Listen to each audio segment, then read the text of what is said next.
will hear the heavy rain sound while I am driving my car. But believe me, it will all come down and make this journey smooth, like a soft blanket over the sharp edges of the day. I know the weight you're carrying right now, the endless to-do lists, the unanswered emails, the expectations that never seem to pause. Your mind is still spinning, even as the world grows quiet. But here, in this moment, you don't have to hold it all. Let the rhythm of the road and the whisper of the storm carry those burdens away. I'm Dev, and this is Shadowed Slumber. Before we drift into the dark, please take a moment to subscribe and like it. Truly helps keep this sanctuary alive. And if you feel called, leave a comment below. Tell me what you're escaping from tonight. You are safe here. Let's begin. Story 1. Hey my friends, Dev here. Tonight's story is fiction, built around a real, recurring kind of horror. The gap between what a traveler believes about a place he loves and what that place actually is. I'll step back now and let it tell itself. I've spent 11 years restoring and archiving amateur film for university collections and estate sales, which means I've spent 11 years watching other people's home movies. Christenings, road trips, a lot of birthday cakes, the accumulated visual junk drawer of the 20th century.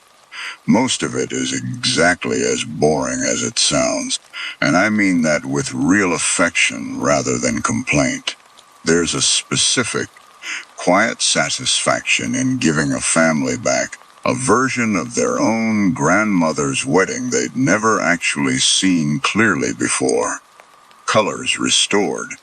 A shaky hand crank steadied just enough to make 40 seconds of 1958 feel almost present again.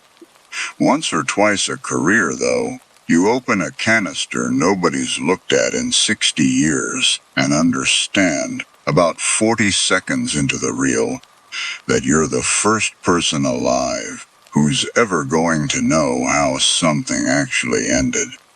That happened to me in a storage unit outside Providence 3 years ago, going through the estate of a woman named Constance Whitcomb Hale, who died at 91 with no direct heirs, and a house full of her late brother's things nobody in the extended family particularly wanted to deal with.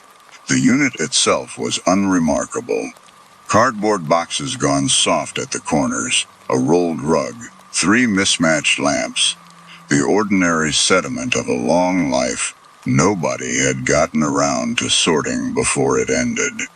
I almost skipped the film canisters entirely that afternoon, tired after 6 hours of cataloging mostly forgettable material, and I think about that near miss more than is probably healthy, given everything that followed from the 10 minutes I almost didn't spend. Her brother was Julian Whitcomb, and if that name means nothing to you, it will by the time I'm done, and I'd guess it'll stay with you the way it stayed with me.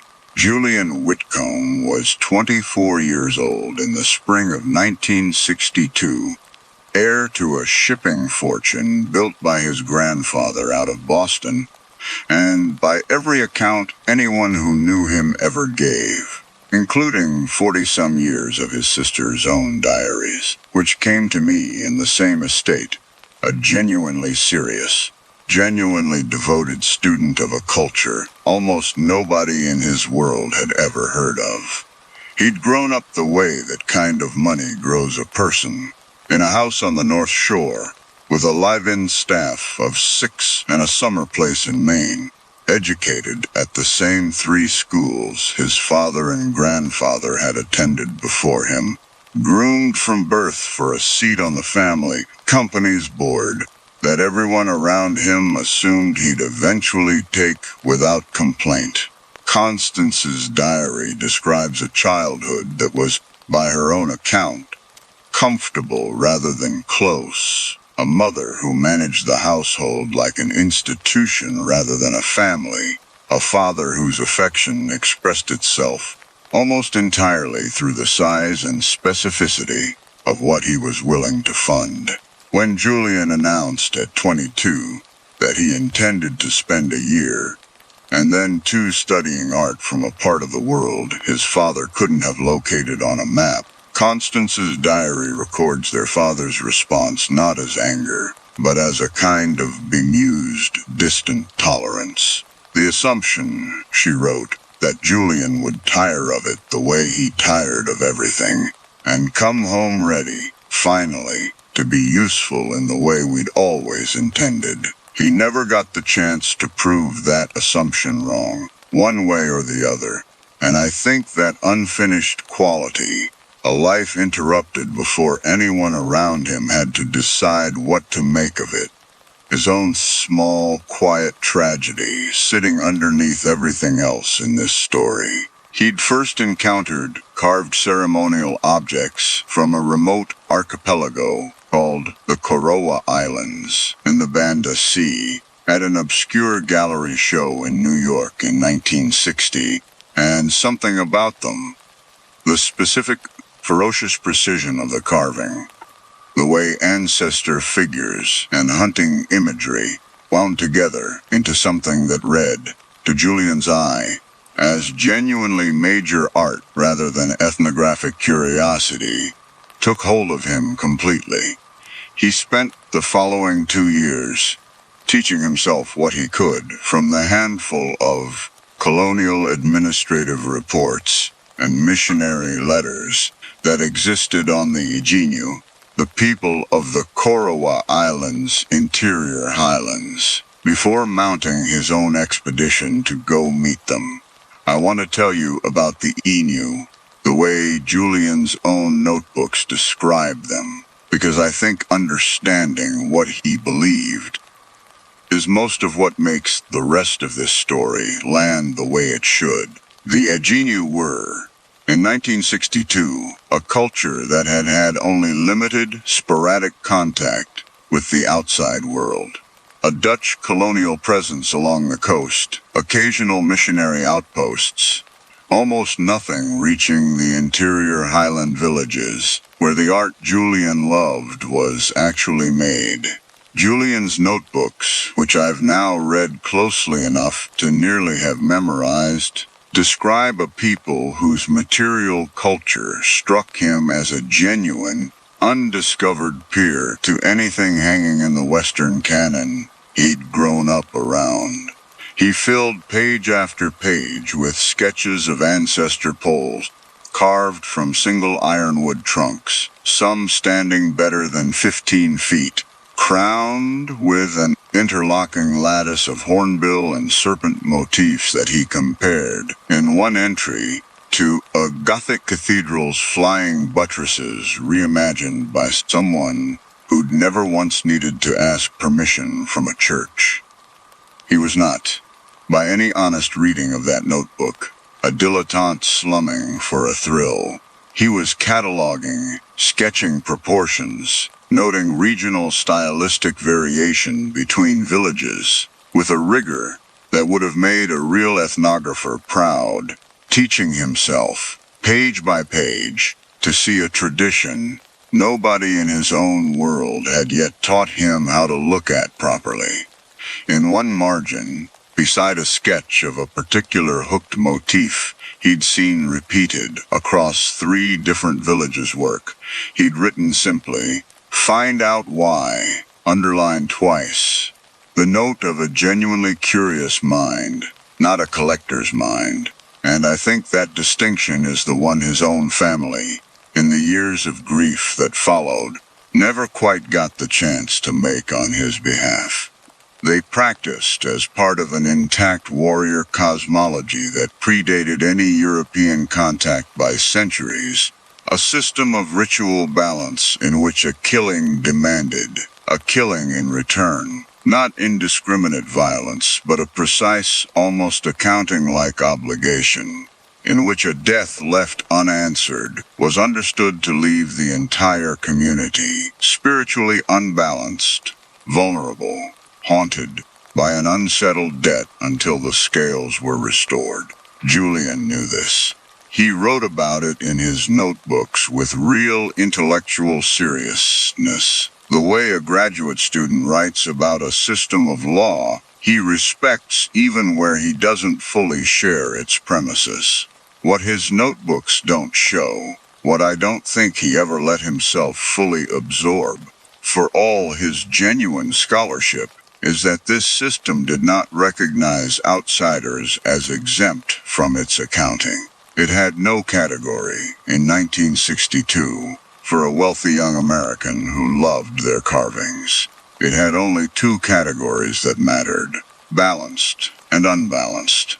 3 years before Julian's expedition in 1959, a Dutch colonial patrol investigating a raid between two highland villages had opened fire during a tense standoff outside a Ejenu settlement called Maroa, killing 4 men. The patrol's own after-action report, identified only by rank within the village's warrior hierarchy. Men whose names Julian never once records correctly in his own notes, spelling them 3 different ways across 3 different entries. A small, telling detail I keep returning to. The patrol report itself, which I eventually tracked down through a colonial archive in the Netherlands with the help of a research librarian who'd handled similar requests before, and knew exactly which dusty administrative box to point me toward, describes the encounter with a bureaucratic flatness that somehow makes it worse rather than better. A paragraph and a half, filed alongside routine supply requisitions and a complaint about a malfunctioning radio set, noting that 4 native casualties resulted before moving on within the same document to matters the patrol officer apparently considered more pressing.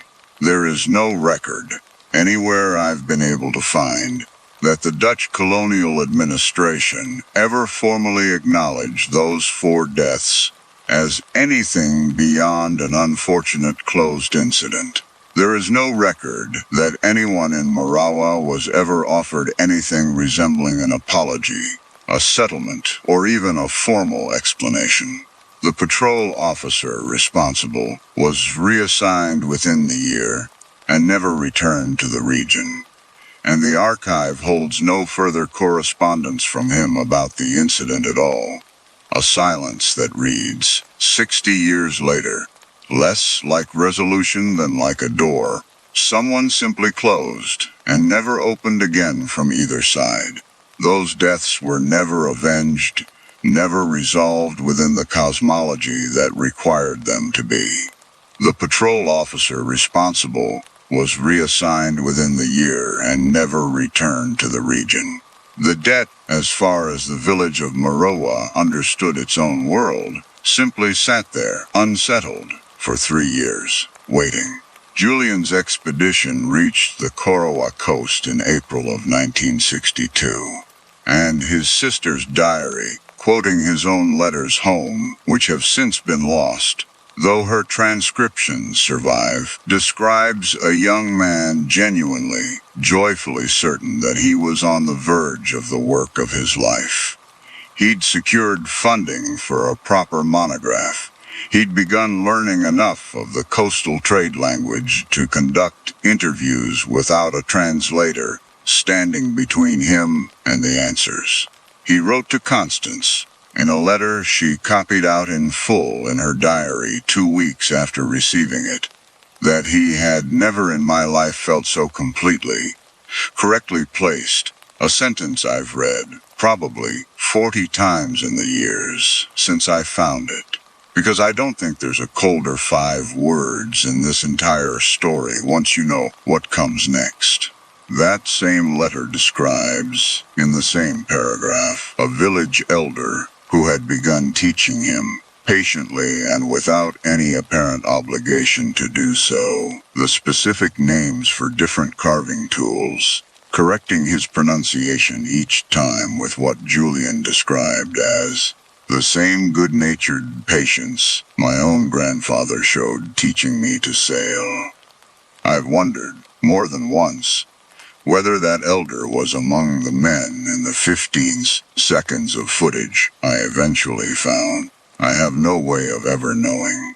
I've decided that not knowing is, in its own way, the correct ending to that particular question, given everything else this case has already taken the liberty of answering for me. He set out on May 3rd, 1962, in a small motorized outrigger with 2 coastal guides headed for the river mouth nearest Maroa, the highland village whose carvings had first drawn him across the world.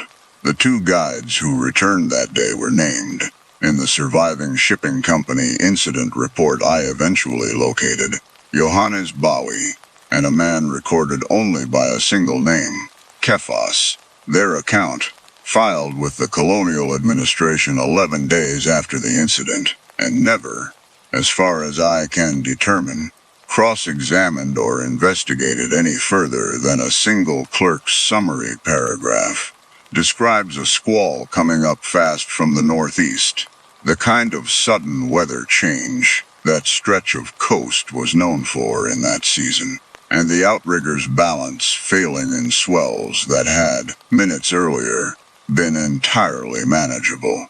Both men reported swimming for the nearer shore rather than the boat itself, a decision that likely saved both their lives, and both men reported, consistently, that Julian had been swimming strongly, in the opposite direction, toward what he apparently believed was a closer stretch of coastline nearer Maroa itself, rather than the point they'd actually been making for. It's a detail that has stayed with me longer than almost any other fact in this case. In the last documented moment, anyone who survived actually saw him. Julian Whitcomb wasn't struggling. He was swimming, with real strength and apparent purpose, directly toward the village he loved. A sudden squall, not unusual for that stretch of coast in that season, well documented in the shipping logs I was able to pull years later, swamped the outrigger somewhere past the river's mouth. Both guides made it back to the coast. Julian did not return with them. His sister's diary records receiving a telegram 11 days later, informing her only that her brother was missing, presumed lost at sea, and nothing more specific than that for the rest of her life. She died in 2020, still not knowing anything beyond those 5 words. And I want you to sit with that for a moment before I tell you what I found, because for 58 years, that telegram's careful, bloodless phrasing was the entire truth Constance Whitcomb Hale ever had to hold on to.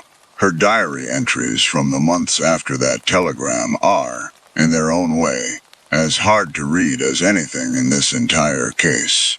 She wrote, 6 weeks in, about hiring a private investigator, with her own money, against her parents' wishes, who traveled as far as the coastal administrative post nearest Maroa before being told, politely and firmly, that further travel into the interior wasn't possible to arrange or advisable to attempt.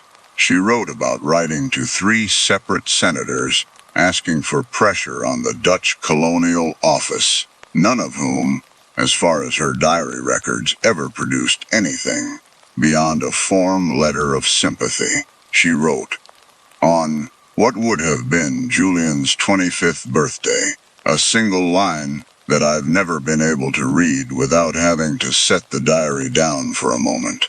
I keep expecting the next letter to simply arrive, the way they always did, a little late and full of some wonderful thing he'd seen that week. No letter ever arrived. She kept expecting one, her diary suggests, for years longer than any reasonable person would have. The film canister I found in her storage unit was labeled, in her own handwriting, in ink that had gone brown with age, Jay's camera, developed 1963. Do not show mother. I don't know how she came to possess it, or through what channel it eventually reached her, rather than simply vanishing into a colonial evidence locker somewhere and staying there. What I know is that it had sat in that unit, unwatched by anyone still living, for close to 60 years, and that I was the person who finally threaded it through a projector on a Tuesday afternoon in a windowless university archive room, expecting nothing more than another home movie. I remember the specific, mundane details of that afternoon with more clarity than I remember almost anything else about that year. The projector's motor running slightly loud in a room that echoed too much. A paper coffee cup going cold on the table beside me. A colleague 2 doors down playing music I could hear faintly through the wall the entire time. I mention this because I think it matters that the worst discovery of my professional life happened inside the most ordinary possible afternoon, with no warning built into the room around me at all. The film clattered and hissed the way old 16mm stock always does in the first few seconds after the leader clears the gate, and then the image steadied, and there was Julian Whitcomb, 24 years old, grinning at his own camera on a beach I now know was roughly 6 miles from where his outrigger would capsize 11 days later. He looked, in that first steady frame, exactly like what he was. A young man having the best months of his life, utterly unaware that a camera he'd packed to document a culture he loved would end up, 6 decades later, documenting something else entirely. The first 4 minutes are exactly that. Julian's own hand-cranked 16mm footage from earlier in the expedition. Coastal villages, canoes, children waving at the camera. A market scene, the ordinary visual record of a young man documenting a trip he was genuinely excited about. And then, at almost exactly the 4-minute 40-second mark, the footage changes in a way that took me 3 separate viewings over 3 separate days before I let myself fully understand what I was looking at. It's roughly 15 seconds of unsteady, handheld footage. Not shot by Julian, I'm now certain, but shot toward him by someone else entirely, using his own camera. It shows a stretch of muddy riverbank, thick highland forest behind it, and a group of men. I count, across repeated viewings, at least 9, though the framing makes an exact count difficult. Moving in a loose formation around a single figure at the center, a pale, shirtless young man, clearly exhausted, clearly disoriented, being walked rather than dragged, up a slope away from the water. The men around him are carrying long ceremonial spears, rather than the working tools I'd seen in the market footage 4 minutes earlier. One of them, close enough to the lens to fill most of the frame for a single second, is wearing a woven headdress, unlike anything in the coastal footage that precedes it. The specific, formal regalia, I would later learn from an anthropologist I consulted, reserved exclusively for a category of ceremony the Ejenu called, in the coastal trade language, something that translates roughly to the settling. The footage ends there. Whether the camera was dropped, taken, or simply ran out of film in that exact instant, I have no way of knowing, and I've stopped trying to guess, because every guess I've ever made about that cut has felt worse than simply admitting I don't know. I sat with that 15 seconds of footage for the better part of 2 years before I understood enough to be sure of anything beyond what my own eyes had already told me. I want to walk you through what those 2 years actually involved, because I think the slow, patient accumulation of evidence is the only honest way to tell you the rest of this, rather than presenting you with a tidy solved mystery I don't actually have the right to claim. Those 2 years cost me more than I expected them to, in ways that had nothing to do with the research itself. I stopped taking on new restoration projects for the better part of a year, living instead off savings and a small stipend the university was willing to extend once I explained, carefully and probably too intensely, what I thought I'd found. My partner, who had put up with a great many strange professional obsessions over the years we'd been together, told me gently, about 8 months in, that I'd started talking about Julian Whitcomb the way other people talk about a missing family member, and asked, not unkindly, whether I'd noticed that myself. I hadn't, not really, not until she said it out loud. I think something about spending months alone with 15 seconds of a stranger's worst afternoon does that to a person, whether you're prepared for it or not. I kept going anyway.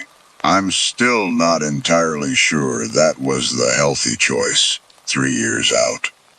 But I don't know that I could have stopped myself, even if I'd wanted to. I started with the anthropological record, which turned out to be thinner than I expected and considerably more careful than the breathless magazine treatments of similar cases from other parts of the world.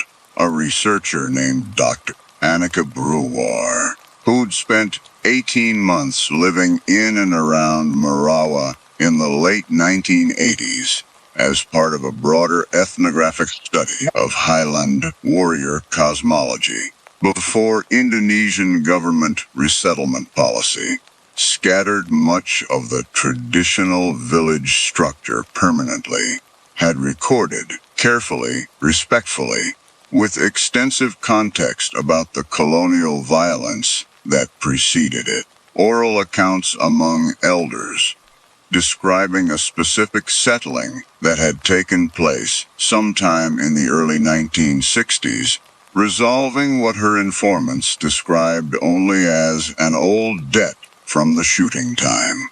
She never connected it, in her own published work, to any specific missing foreigner. There was, as far as she knew when she wrote it, no missing foreigner to connect it to. I found her, 81 years old and living in Utrecht, in 2022, and spent 4 hours on a video call with her going through Julian's footage frame by frame. She was, across that call, exactly the kind of careful, unhurried scholar I'd hoped she'd be.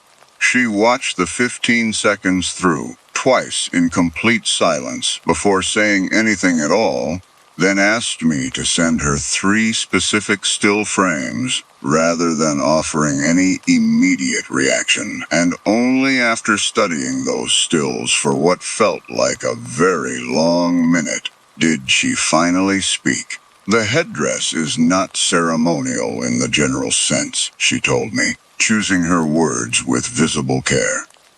It's specific. I saw perhaps 6 of them in 18 months, always at the same category of event, never at ordinary warfare or dispute. If your young man is walking into that headdress, he is not walking into a robbery, or an accident, or a panic. He is walking into something that had already been decided, likely well before he ever set foot on that riverbank. She paused for a long moment before adding, quietly, that she did not consider what I was describing proof of anything specific, only that it was consistent in every detail she could evaluate. With practices her own decades-old fieldwork had documented as historically real, tied to a specific unresolved obligation, occurring in roughly the right window of time. What made the case close? For me, if for no one else who's ever formally investigated it, wasn't the footage alone. It was a photograph in Dr. Brower's own field archive, taken in 1988 inside a ceremonial men's house in Maroa, with the explicit, negotiated permission of village elders.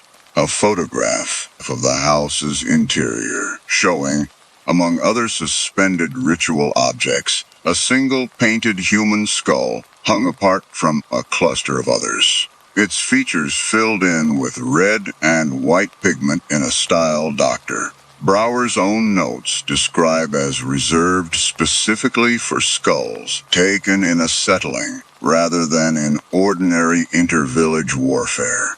She'd noted in a margin comment she'd made at the time, and never published because it seemed, to her, like idle speculation unworthy of a formal ethnographic record, that this particular skull's proportions and the shape of an old healed fracture along one brow ridge looked, to her eye, unusually European.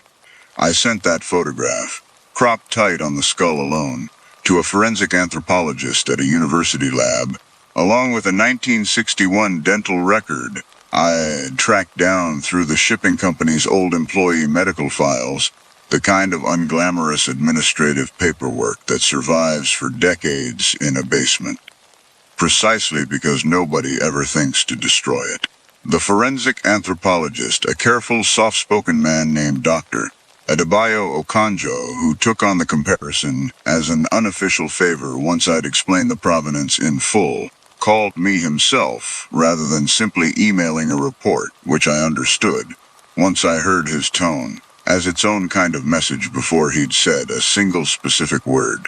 He walked me through what he could and couldn't say with the same measured caution Dr. Brower had used months earlier. Cranial measurements consistent with the dental record's implied jaw structure. A healed fracture along the brow ridge that lined up, in general shape and location, with a childhood sledding accident Julian's sister had described in her diary from when he was 9 years old, an injury she'd mentioned only in passing, decades before either of us had any reason to think it would ever matter to anything. I want to be very careful with you, Dr. Akonjo told me, because I know what you want this call to be. What I can tell you honestly is that nothing here excludes your young man. Nothing here proves him either. I've built careers on being more useful than that, and I hate that this is the best I can give you. I told him I understood. I'm not sure, 3 years later, that I actually did understand, not fully, not in the moment. I think some part of me had wanted a single clean word from him, yes or no, and what I got instead was a far more honest, far less satisfying kind of almost. We talked for a while longer after that, past the point where either of us had anything further to add to the actual comparison, the way two people sometimes do when neither wants to be the first to hang up on something this heavy. And I remember him saying, almost as an aside, that he'd worked cases with far more definitive evidence that had still never given a single family the peace they were hoping for, and that he'd stopped years ago, promising anyone that certainty and comfort were the same thing. I'm not a scientist.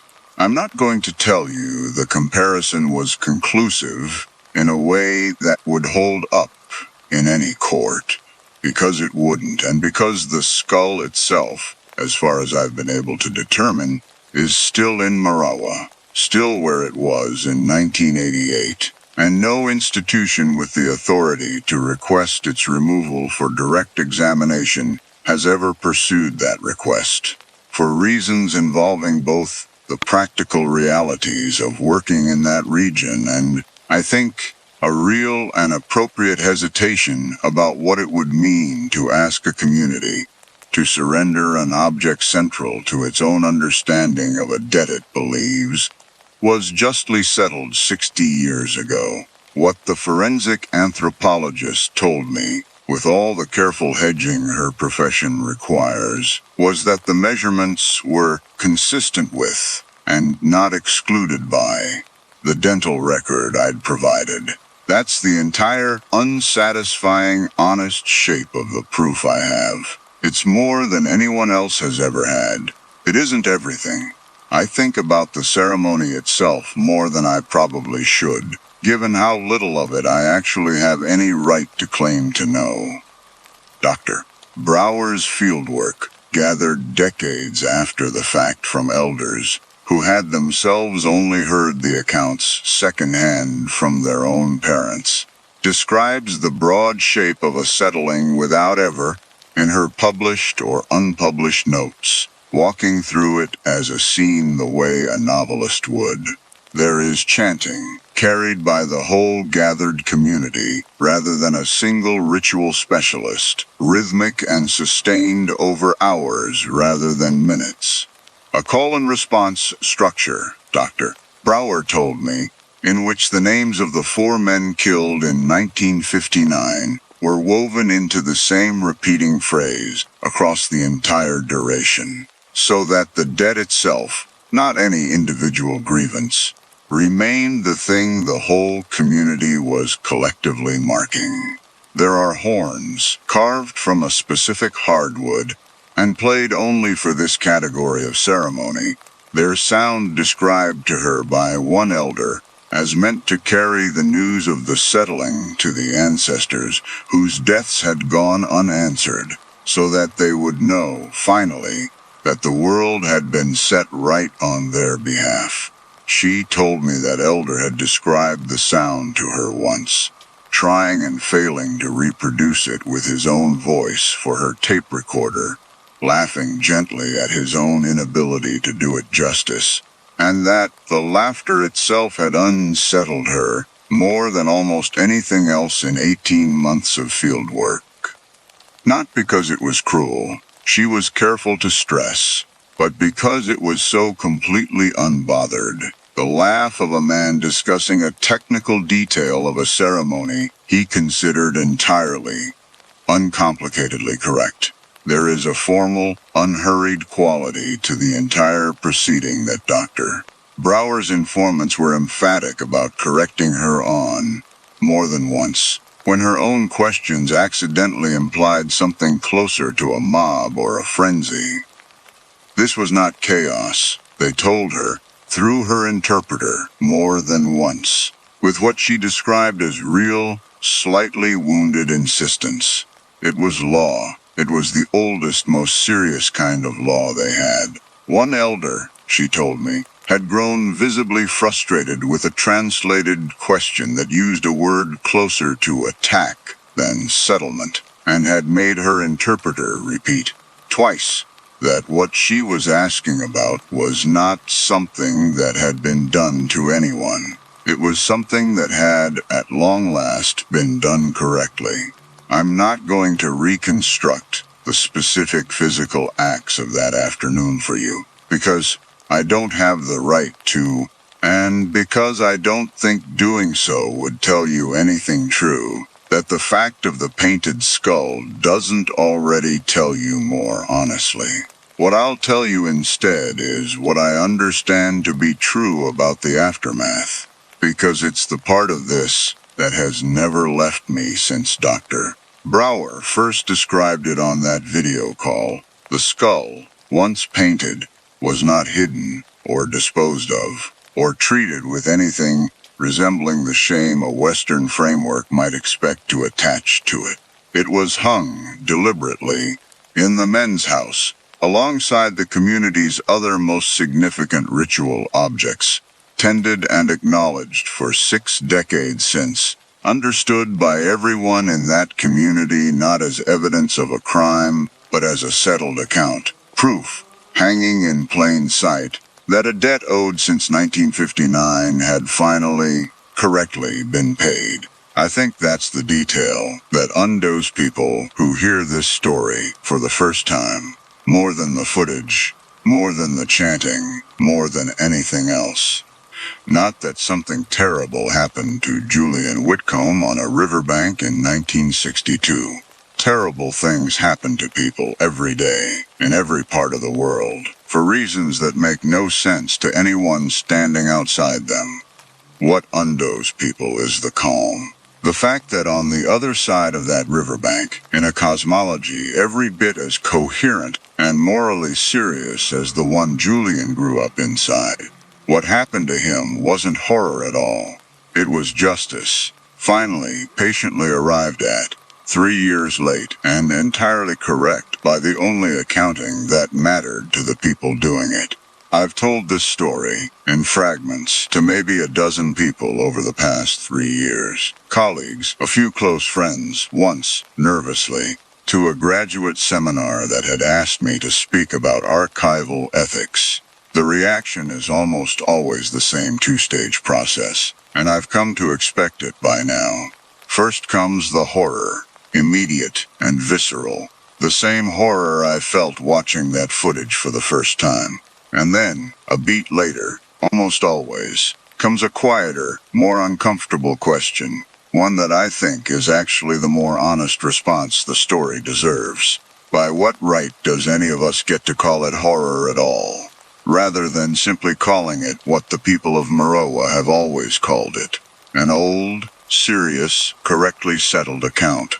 A colleague at that graduate seminar, a young woman studying archival theory who'd grown up in a diaspora community with her own complicated relationship to how Western institutions had historically cataloged and displayed her own ancestors' belongings, pushed back on me harder than anyone else ever has.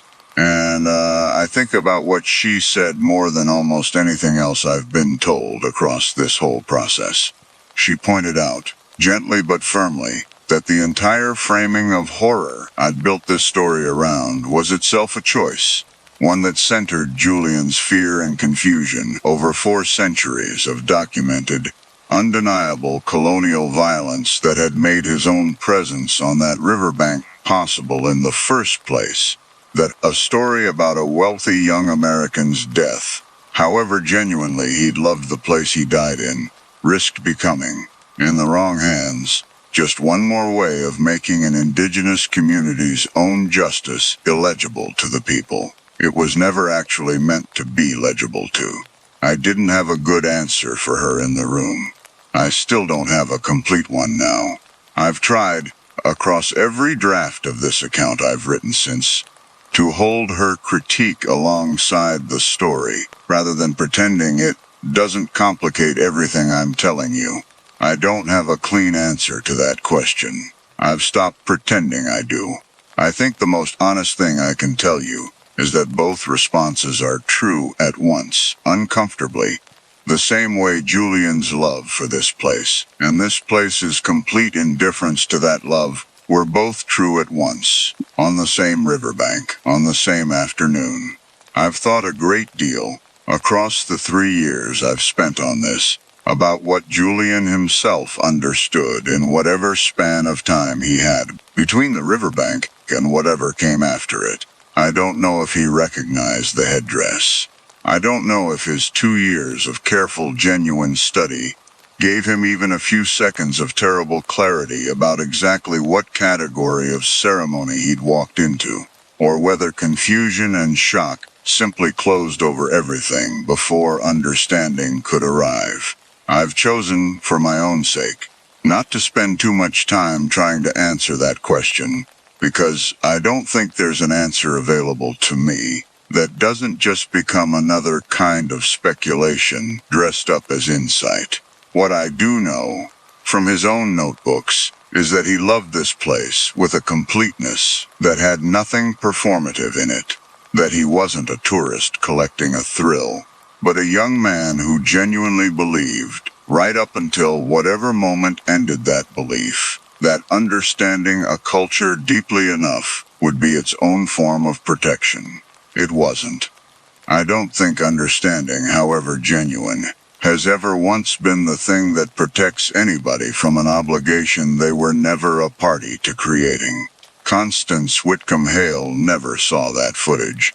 I made the decision, going through her diaries, and understanding just how many decades she'd spent constructing her own gentler theories about what lost at sea might have actually meant, not to attempt to reach any surviving family member with what I'd found until I was as certain as I was ever going to get. And by the time I reached that certainty, there was no family member left to reach at all. Constance had been the last of her line, and whatever distant cousins remain have shown, through the one lawyer I contacted on their behalf, no interest in having any of this reopened. I've respected that. I think about that decision more than almost any other choice I've made in this entire process, because it was mine alone to make, and because I've never fully stopped second-guessing it. There's a version of this story where I reach Constance while she's still alive, where she gets to know, in her final years, something more specific than presumed lost at sea. And there's another version, the one I actually believe now, where that knowledge would only have replaced 58 years of one kind of grief with a far more specific, far more brutal kind, at an age when she had no real capacity left to build anything new around it. I chose not to test that theory on a 91-year-old woman I never had the chance to actually meet and ask. I don't know if that was mercy or cowardice. I've decided most days that it doesn't matter which, because the outcome, her death, still holding the gentler version, is the same either way now, permanently, regardless of which motive I assign myself in hindsight. I don't display the footage publicly. I've shown it, under controlled circumstances, to exactly 4 researchers whose expertise I trusted enough to ask for a second opinion, and I keep the physical reel itself in a climate-controlled drawer I don't open often, because I've found, over 3 years, that I don't actually need to watch it again to see it. 15 seconds is enough. It was always going to be enough. Sleep well tonight if you can. Somewhere in a men's house on an island most of us will never visit, a debt that was settled 60 years ago is still hanging exactly where it was left. Not hidden, not secret, just understood. Completely, by everyone who was ever actually supposed to understand it. The rest of us were never meant to be in the room for that kind of accounting. I think that's the part of this story that scares me most 3 years in. Not that Julian didn't understand the room he walked into, that the room was never going to make room for his understanding at all. I think, in the end, about a single line from his own notebook, more than anything else I've gathered across 3 years of this. An entry from just a few weeks before the crossing, in which he describes sitting in a coastal village at dusk, watching a group of children play some kind of chasing game he didn't yet have the vocabulary to properly name, and writing, with what reads on the page as pure, uncomplicated happiness, that he had never before understood how much of loving a place correctly simply meant being willing to sit still and watch it without needing it to explain itself to him first. I believe he meant that completely in the moment he wrote it. I believe, just as completely, that it was never going to be enough. That a place, however patiently you sit with it, however genuinely you come to love its art and its children's games, and the particular color the light takes on at dusk, is under no obligation whatsoever to extend you the same patience in return, especially when it is still, quietly, keeping count of a debt 3 years older than your arrival, waiting only for the specific afternoon you happen to swim into range of it. I think that's the last honest thing I can offer you about Julian Whitcomb. Not a moral, not a lesson, just the plain fact that love, however sincere, was never once the currency this particular debt was going to be paid in. Story 2. Tonight's story is a scary one. built to sit with you the way the best ones always do. I'll step back now and let it tell itself. Dominic Reyes had pulled 14 people out of open water in 11 years as a Coast Guard rescue swimmer, and he could tell you the exact circumstances of every single one, the way some men can tell you batting averages from a World Series they watched as a kid. A capsized sailboat off Hatteras in a squall that came up faster than the forecast promised. A father and two teenage sons whose center console lost power 4 miles out with a storm building behind them. A woman who'd gone into the water off a cruise ship at 2 in the morning and survived 6 hours before his hoist cable found her. Hypothermic and barely conscious, still treading water on nothing but stubbornness.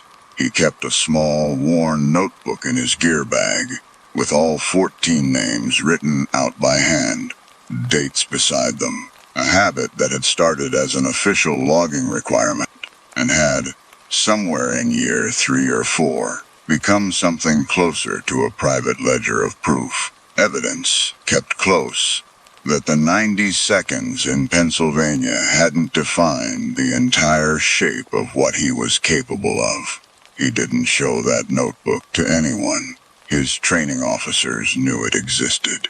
In the vague way they knew most swimmers kept some private ritual or another to get through the work, and none of them had ever asked to see inside it, which he'd always privately taken as its own quiet kindness, one professional to another, in a job that ran on trusting people to carry their own weight without being made to explain it out loud. He was good at this, genuinely, provably good, the kind of good that shows up in a personnel file as commendations rather than luck. He'd tell you, if you asked him on an ordinary day, that the job had never once felt like a burden. He would not tell you unless you asked him something closer to the right question about his brother Jonah. Dominic was 12 the summer Jonah drowned, 10 years old, 40 feet offshore at a lake in western Pennsylvania. Neither of their parents had thought to worry about because it never looked like the kind of water anything bad happened in.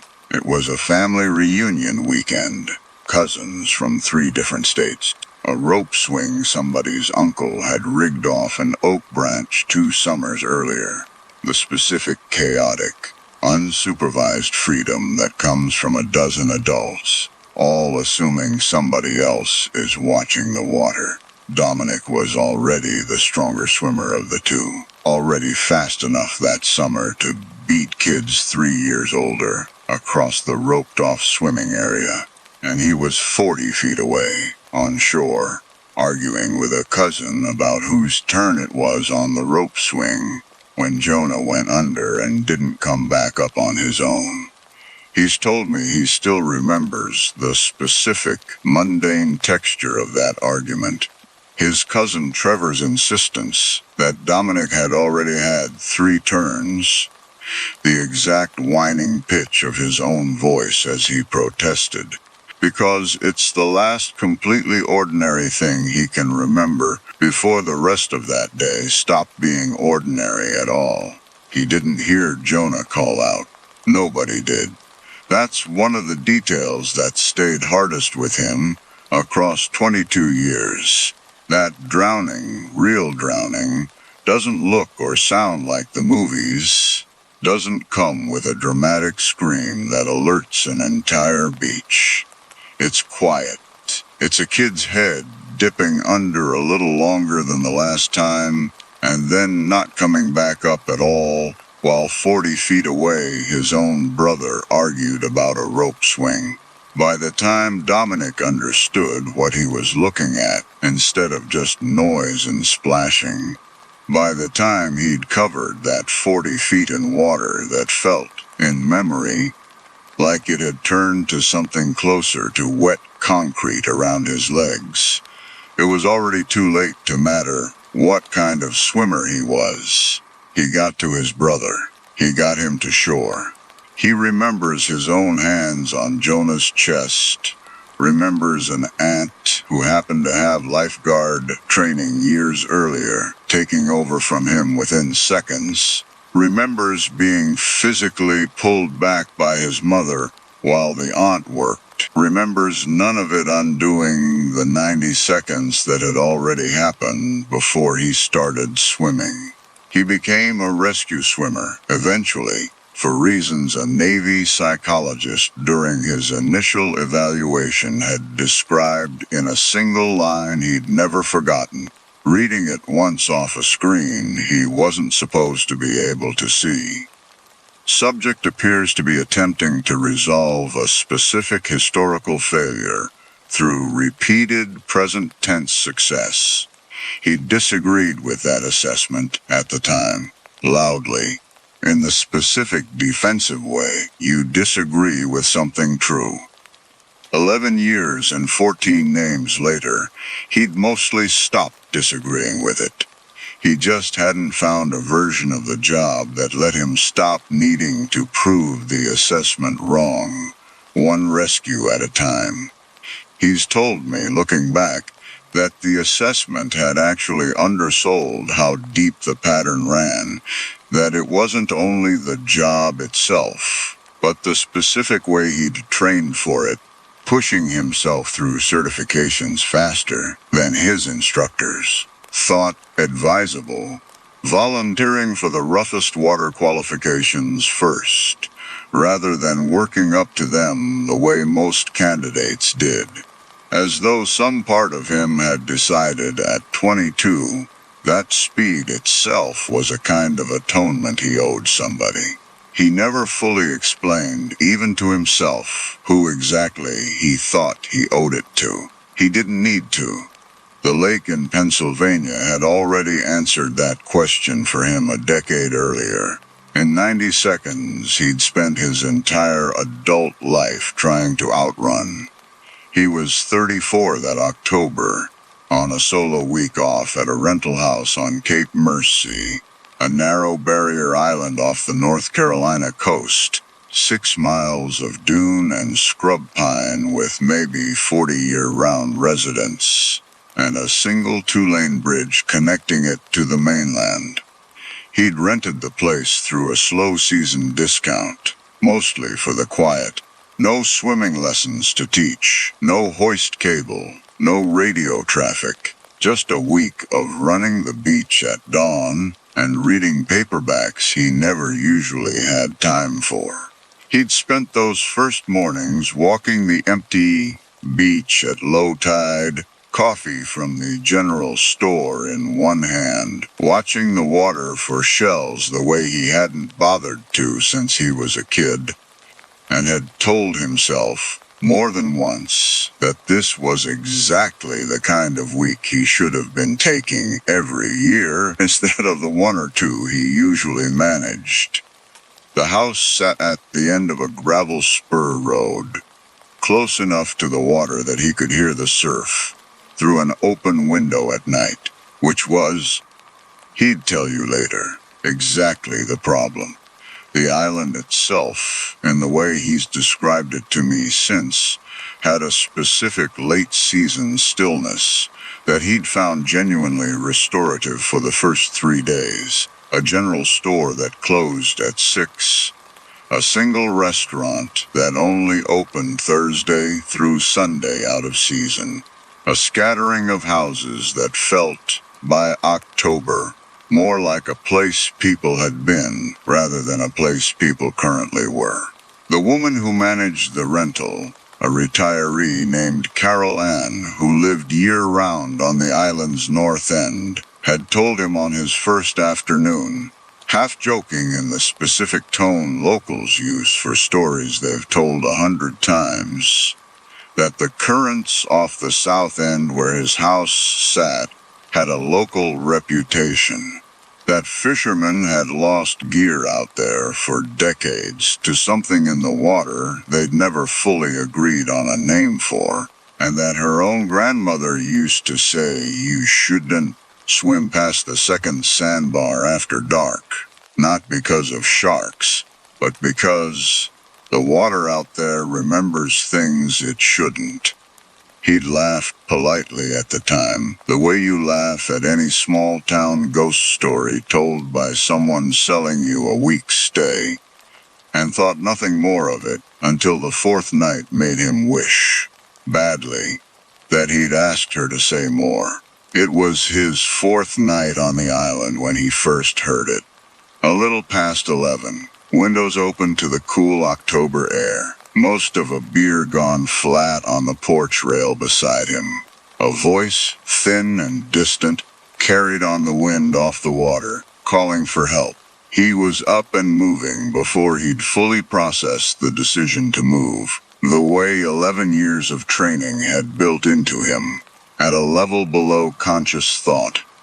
Down the porch steps, across the dune walkover, scanning the dark water with the specific practiced sweep he used on every job, looking for the telltale disturbance of someone actually in trouble rather than someone simply swimming at night. He found nothing. No swimmer, no disturbance, no second call in the 10 minutes he stood at the waterline with his phone flashlight sweeping the black surface. No lights from any boat that might explain a person in the water, this far from anything. He told himself, standing there in the cooling night air, with his heart still running fast, that it had been gulls. Night-feeding gulls make a sound that can, under the right acoustic conditions, carry a long way and land on the ear as something closer to human than it has any right to. He'd heard that explanation from actual mariners before, more than once, men with decades on the water who swore by it. He went back inside eventually, told himself the explanation had satisfied him, and did not, if he was honest with himself, lying awake afterward, actually believe it had. The second night, the voice came earlier, closer to 10, and this time it didn't stay generic. It called out specific words. Help me, clear enough that no seabird alive makes that particular shape with its throat. And it called them, unmistakably, in a voice that was young, a child's voice, or close enough to one that the distinction didn't matter, to whatever part of Dominic's brain reacted first and thought second. He was in the water before he'd made a conscious decision to be, wading out past his knees, past his waist, scanning, calling back into the dark. Where are you? Keep calling. I'm coming. The exact script 11 years of training had built into muscle memory so deep it didn't need his permission to run. Nothing answered a second time. He stood chest deep in cold water for the better part of 20 minutes, calling out at intervals, hearing nothing back but the ordinary sound of surf and wind, and eventually swam back to shore with the specific hollowed-out feeling of a man who'd just sprinted toward an emergency that had evaporated before he could reach it. He told himself, this time, that it had probably been a bird after all, a different species maybe, or the same gulls catching the wind at a different angle. He wrote it in the small notebook he kept out of habit from the job, the way he documented everything. Because documenting things was another piece of training that had never fully turned off. Night 2, possible auditory anomaly. Investigate further if recurs. He read that sentence back the next morning and thought, with a discomfort he didn't examine too closely, that it read like the opening page of a report about somebody else, not something he expected to still be writing about himself. 3 nights later, he mentioned it to Carol Ann the next morning, almost in passing, buying coffee at the general store before it closed for the season for good. Asked her, as lightly as he could manage, whether the local reputation she'd mentioned on his first day involved anything that sounded like a person calling for help. She'd gone quiet in a way that unsettled him more than any dramatic reaction would have, restocking a shelf of postcards with her back half turned, and told him, without turning around, that her grandmother used to say the water borrows a voice it thinks you'll answer, and gives it back changed once it's finished with it.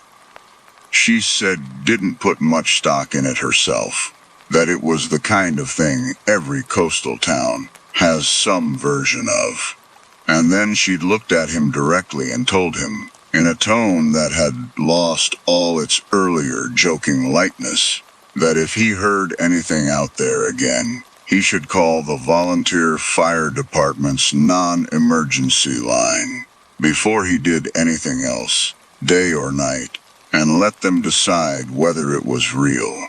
He'd thanked her and told her he would. He didn't the next time it happened, and he's told me since that not calling is the decision from this entire story he regrets most cleanly, without any of the complicated ambivalence that colors almost everything else he's told me about that week. It recurred on the third night, and this is the point in the story where I want you to understand something plainly, because I think it's the actual engine of everything that happens after. The voice did not simply repeat itself. It learned. Each night it grew more specific, more textured, more exactly shaped to override whatever skepticism the previous night's silence should reasonably have built in him. On the third night, it called his name, not shouted blindly into the dark the way a drowning stranger calls for any help at all. His actual name, Dominic, in a voice pitched young and frightened and unmistakably familiar, in a way he didn't let himself name yet, even standing in the surf with his pulse hammering hard enough to feel in his teeth, he told himself. Standing there, that plenty of voices could sound young and scared. He told himself the wind did strange things to sound over open water, that his own exhausted, 34-year-old brain was doing what exhausted brains do at 11 at night. 4 nights into a solo week, with nothing to occupy it but paperbacks and memory. He went back inside that night without going past his waist. He did not sleep well. He lay awake running an audio file in his head that he had, by that point, stopped being able to convince himself he'd invented, checking the clock every 20 minutes or so, and telling himself, each time, that he'd give it one more stretch of silence before he'd let himself relax enough to actually drift off. On the 4th night, it said Jonah's name back to him, not called out as though it were Jonah calling for help. Worse than that, in a way that took him a long moment standing frozen on the dune walkover to fully understand.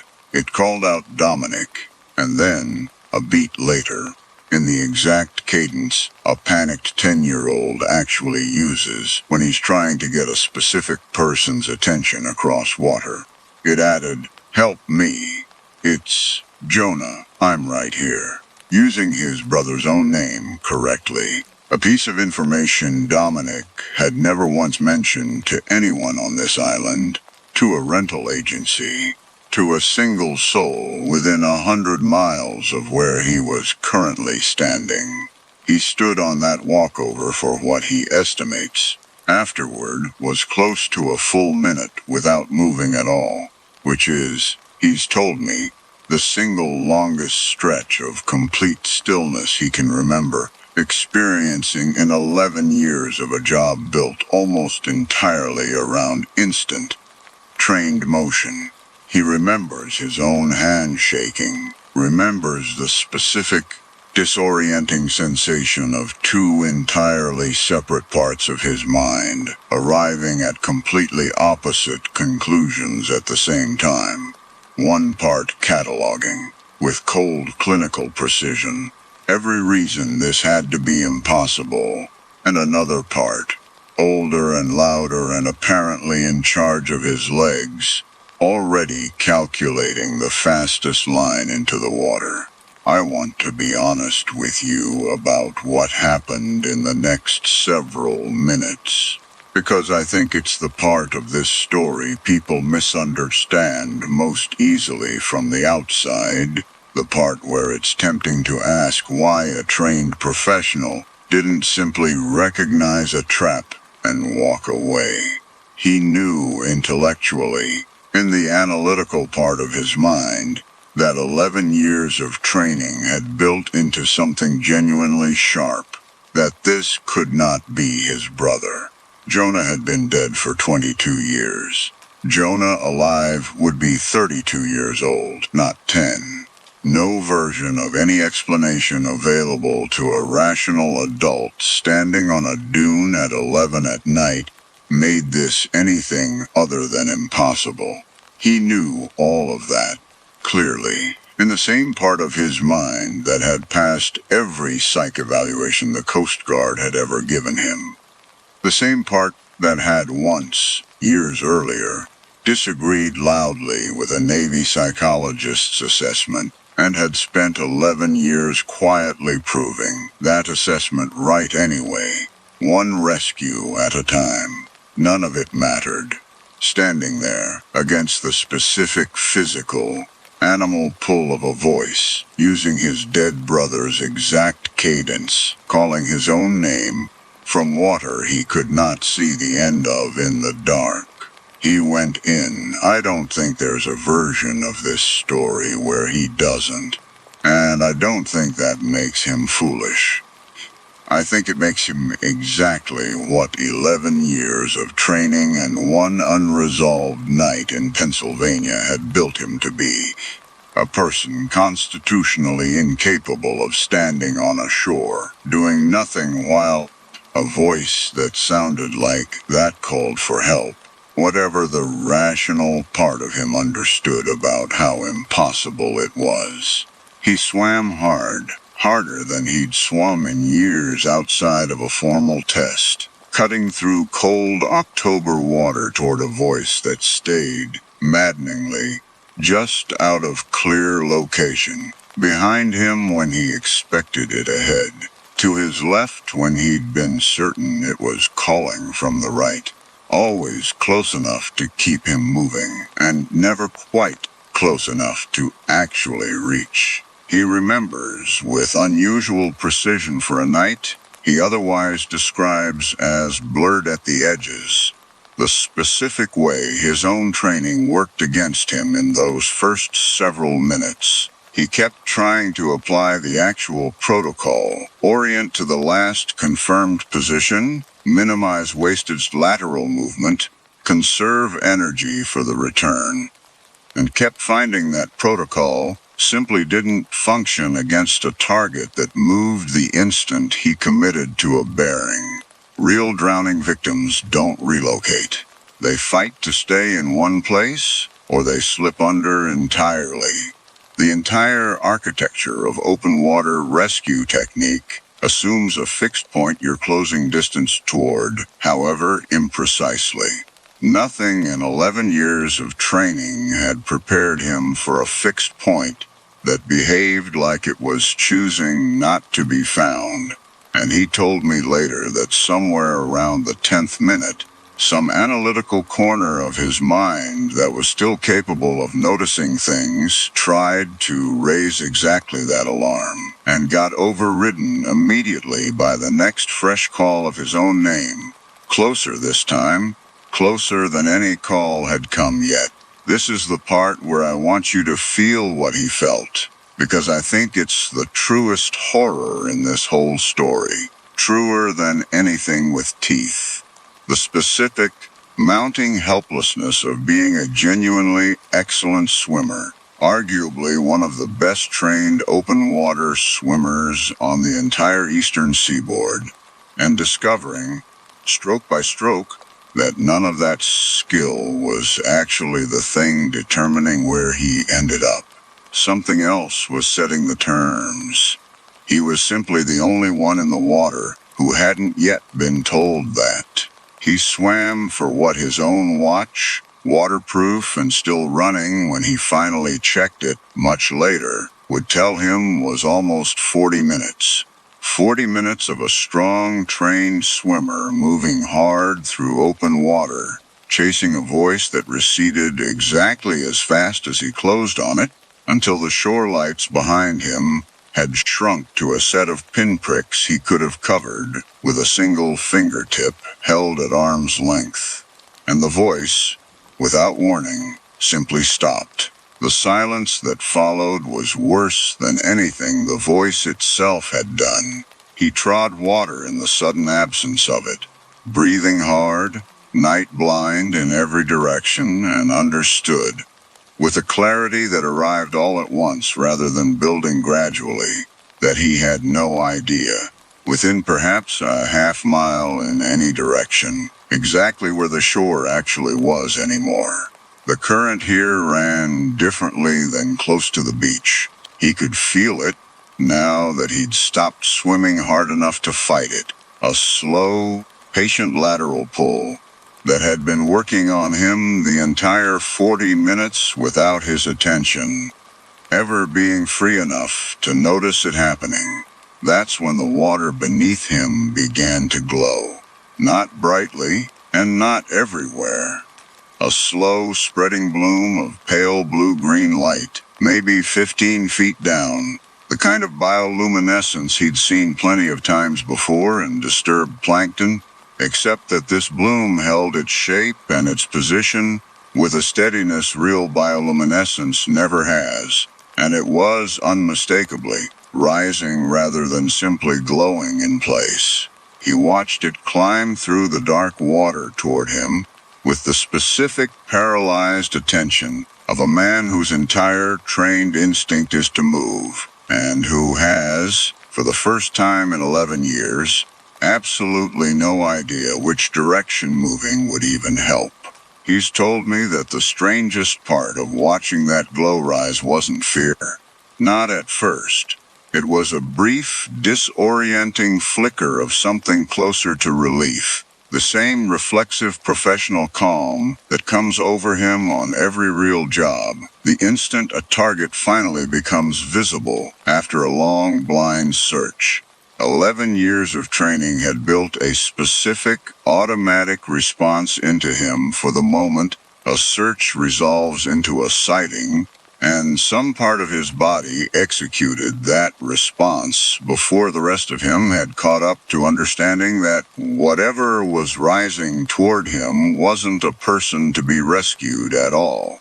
I'm not going to describe everything he told me he saw in the next several minutes, because he's asked me more than once not to render it in more detail than I'm about to give you, and because I think the restraint itself is more honest to what actually happened than a precise inventory would be. He was exhausted, night-blind, treading water in open ocean, with adrenaline flooding a body that had already spent 40 minutes at hard effort.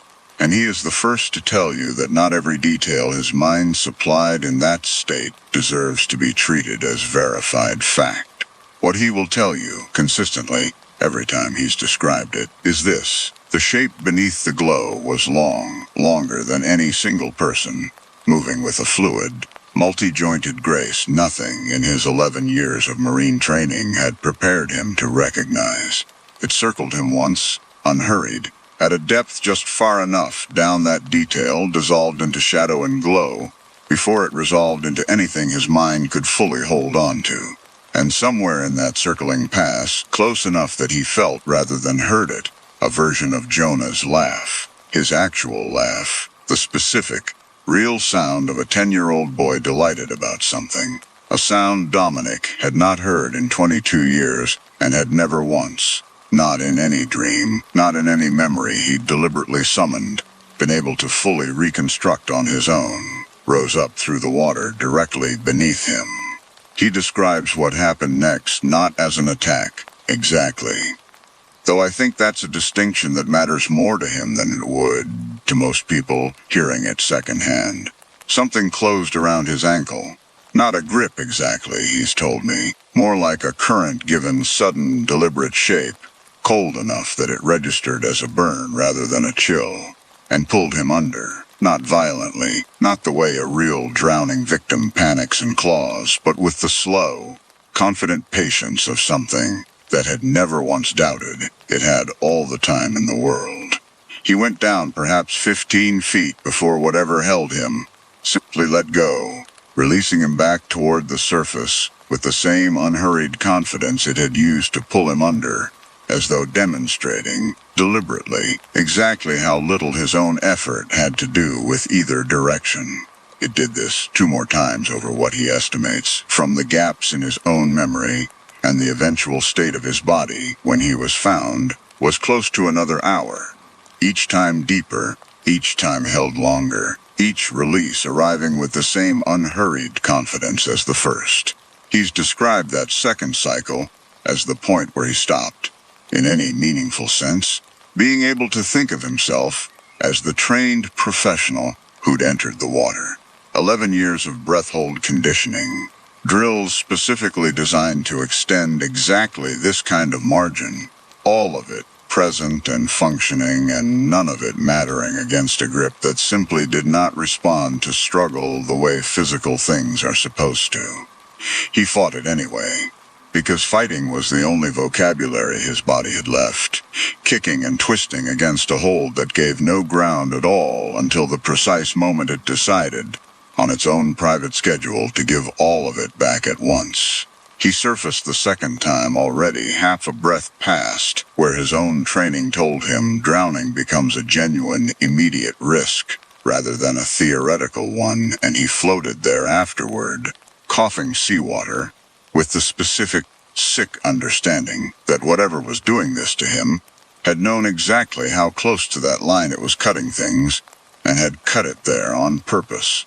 The third pull came without any warning at all. No glow rising first, no laugh, just the same cold, deliberate grip closing around his ankle mid-breath, dragging him down faster and further than either previous time, deep enough that the pale, bioluminescent glow surrounding him seemed to thin and stretch with the pressure change, deep enough that a distant, compressed ringing had started in his ears before the hold finally loosened again. He estimates, based on the pressure and the time his ears took to clear afterward, that this third pull took him somewhere close to 30 feet down, a depth that, held that long without preparation, should by any reasonable medical accounting have killed him, or come close enough that survival was mostly luck. He surfaced from it barely conscious, treading water on something closer to spinal reflex than conscious effort. And it was during those disoriented, half-aware seconds, waiting for his vision to fully return, that he saw the debris. I want to tell you what he saw in that moment, because it's the detail he's shared least often, and the one I think matters most to how this story actually ends. In the pale spreading glow, drifting loose in the current a short distance from where he'd surfaced, he saw what he describes carefully as debris, the specific, unmistakable outline of a life jacket, decades out of date in its design, tangled with something that resolved for one brief, terrible second before the current turned it away, into the pale curve of a human forearm, bone showing clean at the wrist, where flesh had long since given up holding on. He does not know how old it was. He does not know whose it was. He has never, in the years since, been able to make himself research whether Cape Mercy has a history of open water disappearances that might explain it. And he's asked me, specifically, not to do that research for him either, because he says he isn't sure even now that he wants an answer badly enough to survive learning it. He was released for the last time and did not go back under. He doesn't know why. Whether it had simply finished with him, whether something about his own diminished, half-drowned struggling had stopped being interesting, or whether some entirely different variable he'll never have access to simply concluded on its own schedule. What he knows is that the glow receded, slowly, back down into the dark the way it had risen, and the water around him went ordinary again, black and cold and silent, and he was alone in it. Roughly, by the position a passing shrimp trawler's radar log would later help investigators estimate, 3.5 miles offshore, at just past 2 in the morning, with no idea, in his exhausted, hypothermic state, which direction land actually was. He survived the swim back through a combination of training, luck, and the trawler itself, whose crew spotted his emergency strobe, a habit from the job, clipped to his swim trunks, out of pure muscle memory even on a supposedly civilian vacation night, the one piece of equipment that had nothing to do with chasing a voice and everything to do with 11 years of never once going in open water without it. A little after 3 a.m., roughly 1.5 miles from where he estimates he'd been released the final time, the trawler's deckhand who first spotted him, a 19-year-old named Kyle working his second season, told the responding Coast Guard station later that he'd almost dismissed the strobe as debris reflection, the kind of false alarm that happens a dozen times a night on any given fishing run, and had only swung the spotlight back around a second time because something about the rhythm of the flashing had seemed, to him, too regular to be an accident of light on water. He'd pulled Dominic from the water himself, with help from the boat's captain, and had told the Coast Guard interviewer afterward that the man they hauled aboard was the coldest living person he'd ever touched, shaking so hard his teeth were audibly clicking, repeating something under his breath the whole time that Kyle hadn't been able to make out clearly until they had him wrapped in blankets below decks, and his voice had steadied enough to actually form words. He was hypothermic, severely dehydrated, and the trawler's captain would later tell the Coast Guard station that responded, talking about his brother the whole way in, like the kid was standing right there on deck with us, which the captain had assumed reasonably was hypothermic delirium, and which Dominic has never corrected him on, because he's found, in the time since, that he genuinely doesn't know a better way to explain it himself. The official incident report lists the cause as a solo night swim gone wrong, disorientation and currents, exposure.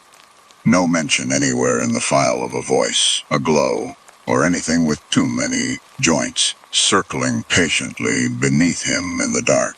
Dominic wrote that report himself in the careful, professional language 11 years of documentation had trained into him, and he's told me more than once that he doesn't regret the omission, because there was never going to be a version of the truth that survived a formal Coast Guard incident file with his career still intact on the other side of it.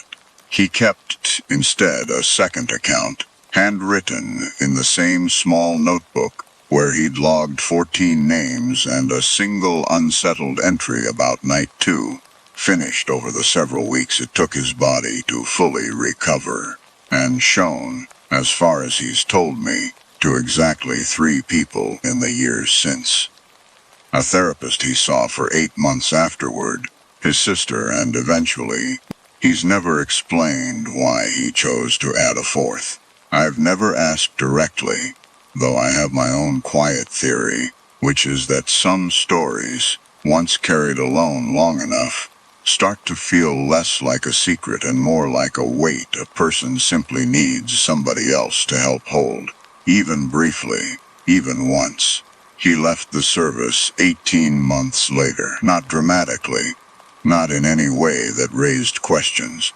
A quiet transition to a training role, the kind of moves senior rescue swimmers make all the time once their bodies start asking for it. He still swims. He wants that told plainly, because he says it matters to him, that people not walk away from this story assuming the water took something from him that never came back. He swims most mornings, in a pool now rather than open water, and he's found, across the years since, that he's made an uneasy, permanent peace with one specific, quiet rule he's never broken since that October night. He does not swim in open water after dark, under any circumstances, no matter what he thinks he hears calling from it, no matter whose voice it happens to be using. He teaches, now at the same training center where he once earned his own qualification, and he's told me that a specific part of the curriculum has changed in ways only he fully understands the reason for. An extra module, added quietly to his own section of the syllabus rather than the official program, on recognizing when a rescue instinct has stopped serving the person you're trying to save and started serving something else, entirely inside yourself. He doesn't tell his students the Cape Mercy story. He's told me he doubts he ever will. Not because he's ashamed of it, but because he genuinely doesn't know how to teach a lesson that specific without also teaching them to doubt every future call for help they'll ever hear. And doubt, in his line of work, kills people just as reliably as recklessness does. He's chosen, instead, to teach the caution without the reason behind it, and to carry the reason alone. He never went back to Cape Mercy. He told me he thought about it once, 2 years afterward, driving down the coast on an unrelated trip, close enough that the exit for the island's bridge was visible from the highway for almost a full minute before it passed. He didn't take the exit. He's not sure, he told me, whether that was fear or simple good sense, and he's stopped needing the distinction to matter as much as it once did. The same way he stopped needing most of this story to resolve into a single, clean answer before he can let himself keep living around the edges of it. He told me the last time we spoke that the hardest part isn't the fear, exactly, though there's plenty of that too, 3 years on. The hardest part is that for one specific, terrible hour, in the dark water off Cape Mercy, something had used the one voice in the entire world capable of making him stop thinking clearly, and had used it with a precision that meant it had known, somehow, exactly which voice that was, which means, he's told me quietly, on the one occasion he let himself say it out loud, that whatever was circling beneath him that night hadn't chosen him at random. It had studied him first. He doesn't know how long. He doesn't know how many other people, in how many other places it's taken the same care with before deciding they were finally ready to come out and meet it. I asked him once, near the end of one of our longer conversations about this, whether he thought there was some way to have protected himself against it. Some different choice. Some earlier warning sign, some version of that week, where the training that had made him so good at saving 14 strangers might also have been enough to save him from a 15th, more patient kind of drowning that had been built specifically around his own history. He thought about the question longer than he's thought about almost anything else I've asked him, and told me finally that he didn't think there was. That the entire design of whatever found him that week seemed to have been built around the specific understanding that a person like him, trained, capable, genuinely good at this, couldn't actually be protected from a call for help using his brother's voice, because protecting himself from that call would have meant becoming a slightly different, slightly harder person than the one who'd spent 11 years running toward exactly that sound. He said he wasn't sure he'd have wanted to become that person even if he could have. He said that was, in its own strange way, the part that scared him most of all. I don't have a tidy moral to hand you at the end of this one, and I don't think Dominic would want me to invent one on his behalf. What I can tell you is that he's still, by any measure that matters, a good man doing good, dangerous work in the water. 3 years on from a night that should have ended very differently than it did. He still believes, when the phone rings at 3 in the morning for an actual job, that going is the right call, every time, without exception. He's just learned, in a way he never wanted to learn it, that somewhere out past the edge of what any training can prepare you for, there's a version of that same instinct, waiting to be used against exactly the kind of person who has it. He doesn't know how to warn anyone else about that, without also breaking the thing that makes them good at the job in the first place. I'm not sure I know how either. I've decided, for tonight at least, that simply telling you the story is the only honest version of a warning I actually have to offer. Sleep well tonight if you can. If you ever hear something calling from water you can't see the bottom of, calling a name that matters to you more than any stranger's voice reasonably should, I'd ask you to remember, before your legs decide for you the way his did, that the ocean has never once needed your help to know exactly who you'd swim out for, or how far. Story 3. I inherited my grandfather's house the way most people inherit things they haven't fully grieved yet. Suddenly, with a stack of paperwork instead of any real time to think it over, 6 weeks after his funeral, and about 4 weeks after I'd started telling myself I was handling it fine. Arlo Calder had built furniture for a living for 40 years, the same trade I'd gone into myself, and I think that shared trade was the real reason the house went to me instead of my 2 cousins, both of whom had wanted the money a sale would bring more than they'd ever wanted the actual acreage. I wanted the acreage. I told myself, packing up my apartment that spring, that I wanted the quiet, the workshop, the chance to finish some of the pieces he'd left half-built on his benches. All of that was true.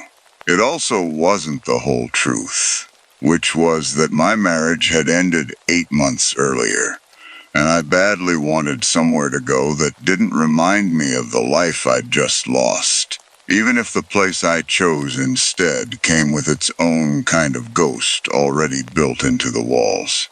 The house sat on 11 acres at the end of a gravel drive in Hollis County, close enough to the nearest paved road that the mail carrier didn't complain about it, and far enough from the nearest neighbor, a dairy farm 1.5 miles east, that you could stand on the porch at night and hear nothing at all beyond your own breathing and whatever the woods behind the property wanted to offer instead. My grandfather had lived there alone for the 11 years since my grandmother Ruth died, working his shop most days, keeping to himself most evenings, the kind of quiet, self-sufficient old man that a rural county's social fabric simply absorbs without asking many questions. I didn't think much, at first, about what that kind of isolation might have actually cost him. I think about it constantly now. I spent my first few days there the way I imagine most people spend the early days of inheriting a life they only half understood. Walking rooms I'd visited maybe a dozen times as a kid, opening drawers that hadn't been opened in years, trying to reconcile the grandfather I remembered from childhood summers with the much older, much more solitary man who'd apparently spent his final decade here largely alone. The workshop out back was the one space that felt immediately, uncomplicatedly familiar. The same smell of cut pine and linseed oil I remembered from being 8 years old and watching him true a plane blade with more patience than I'd ever managed to learn. Myself, half-finished pieces still clamped in vises where he'd left them, a chair leg turned but not yet joined, a drawer front waiting for hardware that had never arrived. I told myself that first week that finishing those pieces would be a fitting way to honor him. It took me most of the summer to admit that some part of me had also chosen this house, this isolated acreage, because it offered exactly the kind of solitude I'd been actively seeking since my marriage ended. A decision that felt, by winter, considerably less wise than it had in June. I spent those early weeks, too, doing the ordinary work of making a house feel like your own rather than someone else's. Repainting the guest room, clearing brush from around the porch, learning which floorboards creaked and which stayed silent. The small physical vocabulary every new resident of an old house has to relearn from scratch, no matter how many summers they once spent visiting it as a child. None of it felt haunted that first month. It felt, if anything, like the most peaceful stretch of my adult life to date, which made everything that came afterward feel, in hindsight, like an even crueler kind of betrayal than it might have if the dread had simply arrived all at once. I heard the whistling for the first time on my fourth night in the house. A little after 11, 3 clear notes, rising and falling, high, low, high, carried faint but unmistakable on the still night air from somewhere out past the tree line. I remember standing at the kitchen window with a glass of water in my hand, listening to it repeat twice more before it stopped, and thinking, with the easy generosity of someone who hadn't yet learned to be afraid of that particular sound, that it must be a neighbor out walking a dog, or some bird call I didn't recognize, carrying further than it should in the flat, windless quiet of a county this rural. It happened again the following week. Same 3 notes, same hour, and I mentioned it in passing to the woman who ran the hardware store in town, half expecting her to name the bird for me and put the whole thing to rest. She went quiet instead, in a way I noticed but didn't fully understand at the time, and told me only that a lot of folks out that way heard strange things at night, the woods carrying sound farther than city ears expected. Before changing the subject to whether I needed anything else for the porch repair I'd come in for, I took her hesitation, in the moment, for small-town reticence rather than anything more specific. I understand now that she almost certainly knew exactly what I was describing, and had simply decided, the way I'd learned most of Hollis County had already decided about my grandfather years earlier, that it wasn't a stranger's business to get pulled into. I asked her outright, a few weeks later, whether my grandfather had ever mentioned anything similar to her. The 2 of them had known each other decades, she'd told me once, back when his furniture business still sold pieces through her family's store.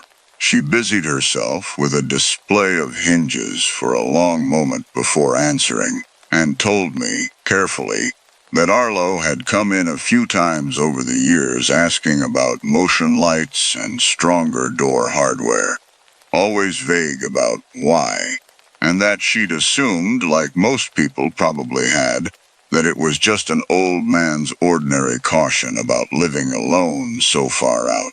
We none of us pushed him on it, she said, not quite meeting my eyes. Didn't seem like our place to. I think about that some, now that he's gone. I found the journals in July, going through the cedar chest at the foot of my grandfather's bed while I sorted what to keep and what to give away. 3 spiral notebooks filled front to back in his small, careful hand, each one labeled only by year. I nearly set them aside unread, assuming farm accounts or workshop notes, the same dry record-keeping that filled half the drawers in his shop. It was the dates that caught my eye first. Flipping through, a dense cluster of entries every few weeks, each one beginning the same way, a habit so consistent it read almost like a ritual. Heard it again tonight. Same 3 notes, started around 11. He'd been tracking it for years.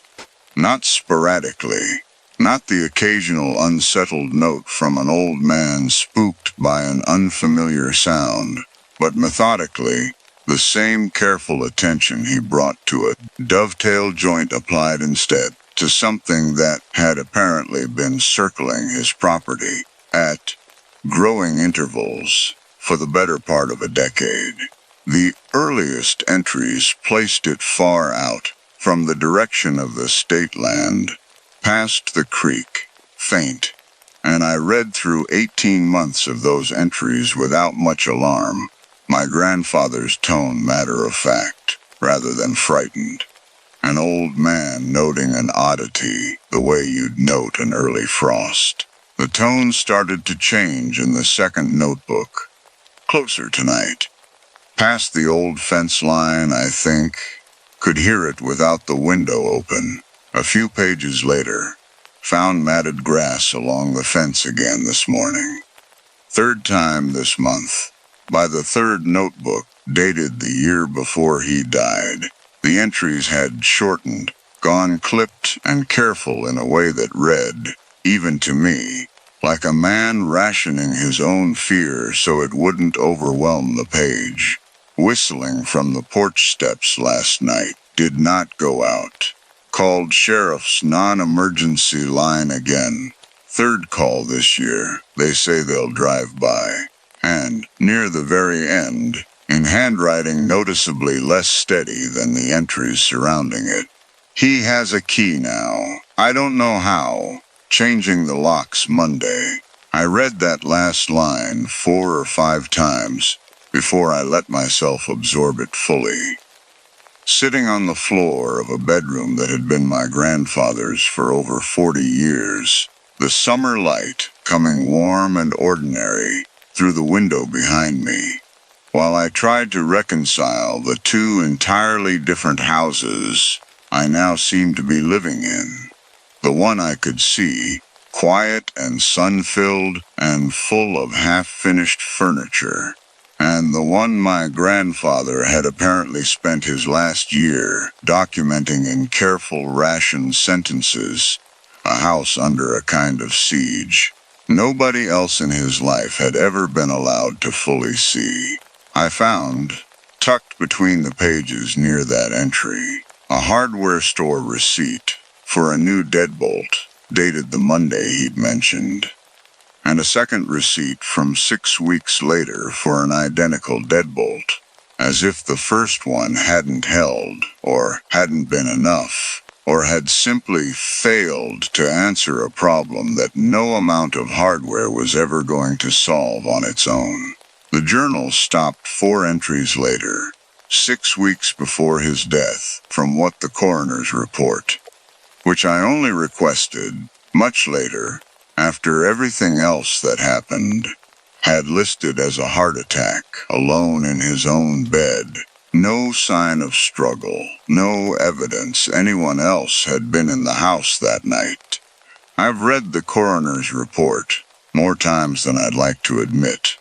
Looking for some detail, I might have missed the first several times through, some line that would either confirm or finally put to rest the question.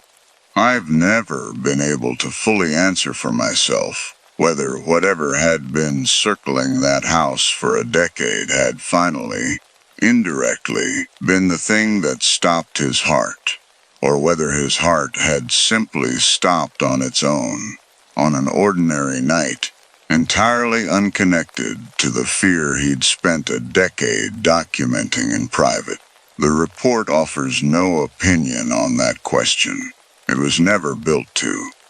I want to be honest about the particular kind of denial I brought to those journals that first read-through, because I think it explains a lot of what happened afterward, and because I've come to understand, since, that it was the exact same denial that had kept my grandfather from getting real help while there was still time for it to matter. He was 78 when he died, living alone, 11 years a widower in a house at the end of a long gravel drive. It would have been easy. It was easy that July afternoon, sitting on the floor of his bedroom with 3 notebooks spread out around me, to read the whole thing as the slow, private unraveling of an old man's mind, rather than as a documented account of something real. I told myself that story for most of that summer. I wanted to believe it, the same uncomplicated way I'd wanted to believe the hardware store owner's vague explanation about sound carrying strangely through rural woods. Both stories let me keep living in that house without having to be afraid of it. I didn't fully abandon that story until the whistling started coming for me too. It came slow. The way I understand now, it had come slow for my grandfather. The same 3 notes, the same hour, drifting closer over the course of that first autumn, with a patience that felt, once I let myself really think about it, more calculated than any wild animal or wandering neighbor had any reason to display. September, still from the woods, distant, easy to explain away. October, from somewhere nearer the old fence line at the edge of the cleared yard, close enough that I started, without deciding to, checking the lock on the back door before bed, on nights I heard it. By November it was coming from the yard itself, close enough that I could hear, underneath the notes, the faint, specific sound of someone actually exhaling to produce them. Not birdsong, not whine through a gap in a fence rail, but breath, shaped deliberately into a tune I'd started to recognize the way you recognize a song stuck in your own head. I did what I imagine most people in my position would do, which is to say I tried to solve it myself before I let myself fully admit it needed solving by somebody else. I'm a carpenter. I'm good with my hands, good at fixing things that are broken by understanding exactly how they're built. And some part of me approached those months the same way I'd approach a piece of furniture with a structural problem, convinced that if I could just identify the mechanism, I could correct it without needing to ask anyone for help. I installed a motion sensor floodlight over the back porch. I bought a trail camera from the same hardware store and mounted it facing the tree line, telling myself I was being thorough, rather than admitting, even to myself, how frightened I'd actually become. I started sleeping with a baseball bat leaned against my nightstand, a detail that embarrasses me now, with how little it would have actually protected me and comforted me enormously at the time regardless. I want to be honest about how much of that autumn I spent congratulating myself on my own resourcefulness, checking the trail camera's memory card every few days, with the specific satisfaction of a man convinced he was finally getting ahead of a problem through sheer competence. The same satisfaction I've felt finishing a difficult joint, or solving a stubborn warp in a piece of reclaimed lumber. It took me longer than it should have to notice the pattern in my own failures, that every single time the camera caught nothing, the whistling itself had also gone quiet, a few minutes earlier than usual, as if whoever was out there understood not just the floodlight's range, but the exact cycle time of the camera's motion trigger, adjusting his own approach with a precision that no amount of hardware store ingenuity on my part was ever going to outmatch. none of it caught anything conclusive. The floodlight tripped twice that November, both times catching nothing on the camera but an empty, illuminated yard. The whistling itself stopping abruptly each time the light came on, as if whoever was producing it understood exactly how the sensor's range worked and had simply stepped back out of it before the shutter could catch him. I found matted grass along the fence line myself, in December, in almost the exact spot my grandfather's journal had described 3 years earlier. A worn, informal path, packed down by what looked like months or years of repeated foot traffic, running from the tree line to a gap in the old fence, and then across the open yard toward the house itself, a route so consistently used that new growth had never had the chance to fully reclaim it. I walked that path myself one gray December afternoon, all the way back to where it disappeared into denser woods on land that belonged, according to the county plat map, to nobody in particular. An unclaimed strip between two larger parcels, the kind of forgotten boundary land that shows up on old surveys and gets quietly ignored by everyone until a dispute forces someone to look at it again. I found, maybe 40 yards in, a flat stone someone had clearly used as a seat many times over, smoothed on top in a way natural weathering doesn't produce, positioned with a clear sight line back toward my grandfather's house through a gap in the brush that looked, the longer I studied it, entirely too convenient to be accidental. I didn't sit on it myself. I stood over it for a long time instead, in the cold, understanding that I was looking at a vantage point someone had used, patiently and repeatedly, for long enough to wear a permanent mark into stone. The break-in, though I've never been fully comfortable calling it that, given what it actually turned out to involve, happened on the second Thursday in January, a little after midnight, 6 months into my time in that house, and roughly 4 months after the whistling had first started drifting toward me instead of simply existing somewhere out past the edge of my hearing. I woke to the sound of it inside the house.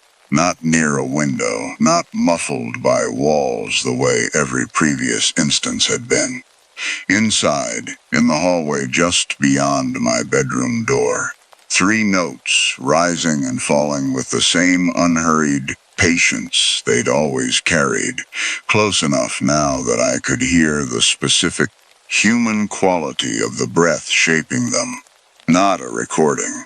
Not an echo carrying strangely through old plaster, but someone standing in my grandfather's hallway, whistling the same tune he'd first heard from somewhere out past the creek a decade earlier. I lay still for what felt like a very long time before I moved at all, running through the same short, useless list of explanations my mind kept offering me in the dark. The house settling, a draft finding some gap in the old windows, my own half-asleep brain assembling a pattern out of nothing and discarding each one in turn, because none of them accounted for the specific, unmistakable rhythm of breath being shaped deliberately into a tune, a sound no house has ever made on its own in the entire history of houses. I don't fully remember deciding to get up. I remember the bat in my hand before I'd consciously chosen to pick it up. Remember my own heartbeat loud enough in my ears that it briefly drowned out the whistling itself. Remember easing my bedroom door open with a slowness that felt, in the moment, like the only genuinely rational choice available to a man who had spent 6 months half convincing himself none of this was really happening. The hallway was empty by the time I reached it. Not silent. I could still hear the whistling receding now, moving away from me down the hall toward the back of the house at a pace too unhurried to be called fleeing, but empty of any visible shape in the dark. Gone around the corner, toward the kitchen before I'd covered half the distance myself. I followed anyway, some old animal instinct, overriding every ounce of caution I'd have recommended to anyone else in my position. Close enough behind the sound that I should have caught up to whoever was making it, and never quite did. As if the house itself had more corners and turns in it that night than it had ever had during 6 months of ordinary daylight familiarity, each one arriving just half a second before I needed it to let the whistling slip further ahead of me. I found the back door standing open when I finally reached it. Cold January air pouring into the kitchen. No sign of forced entry anywhere on the frame or the lock itself. No splintered wood. No pride marks.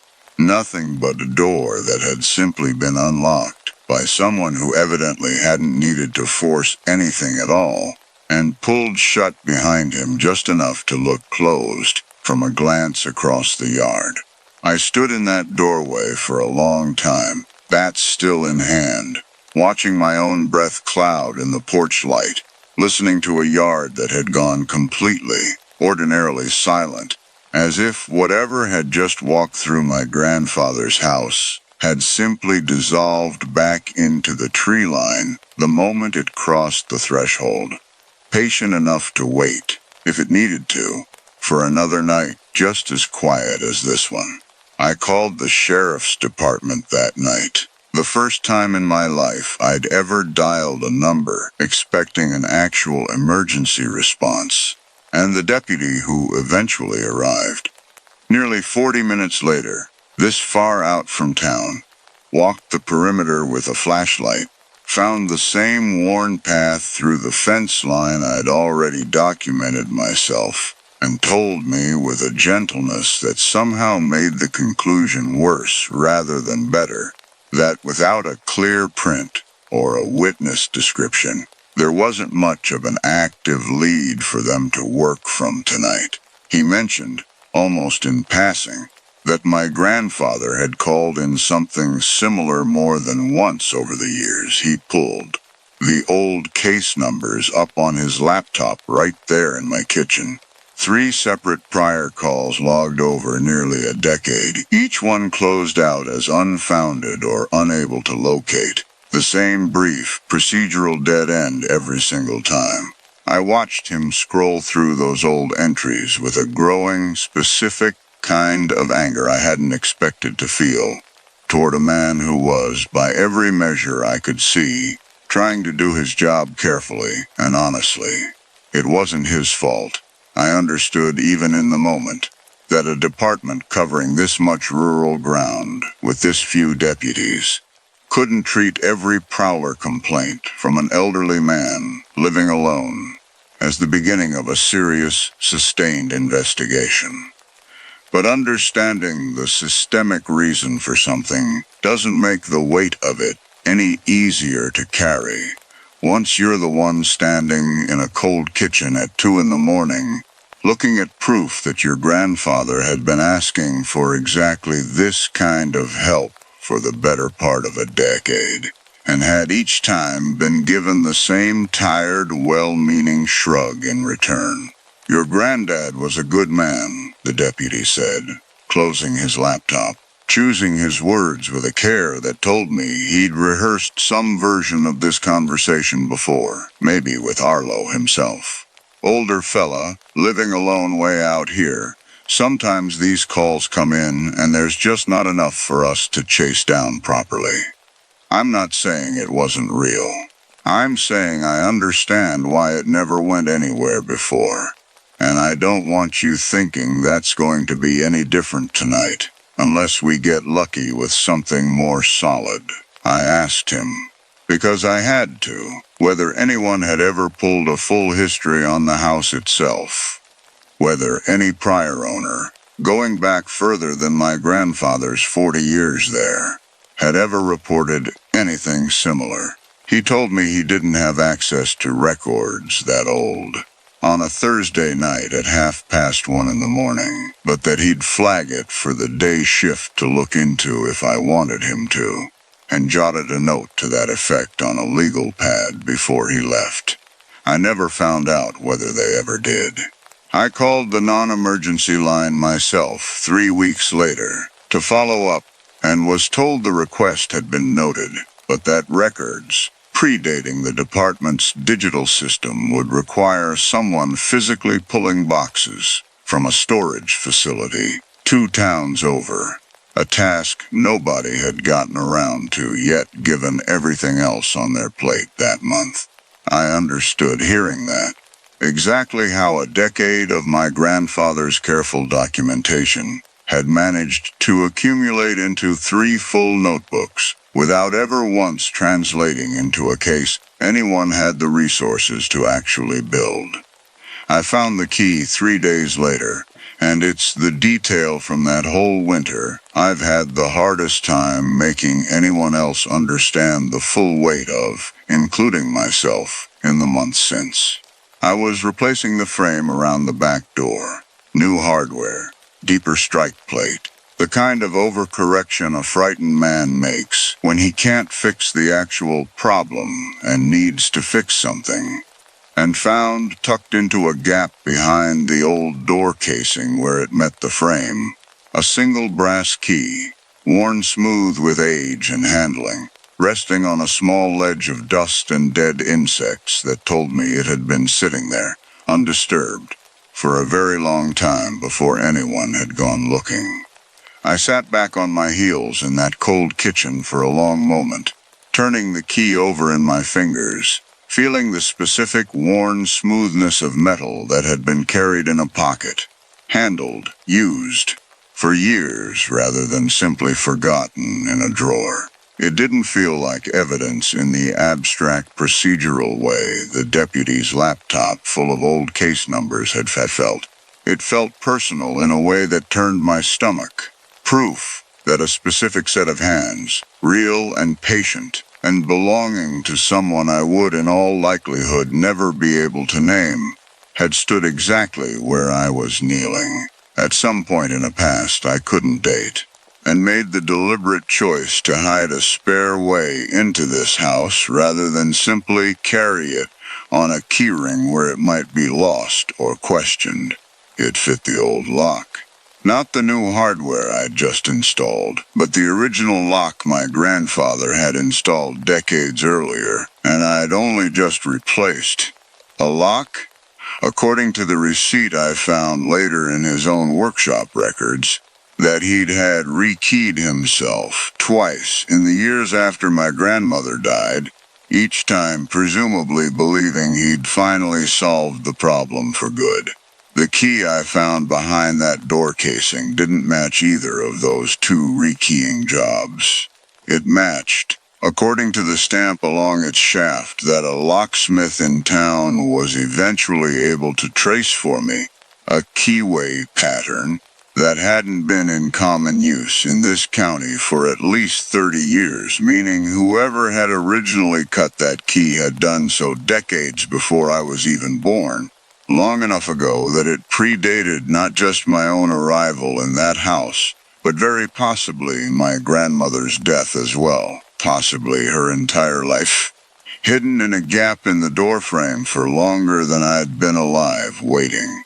The locksmith, an older man himself, studied the key for a long time under his shop's bright work lamp before he told me any of that, turning it the same slow way I had, and asked me carefully where exactly I'd found it. When I told him, he set it down on the counter between us and was quiet for a moment before saying that a key hidden that deliberately, in a spot that specific, usually meant one thing in his experience: someone who'd wanted guaranteed access without ever needing to ask for a copy or explain why he needed one from anybody who might have thought to wonder. He offered, unprompted, to rekey every lock in the house himself that same afternoon, rather than making me wait for an appointment. And I understood, watching him work, that he'd made that offer to my grandfather at least once before, years earlier, and had never quite stopped thinking about it since. I found the torn photograph the same week, going back through a box of my grandmother's things I'd already sorted once that summer, without paying it the attention it apparently deserved. A black and white snapshot from what looked like the early 60s. My grandmother young, and laughing on what I recognized as this same porch, one arm resting against a shape beside her that had been carefully, deliberately torn away, leaving only a stub of sleeve and a hand at her waist, where a second person had clearly once stood. I asked the one relative I still had contact with, who might remember that far back. My grandfather's younger sister, 84 now, living in an assisted living facility 2 counties over. Whether she remembered anyone Ruth had known before she married Arlo. She went quiet on the phone for a long moment before she told me, carefully, that there'd been a young man from a neighboring farm decades ago who hadn't taken it well when Ruth chose my grandfather instead, and that the family had simply stopped mentioning his name sometime in the 60s, the way families sometimes agree, without ever formally deciding to, that a subject has become too uncomfortable to keep raising.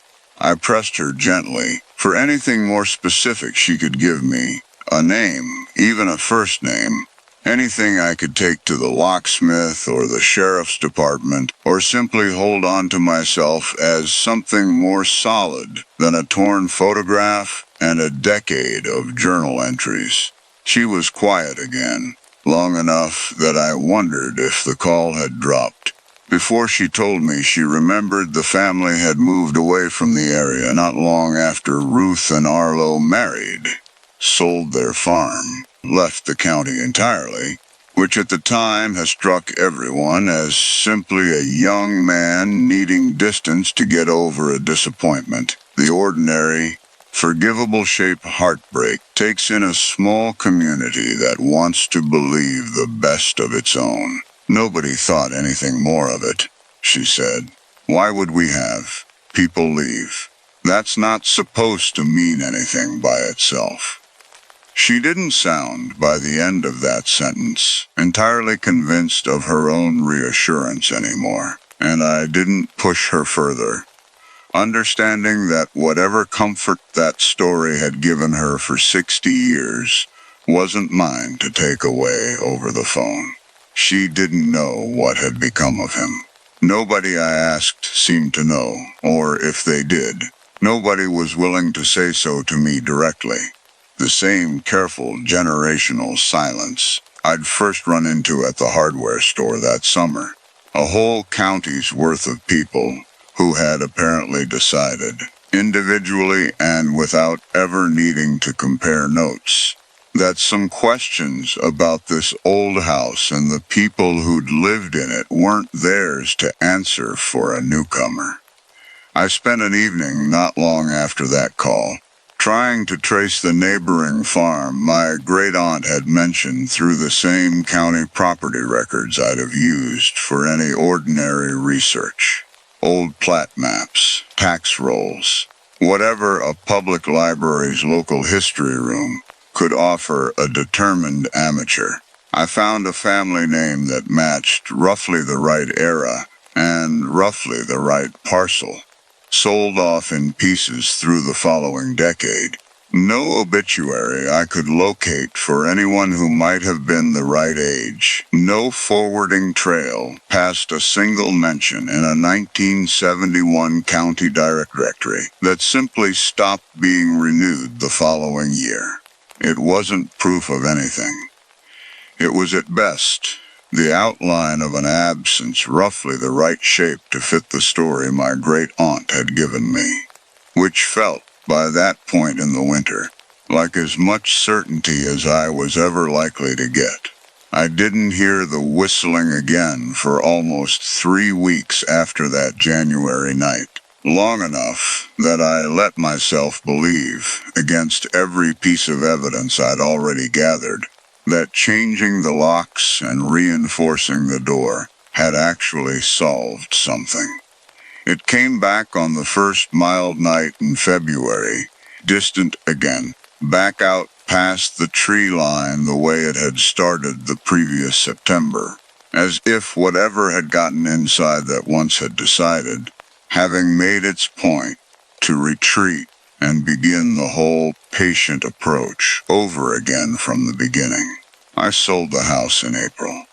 I want to be honest that this wasn't an easy decision, and that some part of me has never stopped feeling like I abandoned something my grandfather would have wanted me to hold on to. The workshop, the land, the 11 years of solitary vigilance he'd apparently kept without ever once telling a single living relative the full extent of what he was watching for.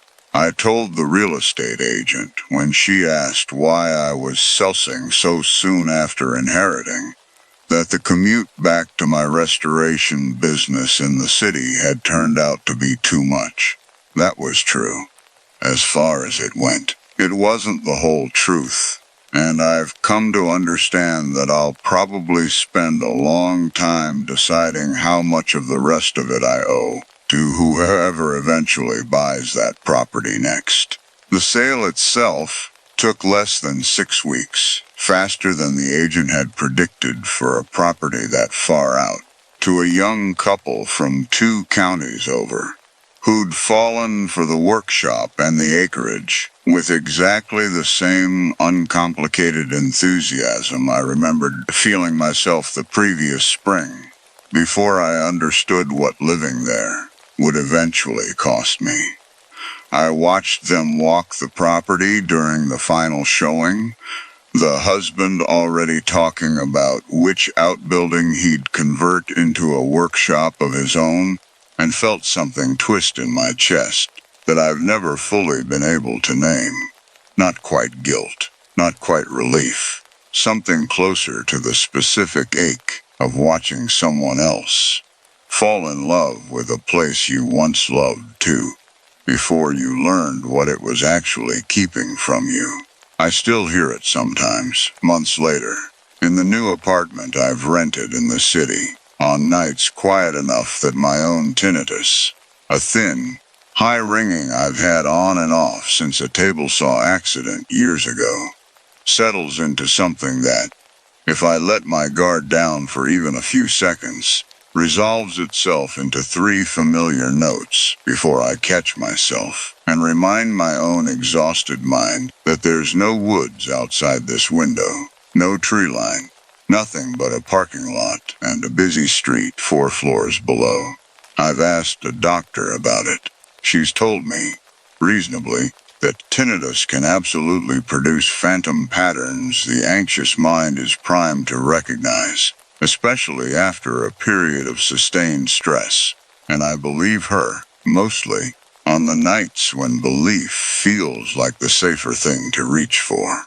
I've caught myself, more than once since moving, checking the lock on my own apartment door twice before bed instead of once, a habit I never had before that winter, and doubt I'll ever fully shed now, no matter how many quiet years eventually pass between me and whatever comes next. My downstairs neighbor mentioned, in passing, a few months after I moved in, that she'd heard someone whistling in the stairwell late one night, a tune she couldn't place, gone by the time she opened her door to look. I told her it was probably just another tenant. I believed that, mostly, standing in my own hallway telling her so. I've thought about it more than I'd like to admit in the months since. On nights when the ordinary sounds of city living don't quite manage to drown out the specific, patient shape my mind keeps returning to. I think about my grandfather's 3 notebooks, more than I've told almost anyone.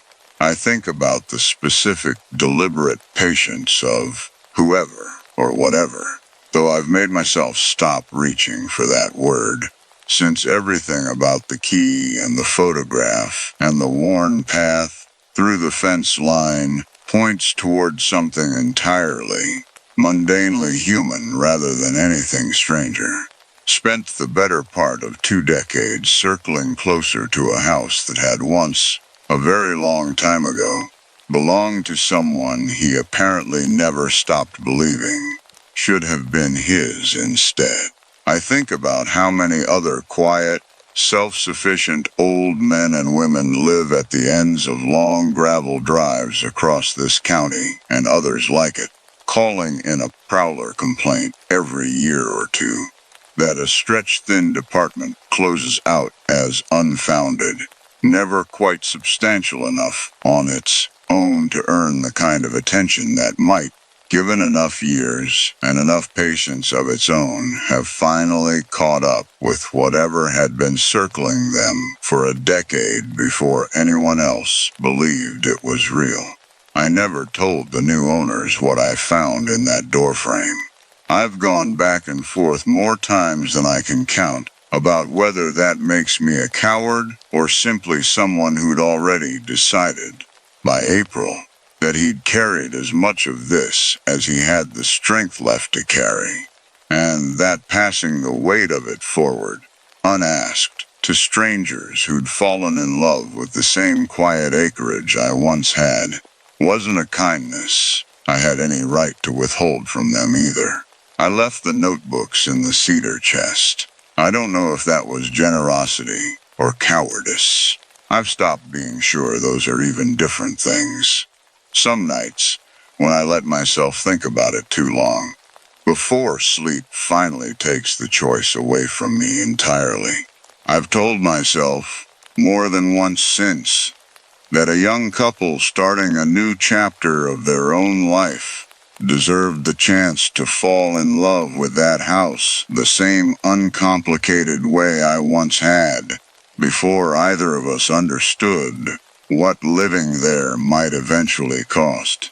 I've also told myself the opposite, that withholding what I knew was its own kind of harm, dressed up as mercy, the same quiet, well-meaning silence that had let this go unaddressed for 2 full generations before it ever reached me. I don't know which of those 2 stories is true. I suspect, some nights, that they're both true at once, and that living with both of them simultaneously is simply part of what I inherited from that house, along with the workshop and the land and the notebook I chose to leave behind. Story 4. Del Wozniak had been running the overnight harvest shift at Prairie Co-op Grain for 15 years, and in 15 years the mechanical level gauge on Bin 7 had never once moved, because Bin 7 hadn't held a bushel of grain or been wired to power of any kind, since before Del was old enough to drive. Tonight the needle was climbing, slow, steady, and utterly without explanation. Harvest overnight ran on adrenaline and bad coffee at the best of times.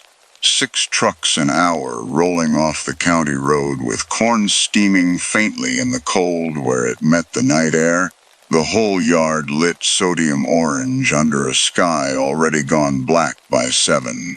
The smell of diesel and dust and warm grain thick enough to taste at the back of the throat by midnight. Prairie Co-op's newer bins, steel, computerized, 14 of them standing in 2 ranked rows against the horizon, their level sensors feeding straight into a monitor in the scale house, did the actual work now, swallowing truckload after truckload without complaint. Bin 7 sat off by itself at the yard's western edge, a squat wooden crib structure from the original 1930s elevator, board-sided and roofed in rust-streaked tin, kept standing only because tearing it down cost more than the co-op's board had ever wanted to spend on a building nobody used. A relic nobody thought about except when a new hire asked why it was still there and got told, more or less, that it wasn't worth the paperwork to knock down.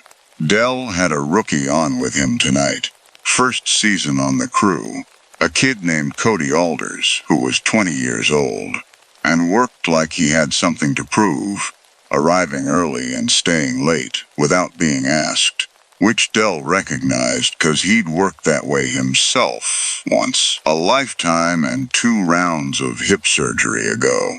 He'd trained Cody personally over the last 6 weeks, walked him through every hazard the job carried twice over. Augers that could take a hand off in under a second, PTO shafts, the particular quiet danger of flowing grain, which killed more agricultural workers a year than almost any other single hazard on a farm, and did it without ever raising its voice.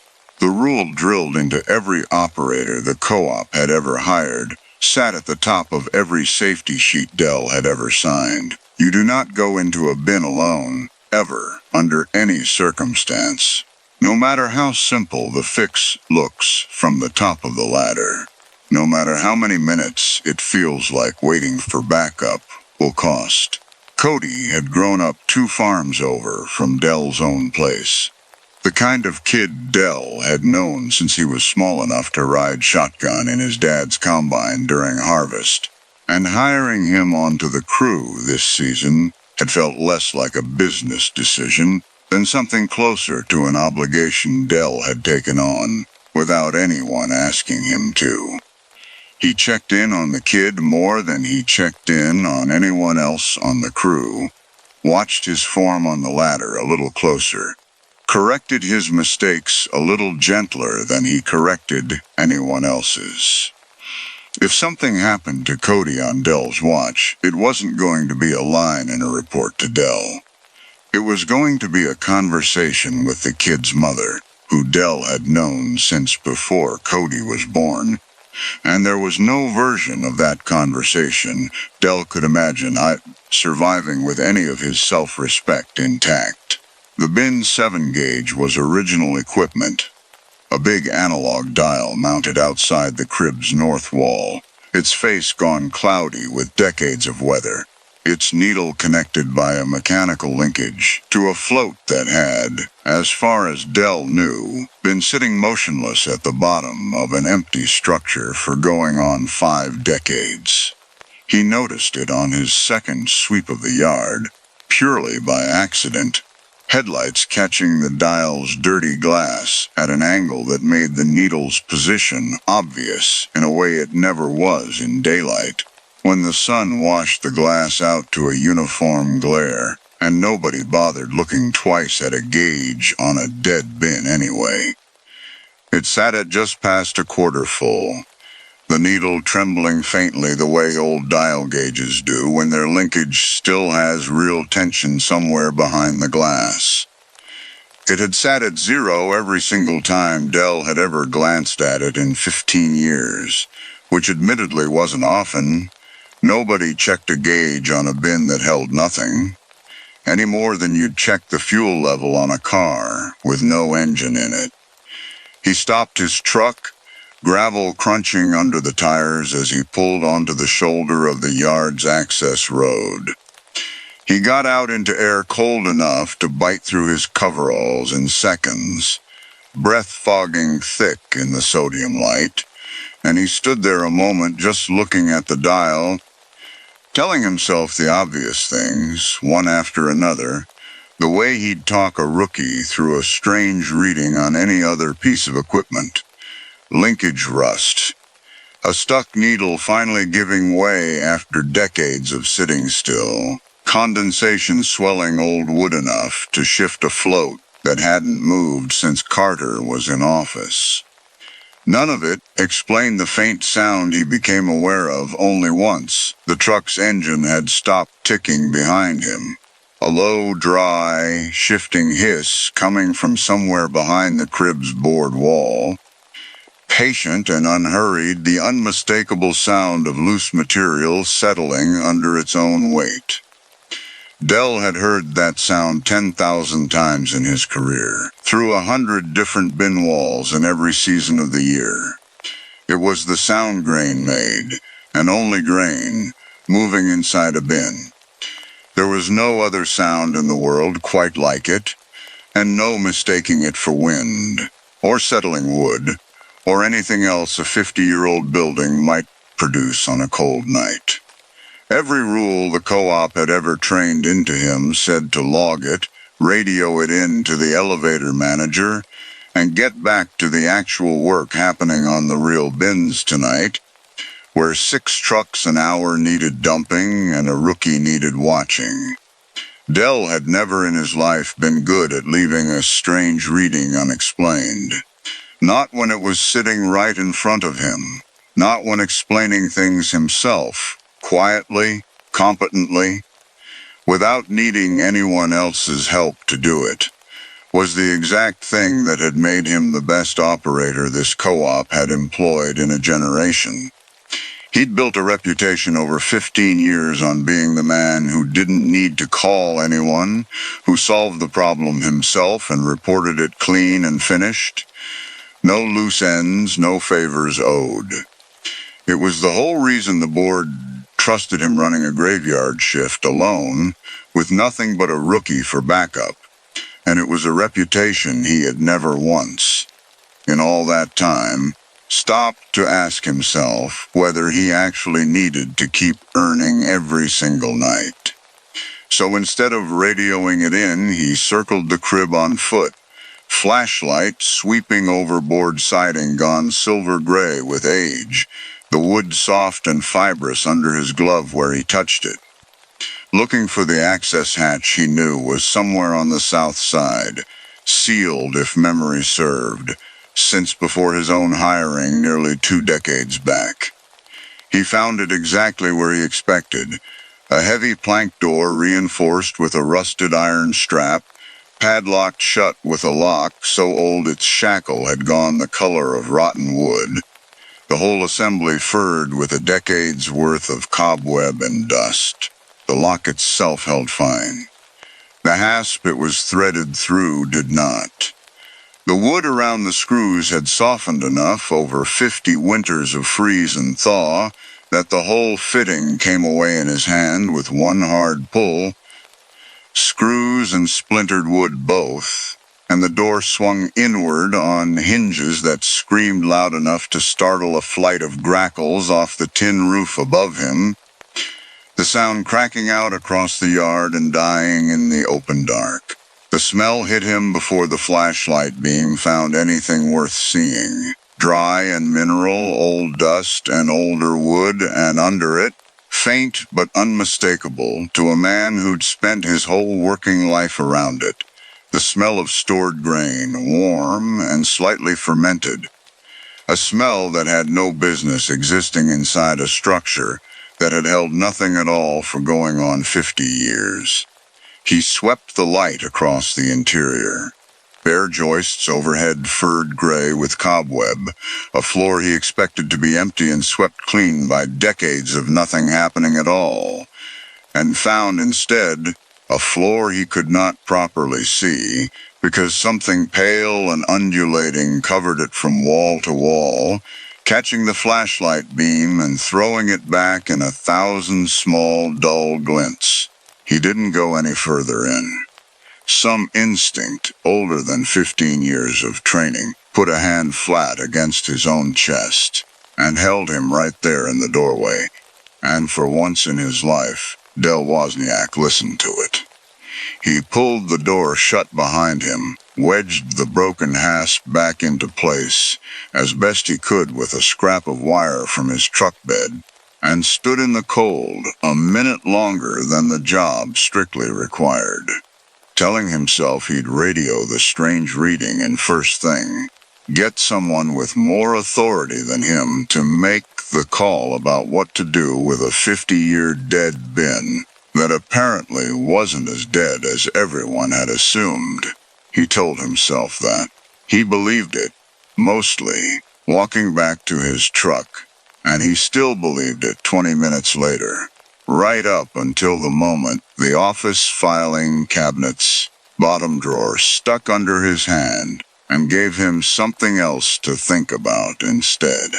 He found the co-op's old incident file, almost by accident 20 minutes later, back in the main office, digging through a filing cabinet in the back room for anything on record about Benjamin Seven's original decommissioning, because the sight in that crib had rattled him enough that he wanted a reason for it that didn't require standing in the dark thinking too hard about what he'd actually seen.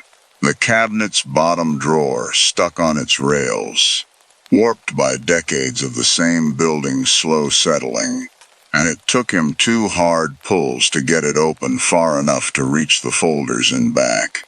Water-stained and curling at the corners, filed by year in handwriting from at least 3 different office managers, going back to the co-op's founding.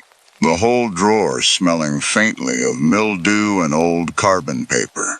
The folder for 1978 was thin, a single insurance claim form clipped to a handwritten incident report from a manager 3 owners of this co-op ago.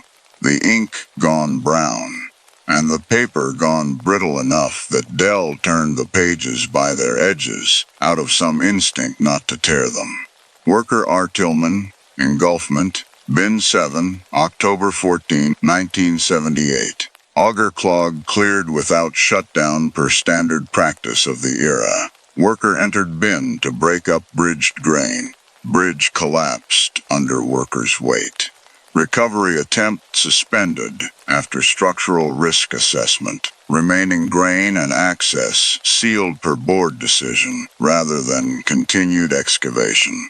Bin retired from active service, gauge left in place. No further use authorized. That was the whole of it. No names beyond the one. No accumulating list of anyone else. Just 4 terse sentences describing a man who had gone into a bin alone to fix a problem that must have looked simple from the top of the ladder, and a company that had chosen, in the end, to seal the door rather than finish the job of bringing him all the way home.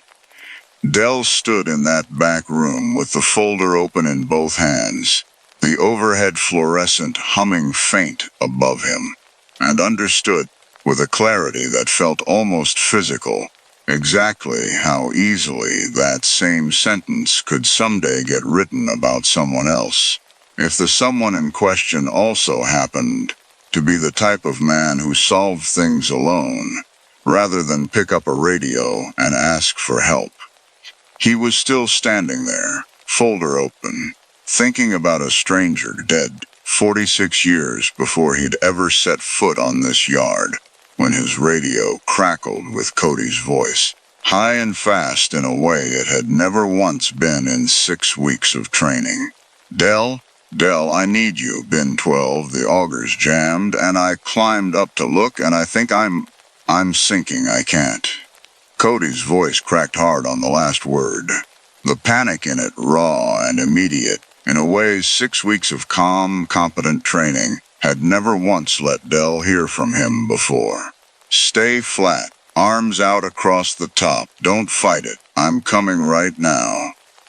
Dell was moving before the sentence finished. Folder dropped open on the desk behind him. Out through the office door, into a night that had gone somehow colder in the 20 minutes he'd spent reading about a dead man. Bin 12 stood 200 yards off across the yard, steel-sided, 40 feet to the eave, its top hatch lit by the single work light Cody had clipped there, before climbing up to clear what should have been a simple auger jam, the kind of 5-minute fix every operator on the crew had done 100 times without incident. Dell found him from the ladder before he'd even gotten his head above the rim.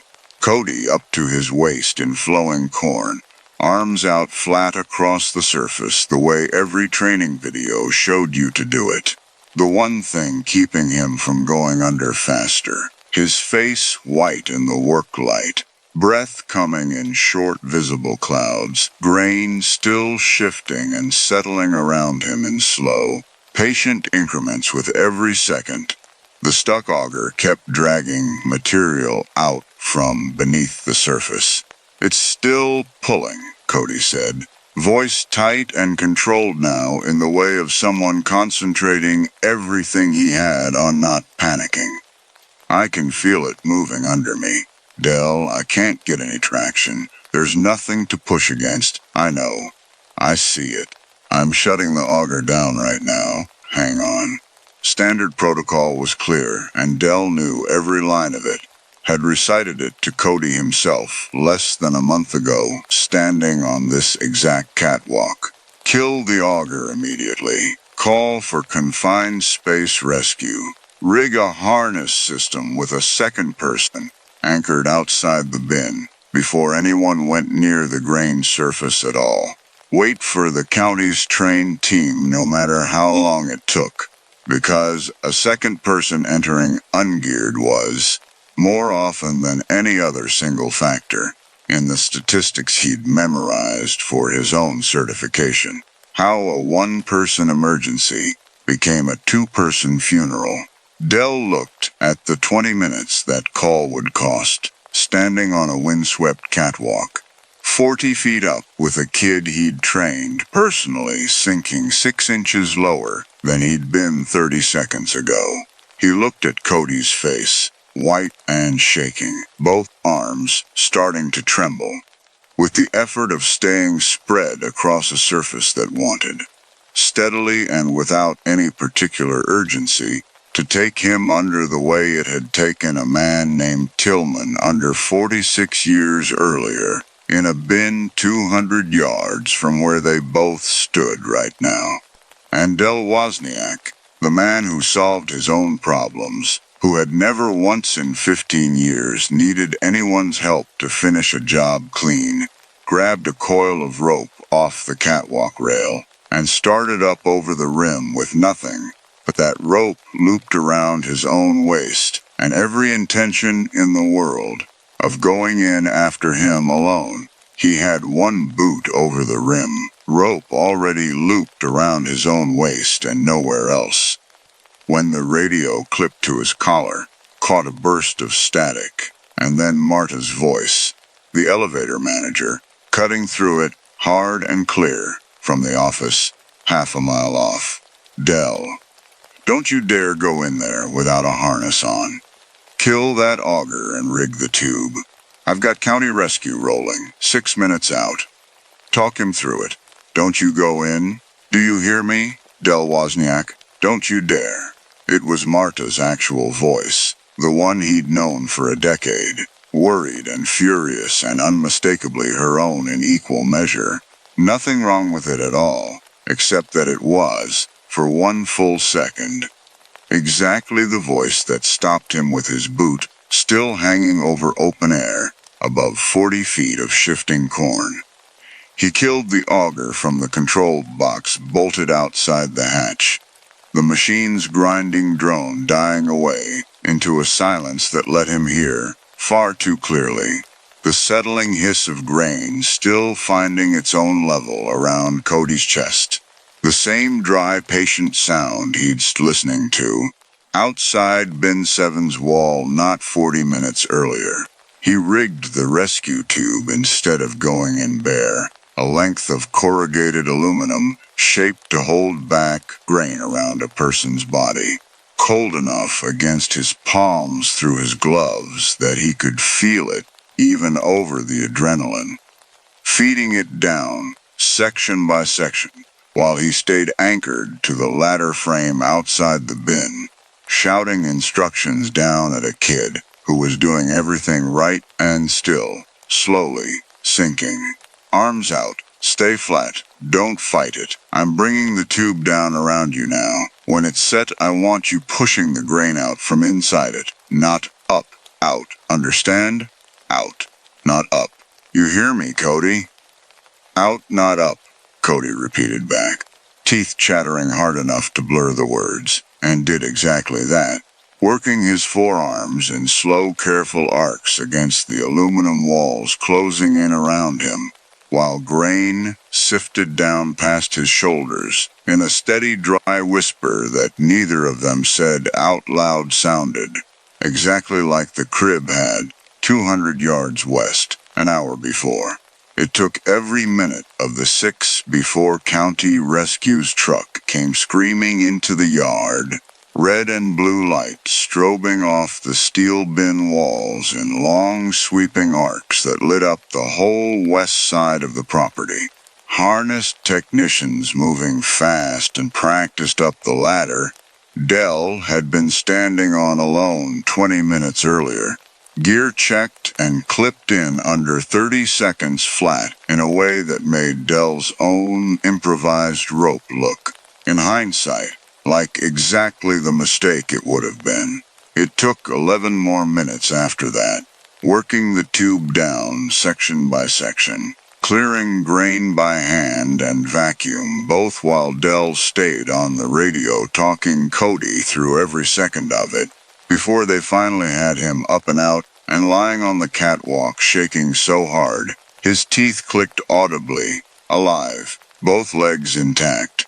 Nothing broken but pride and one badly wrenched shoulder from where he'd braced too hard against the tube's inside wall. The county's official report cited a mechanical auger failure and improper single-person entry procedure.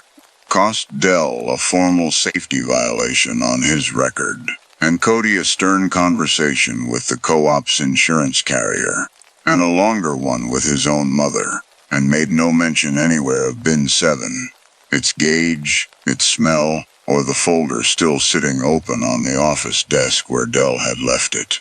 Cody came back to work 11 days later with a shoulder brace and a story he told to anyone who'd sit still for it, about the man who talked him through the worst 6 minutes of his life from outside the bin instead of getting himself buried in there alongside him.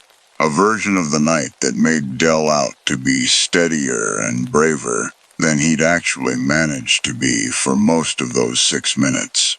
Dell never told him how close that had come to going a different way.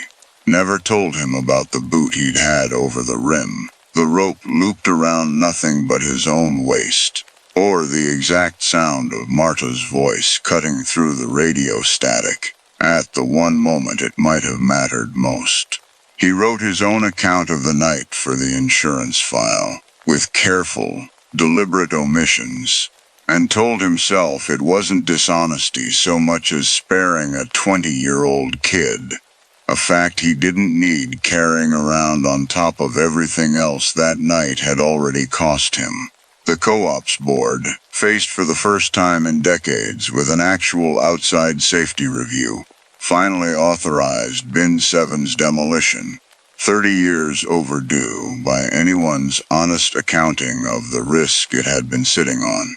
Dell watched the crew take it down on a clear afternoon 3 weeks later, board by board, tin roof peeled back in curling sheets that rang out across the whole yard when they hit the ground, and stood close enough at the foreman's invitation to see straight into the crib once the walls came away on 3 sides at once. It was empty, not just empty of grain in the ordinary sense, swept clean, floor to ceiling, the old plank floor bare and pale where 50 years of settled dust should have sat undisturbed since 1978. No residue anywhere of the smell that had filled his flashlight beam 3 weeks earlier. No explanation the demolition crew could offer beyond a shrug and a joke about ghosts that made Dell smile along with everyone else standing in the lot and say nothing at all in reply. He still runs the overnight harvest shift. He still can't quite make himself leave an unexplained reading alone, though he's learned, since that night, to radio it in first and go look second. A habit Marta rides him about with visible satisfaction every single time she catches him doing it right, needling him gently about it, over coffee in the scale house, the way you'd needle someone about a habit you were genuinely relieved to see them break. Cody still works the crew too, harnessed now on every bin without exception. No argument from either of them about it.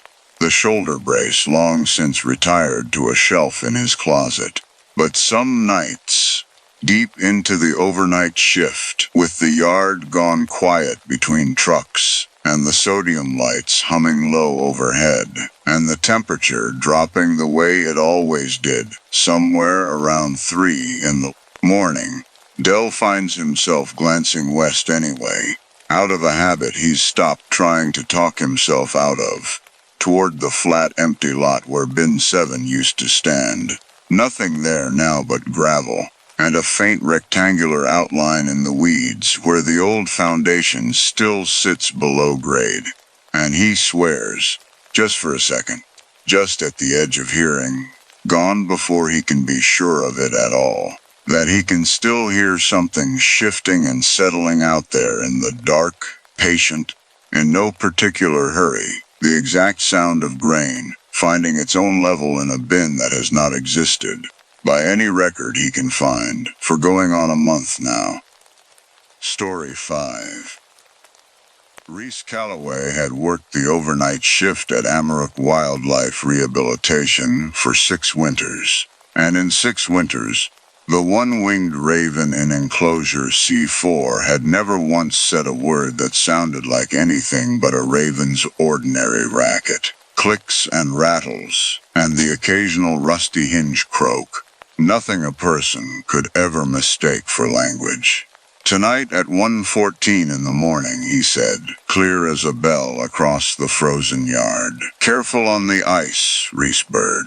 Nobody at Amarook had called her that but Bet. Bet had been dead for 14 months, and Reese had been the one who found her. Amarook sat on 40 acres of Vermont hill country, a converted dairy farm turned non-profit raptor and corvid rescue.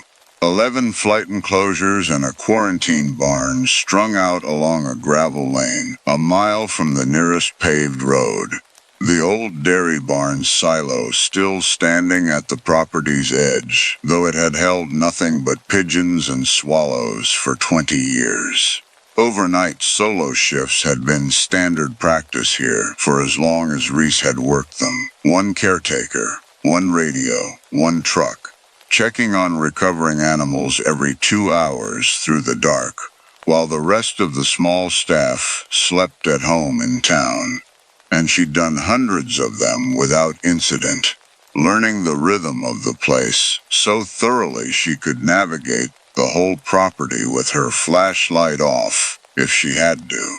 Could tell which gravel patch on the lane iced first, and which flight enclosure's door always needed an extra shoulder to latch fully in cold weather. She'd been the only overnight caretaker at all since Bet Okafor died 14 months back on this same property.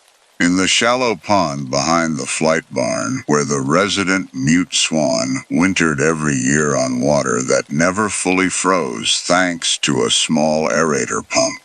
An accident the county coroner had ruled, quickly and without much fuss. The kind of ruling a rural county with 1 overworked medical examiner reached without much appetite for asking harder questions than the obvious ones answered. A woman in her 50s, alone in the dark, slipped on ice she shouldn't have been standing on at all, hit her head, and didn't get back up in time for anyone to find her before the cold did the rest. Reese had been the one who found her the next morning, an image she still hadn't fully found a way to stop carrying around with her on quiet nights. Bet had trained Reese personally over her first 2 years at Amarook, had been the one who taught her every rule the job carried, including the one rule every rehabber at every facility like this one learned on day 1, and was expected to hold on to no matter how long they stayed. You do not name the animals. You do not bond with them.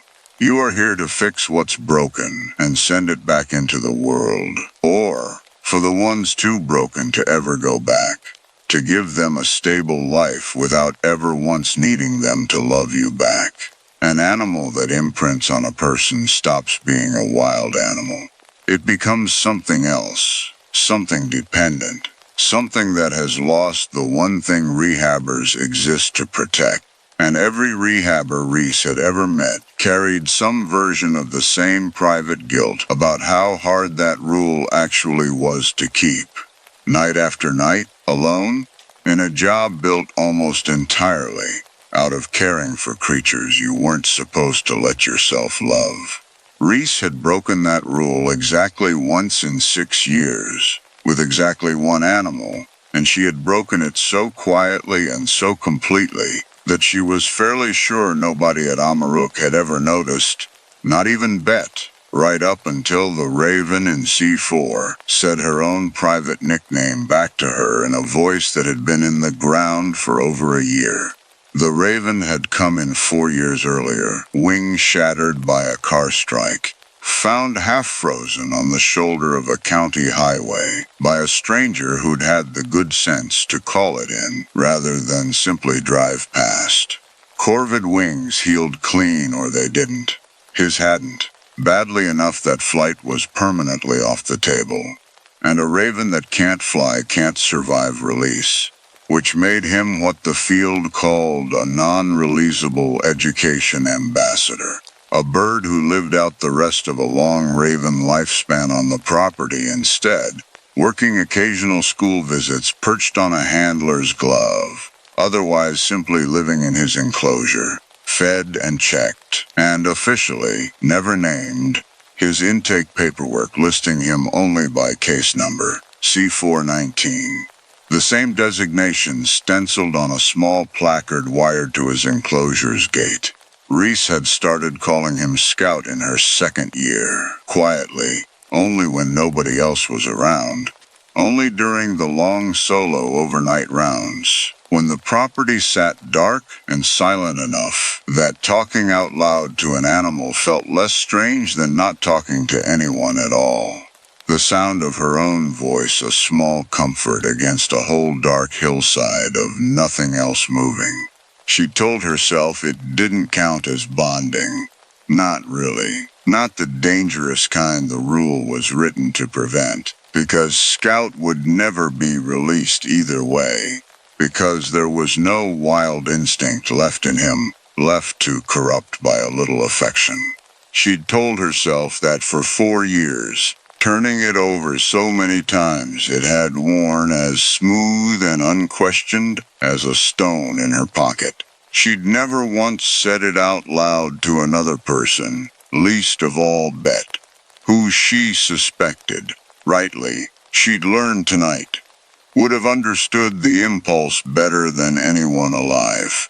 Tonight, standing in front of C4, with her flashlight beam, catching the raven's single dark eye, the other socket long since healed over smooth, where the accident had cost him more than a wing, hearing her own dead mentor's nickname for her come out of a bird's throat in a cadence too precise, too specifically Bet, the particular rise on the 2nd syllable, the way Bet always let the last word trail rather than land, to be coincidence or clever mimicry of some stranger's voice picked up from nowhere. Reese found she couldn't move for a long moment, cold working its way up through her boots that had nothing to do with the temperature at all. "Say that again," she said very quietly to a raven who had absolutely no reason to understand her, her own breath fogging thick in the flashlight beam. He tilted his head, feathers ruffling once against the cold single eye catching the light in a small hard glint, and said nothing at all. She told herself, walking the rest of her 2 a.m., round on legs that felt farther away from her than usual, that ravens were extraordinary mimics, some of the best in the animal kingdom by any measure ornithologists had ever taken, that Scout had lived on this property for 4 years, and Bet had worked it for a decade before that, that there was nothing actually impossible about a bird picking up a phrase from years of ambient exposure and producing it, eventually. On some winter night, when the conditions happened to align, the cold and the quiet and her own voice at the enclosure gate, all lining up the same way they must have lined up 100 times before, without her noticing. She told herself this, all the way to the quarantine barn, boots crunching over frozen gravel, breath coming out in short visible bursts, where a great horned owl brought in 4 days earlier, found tangled in barbed wire on a neighboring property. Aggressive, even by great horned standards, still settling into captivity badly enough that she'd been keeping visits to the absolute minimum the protocol allowed. Sat exactly where he should have, exactly as unhappy about her flashlight as he'd been every night since arrival. Feathers flattened tight against his body in the particular sullen posture she'd come to expect from him. Everything at quarantine checked clean. She logged it, the way she logged everything, in the same careful block print Bet had taught her to use all those years ago, checking each animal off the sheet in order, and turned back toward the main enclosures to finish the round, telling herself the whole way that she was not going to stop at C4 again tonight, that whatever had just happened there was a coincidence worth thinking about later, in daylight, with coffee, not something worth losing an hour of a working overnight shift to, not when 6 other enclosures still needed checking before sunrise. She stopped at C4 again anyway. 20 extra minutes she didn't have, crouched in front of the enclosure with her flashlight propped against the wire mesh, coaxing nothing further out of a bird who sat on his perch, and watched her with the patient, unreadable attention ravens were famous for, giving her nothing at all beyond the ordinary rustle and click of a resting corvid on a cold night. She told him, eventually, feeling foolish and unable to stop herself anyway, that if he had more to say, she was listening. She'd always been listening. She just needed him to say it now instead of later, because she had actual work to finish and an owl 3 buildings over that needed checking on schedule, not on whatever schedule a dead woman's voice coming out of a bird's throat happened to keep. He gave her nothing.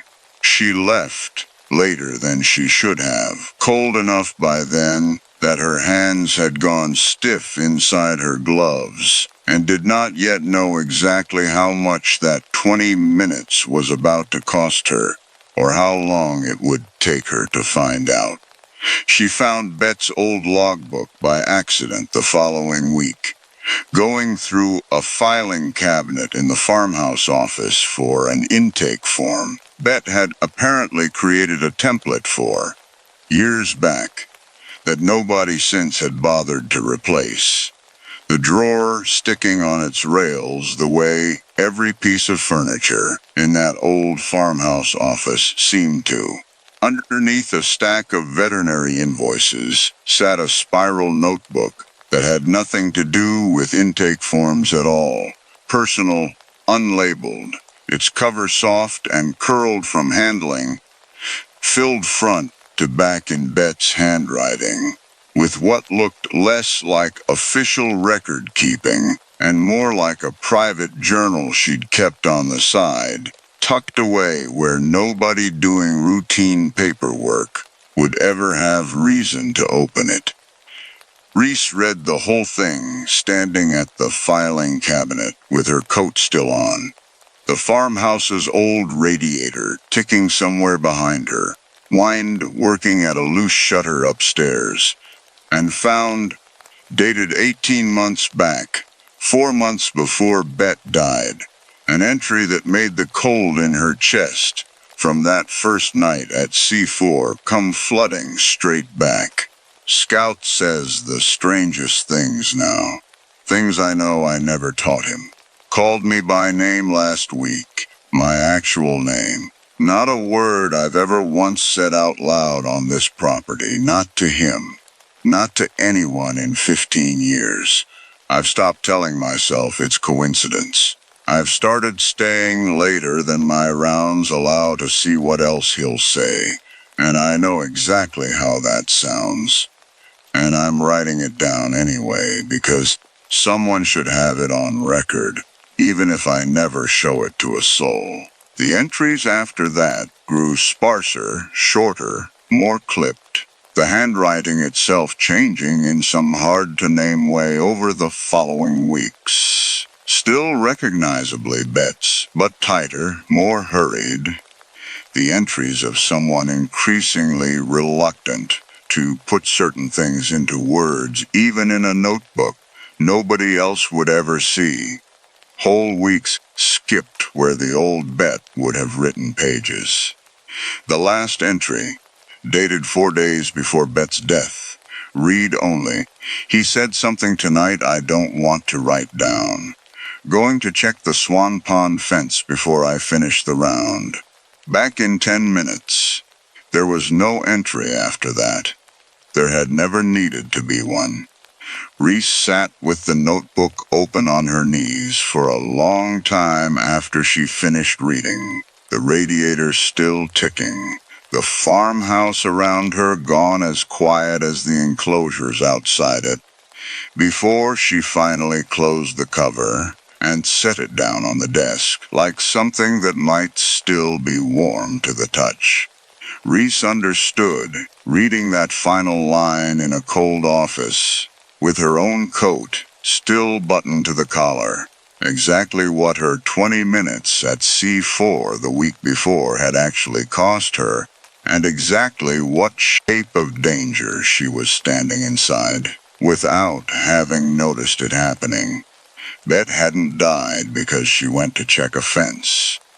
Bet had died because something at C4 had, on some winter night, much like the one Reese had just lived through, cost her the minutes and the focus she needed to notice ice where ice shouldn't have been, to move carefully instead of hurriedly, to do the actual physical job in front of her, instead of the one a raven's borrowed voice had pulled her attention toward instead. She turned the thought over more than once in the weeks that followed, unable to land anywhere solid with it. Some nights it seemed obvious that whatever Scout had become was dangerous, a thing that had taken Bet from her the way it might yet take Reese too if she let it. Something to be feared and kept at careful distance no matter how much it looked, on the surface, like nothing more than an old bird's habit of talking. Other nights, standing in front of his enclosure with her flashlight steady on that single unblinking eye, she couldn't make herself believe he meant her any harm at all. That whatever he'd said to Bet, and was perhaps still trying to say to her now, might have been something closer to a warning than a lure, offered by the only living thing on the property who had loved Bet, back in whatever small, strange way a bonded animal is able to. She never did manage to decide which of those two things was true, and came, eventually, to suspect that the question itself might not have a single answer, that both could be true at once, the way most of the things worth being afraid of usually are. The bond that was supposed to be the whole redemptive point of this work, the thing every rehabber secretly wanted, despite the rule against it, the quiet, private conviction that an animal you'd saved could, in some small way, love you back for it, was, Reese understood now, Sitting alone in a cold office, with a dead woman's last unfinished sentence in her hands. Exactly the thing that had gotten Bet killed. And exactly the thing Reese herself had spent 4 years quietly, deliberately cultivating with the same bird, on the same overnight shifts, using the same excuse that it didn't count because he'd never be released anyway. She closed the notebook. She did not go back out to C4 that night at all, though every instinct in her wanted to. Badly enough that she sat with her hand actually on the office door for a full minute before she made herself turn back toward the couch instead and finish her shift exactly on schedule, right down to the minute. It was 3 weeks later, on an ordinary Tuesday overnight, with nothing unusual logged anywhere on the property, that the quarantine barn's faulty enclosure latch, the same one she'd meant to report to maintenance twice already and hadn't, too distracted both times by other things. First the notebook and then simply the ordinary business of a job that never quite left enough hours for every small fix it needed, finally gave out entirely, and the great horned owl got loose into the barn's open central aisle sometime around 1:30 in the morning. Reese heard him before she saw him, a heavy, low whoosh of wing beats, in a space built for storage carts and feed bins, not flight, followed by the crash of an aluminum bucket, going over and rolling in a long, clattering arc across the concrete floor. She came through the barn door with her flashlight up and her heart going hard enough to feel in her throat, and found him perched on a rafter 12 feet up, wings half spread against the beam for balance, eyes blazing gold in the flashlight beam, talons the length of her fingers flexing against old wood, with a sound like knuckles cracking. An animal that could put a puncture wound clean through a hand in the time it took to think about it, agitated and cornered and now loose in a building with no clear way back to where he belonged.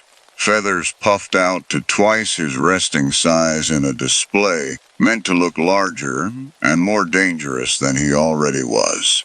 Every part of her wanted badly to walk the length of the barn to C4 first, just to check, just to see if Scout had anything to say about it, some warning, some help, some sign that the bond she'd spent 4 years building actually meant something useful, instead of only ever costing her, the way it had cost Bet everything it was possible to cost a person.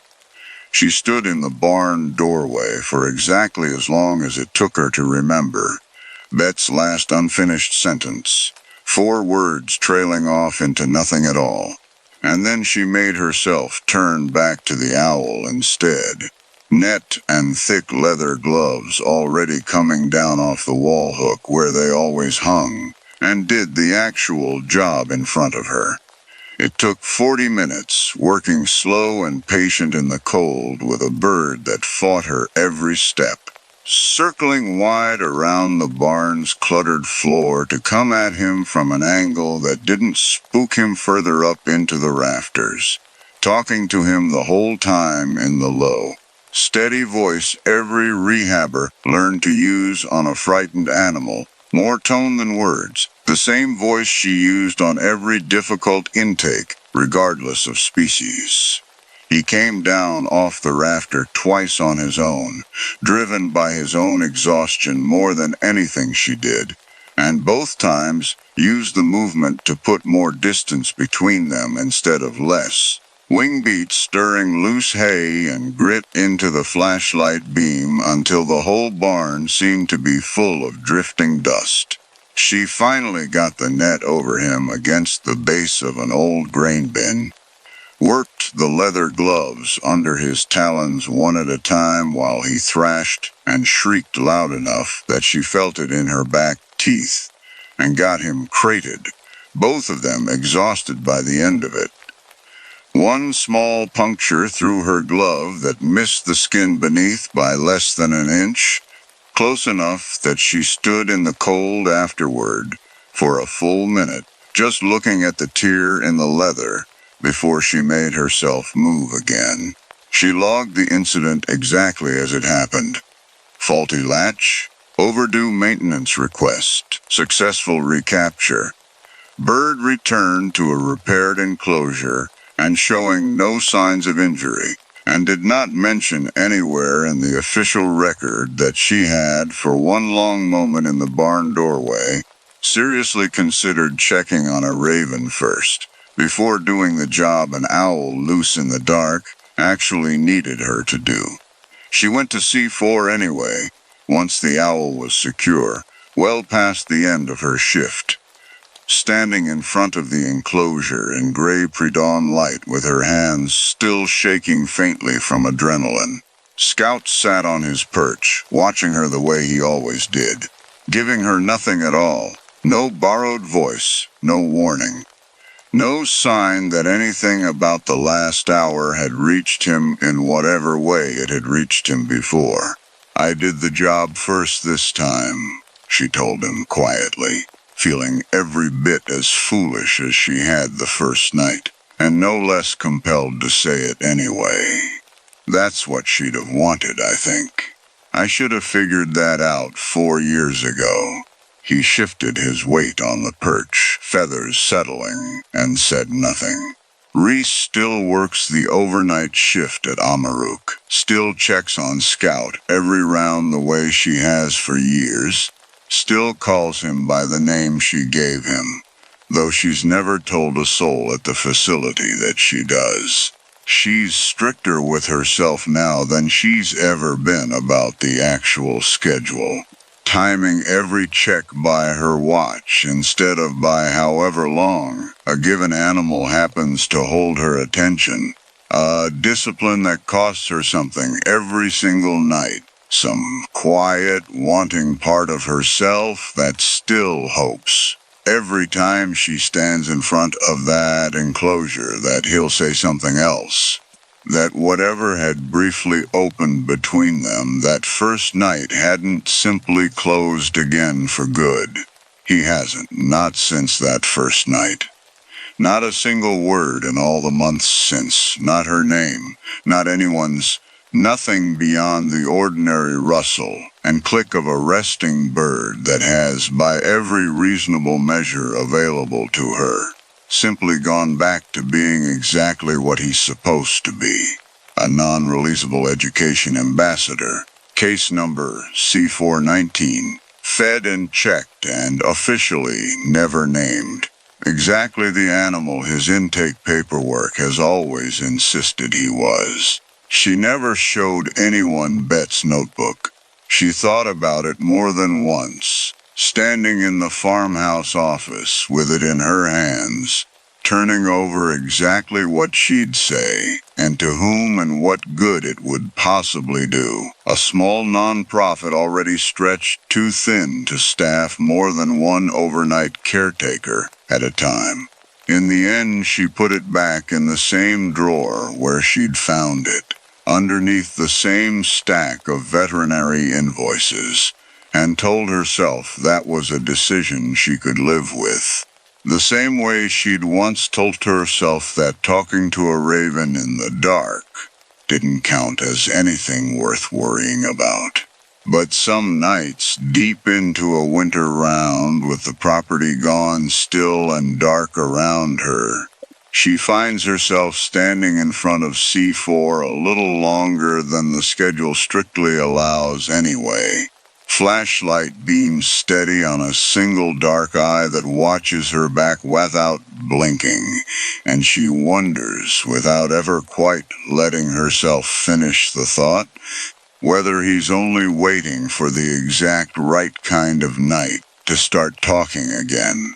And what, if he does, he might finally have enough of her own attention left over to say. Story 6. Bex Foster had spent 6 years as a wilderness EMT and lifeguard instructor, long enough that the reflex to respond to distress had stopped feeling like a decision and started feeling like something closer to a heartbeat. Automatic, immediate, not something she could talk herself out of once it fired. She'd pulled 2 overturned kayakers out of Whitewater on a rescue course in her 20s. She'd run a full arrest on a stranger at a public pool while off-duty, in street clothes, 'cause some part of her simply couldn't watch a body go still in the water and do nothing. It was the best thing about her, most people who knew her would say.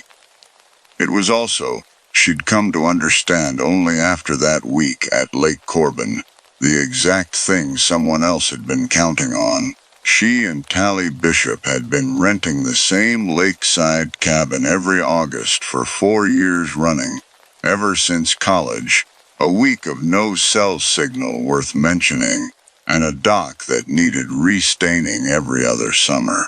Tally worked as an electrical engineer by trade and kept an amateur radio license as a hobby that had started as a way to bond with her late grandfather and stuck around long after he was gone. She could read Morse code the way some people could read sheet music, not fluently exactly, but well enough to recognize the shape of it the moment it crossed her attention. That mattered later. It mattered from the very first night. She'd told Bex the story of her grandfather more than once over 4 summers of shared cabin dinners, a merchant marine radio operator in his younger years, then a lifelong ham operator who'd kept a rig in his garage, well into his 80s, patiently teaching a reluctant teenage granddaughter the alphabet in dots and dashes because he'd told her once, for at least one person in the family to be able to talk to him the way he'd once talked to ships.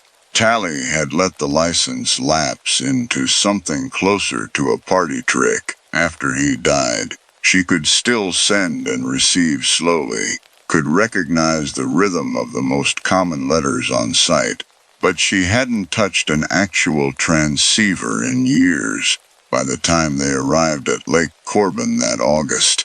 It was, she'd joked to Bex more than once, the single most useless skill she still carried around, good for nothing but occasionally impressing someone at a party. She would think about that joke for a long time afterward, and not fondly.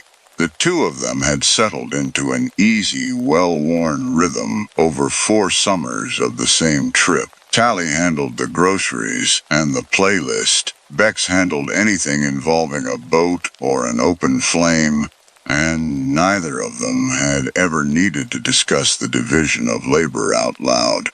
Bex liked to think of the week as a kind of decompression chamber, the only stretch of the year she went a full 7 days without a radio clipped to her hip or a call log open on her phone, and she'd said as much to Tally on the drive up that year, only half joking, that this was the one week she got to just be a person on vacation instead of someone whose whole nervous system was wired for other people's emergencies.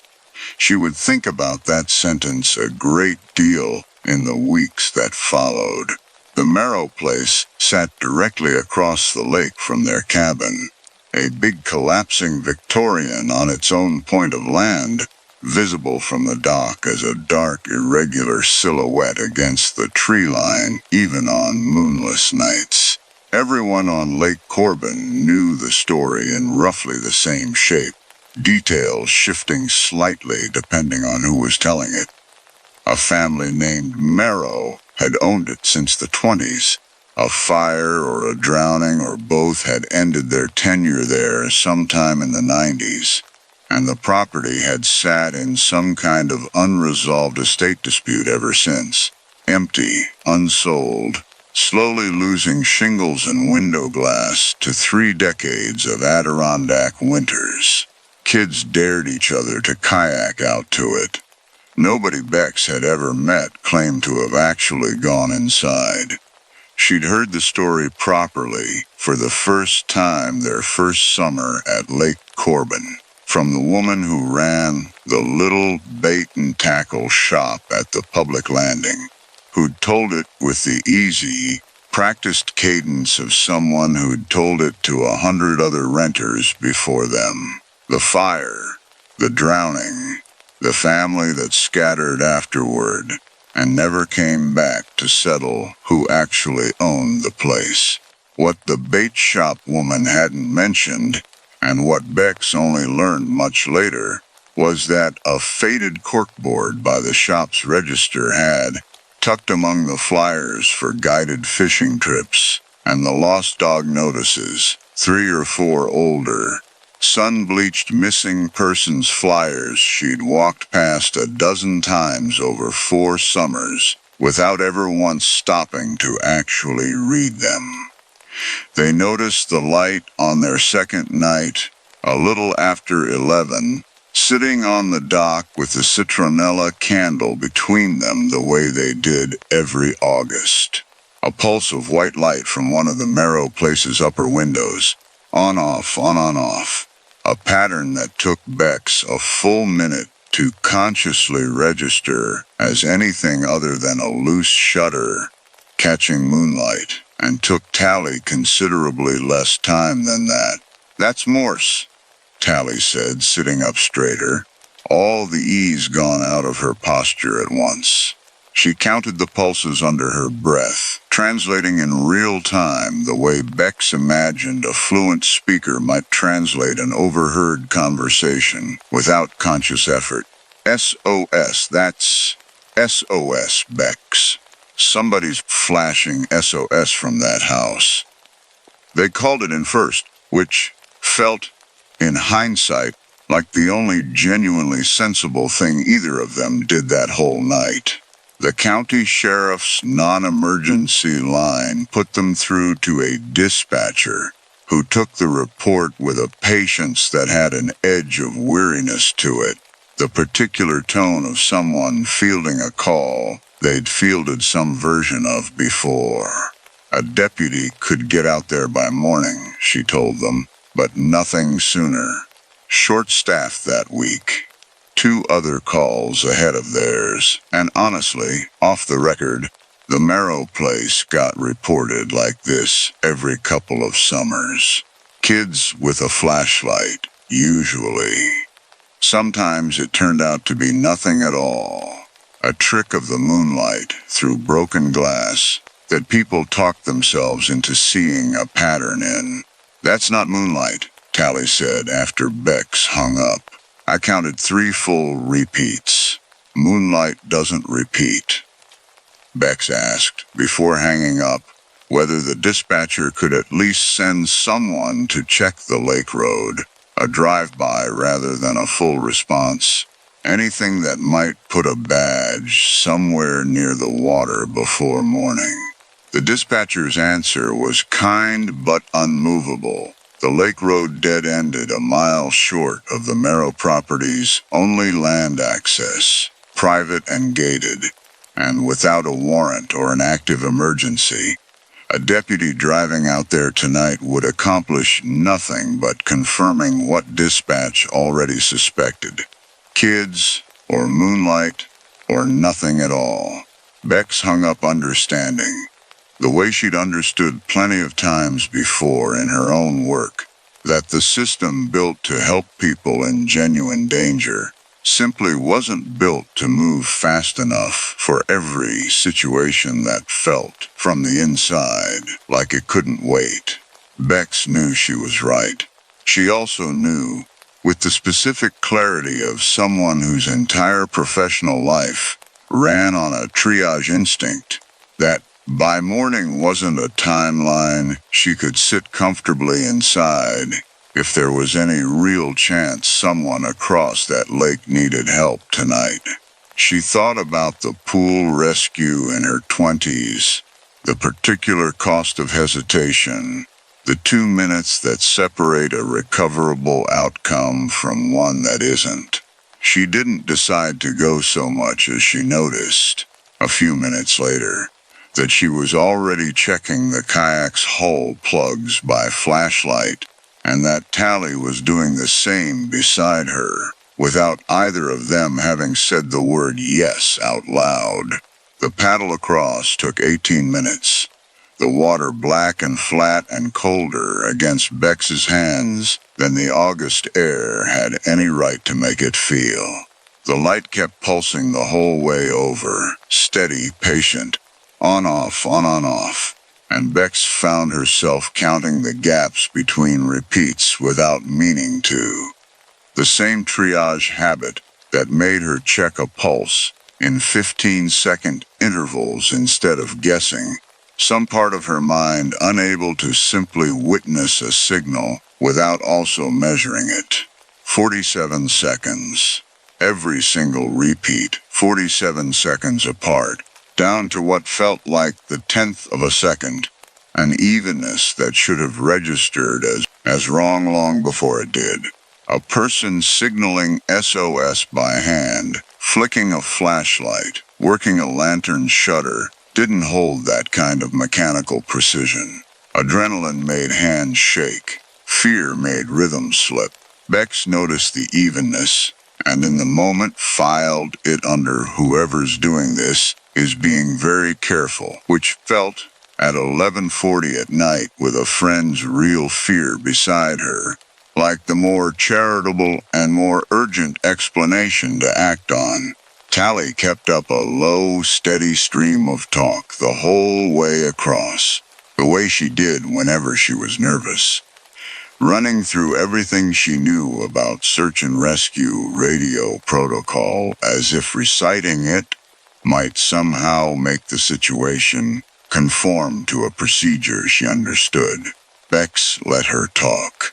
She'd learned, over 4 summers of friendship, that Tally processed fear out loud, the way Bex processed it through her hands, through motion, through the physical business of doing something useful, and that the kindest thing she could offer her friend in that kayak was simply not to interrupt. About 2/3 of the way across, the light stopped for almost a full minute, long enough that both of them froze mid-stroke, oars dripping, waiting, before it resumed exactly where it had left off, same rhythm, same interval, as if whatever was producing it had simply needed a pause rather than having run out of whatever it needed to keep going. Bex told herself in the moment that this was consistent with someone conserving a failing flashlight battery. She understands now that it was almost certainly nothing more than a timer being manually reset, someone checking their equipment mid-cycle, from somewhere close enough to the rig to reach it in under a minute, a possibility that hadn't occurred to her at the time, and that she's grateful, in a small and complicated way, she hadn't had the capacity to consider before it mattered.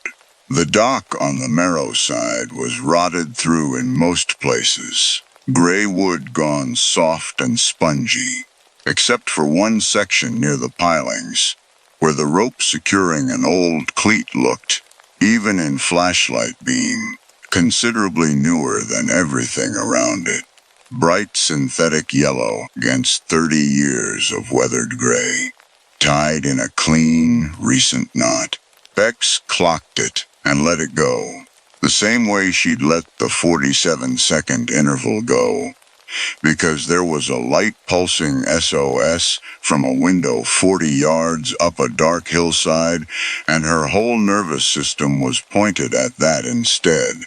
They tied off and went up together, flashlights low, calling out as they climbed the slope through waist-high grass gone to seed.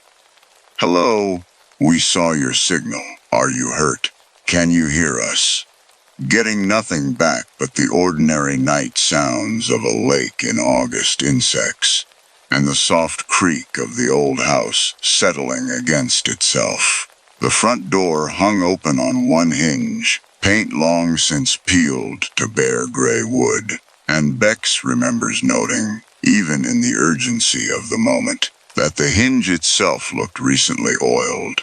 A small, silent detail her mind flagged and discarded in the same half-second, too focused on the pulsing light upstairs to let it register as anything more than an odd trick of the flashlight beam.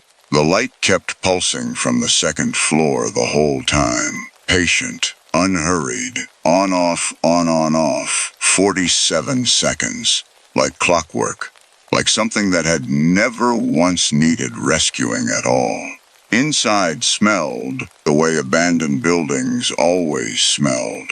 Mildew and cold plaster, and something faintly electrical underneath it that Bex didn't consciously register until later.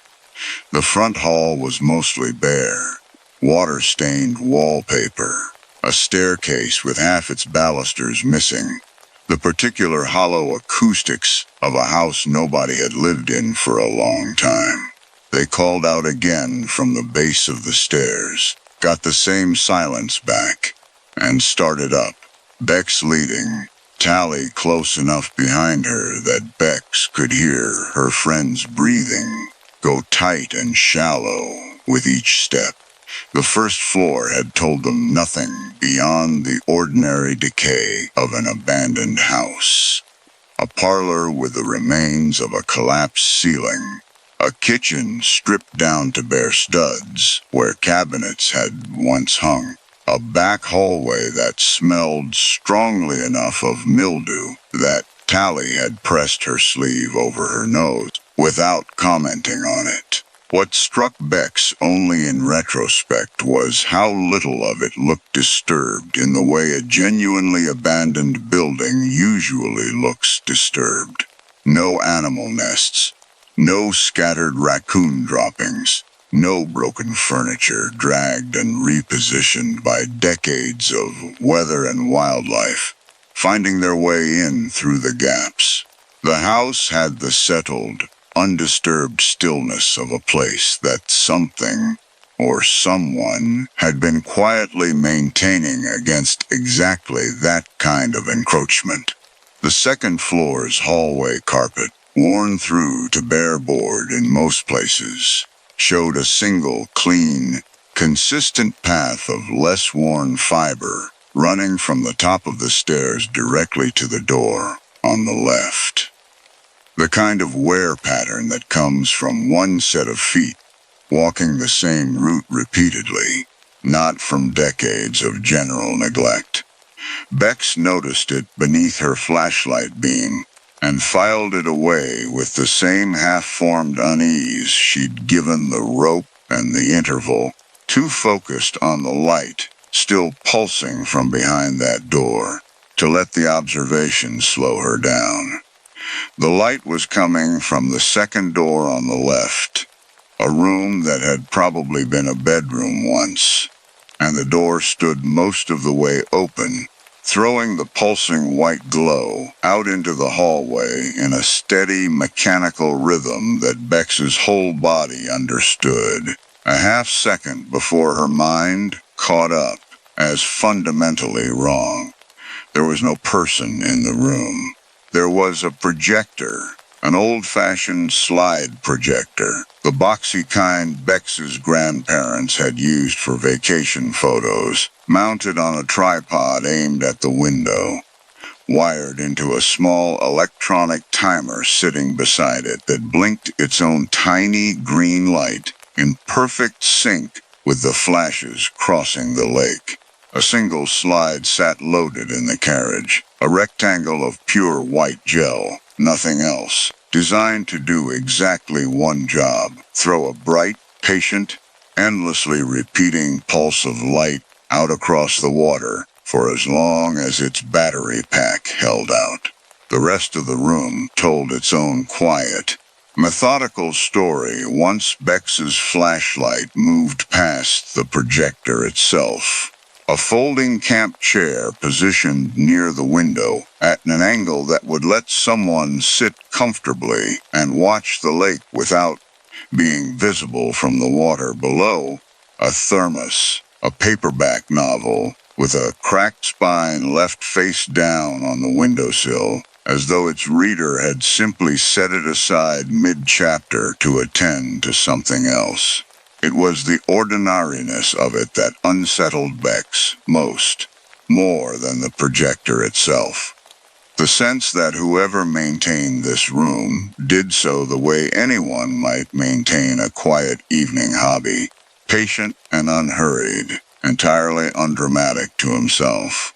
Bex understood, standing in that doorway with Tally's hand suddenly gripping her arm hard enough to bruise, that the wrongness she'd clocked and dismissed twice already, the too-even rhythm, the too-new rope, had been the same wrongness all along, and that she'd talked herself past both warnings for the same reason, because some part of her had been trained, for 6 years, to treat any hesitation in front of a possible emergency as its own kind of failure.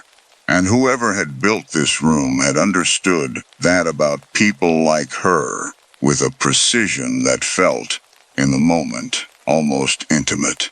The floor creaked behind them. Bex has never been able to fully reconstruct, afterward, the order of what happened in the next handful of seconds. The same compression she'd read about in trauma literature for years, without ever having felt it firsthand. Adrenaline flattening a sequence of events into something closer to a single overwhelming impression than an ordered memory. There was a shape in the doorway they'd just come through, tall, still, backlit by the hallway's deeper dark rather than by the projector's glow.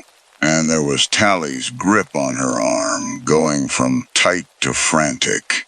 And there was her own voice, from somewhere that didn't feel entirely like conscious decision, saying window, now.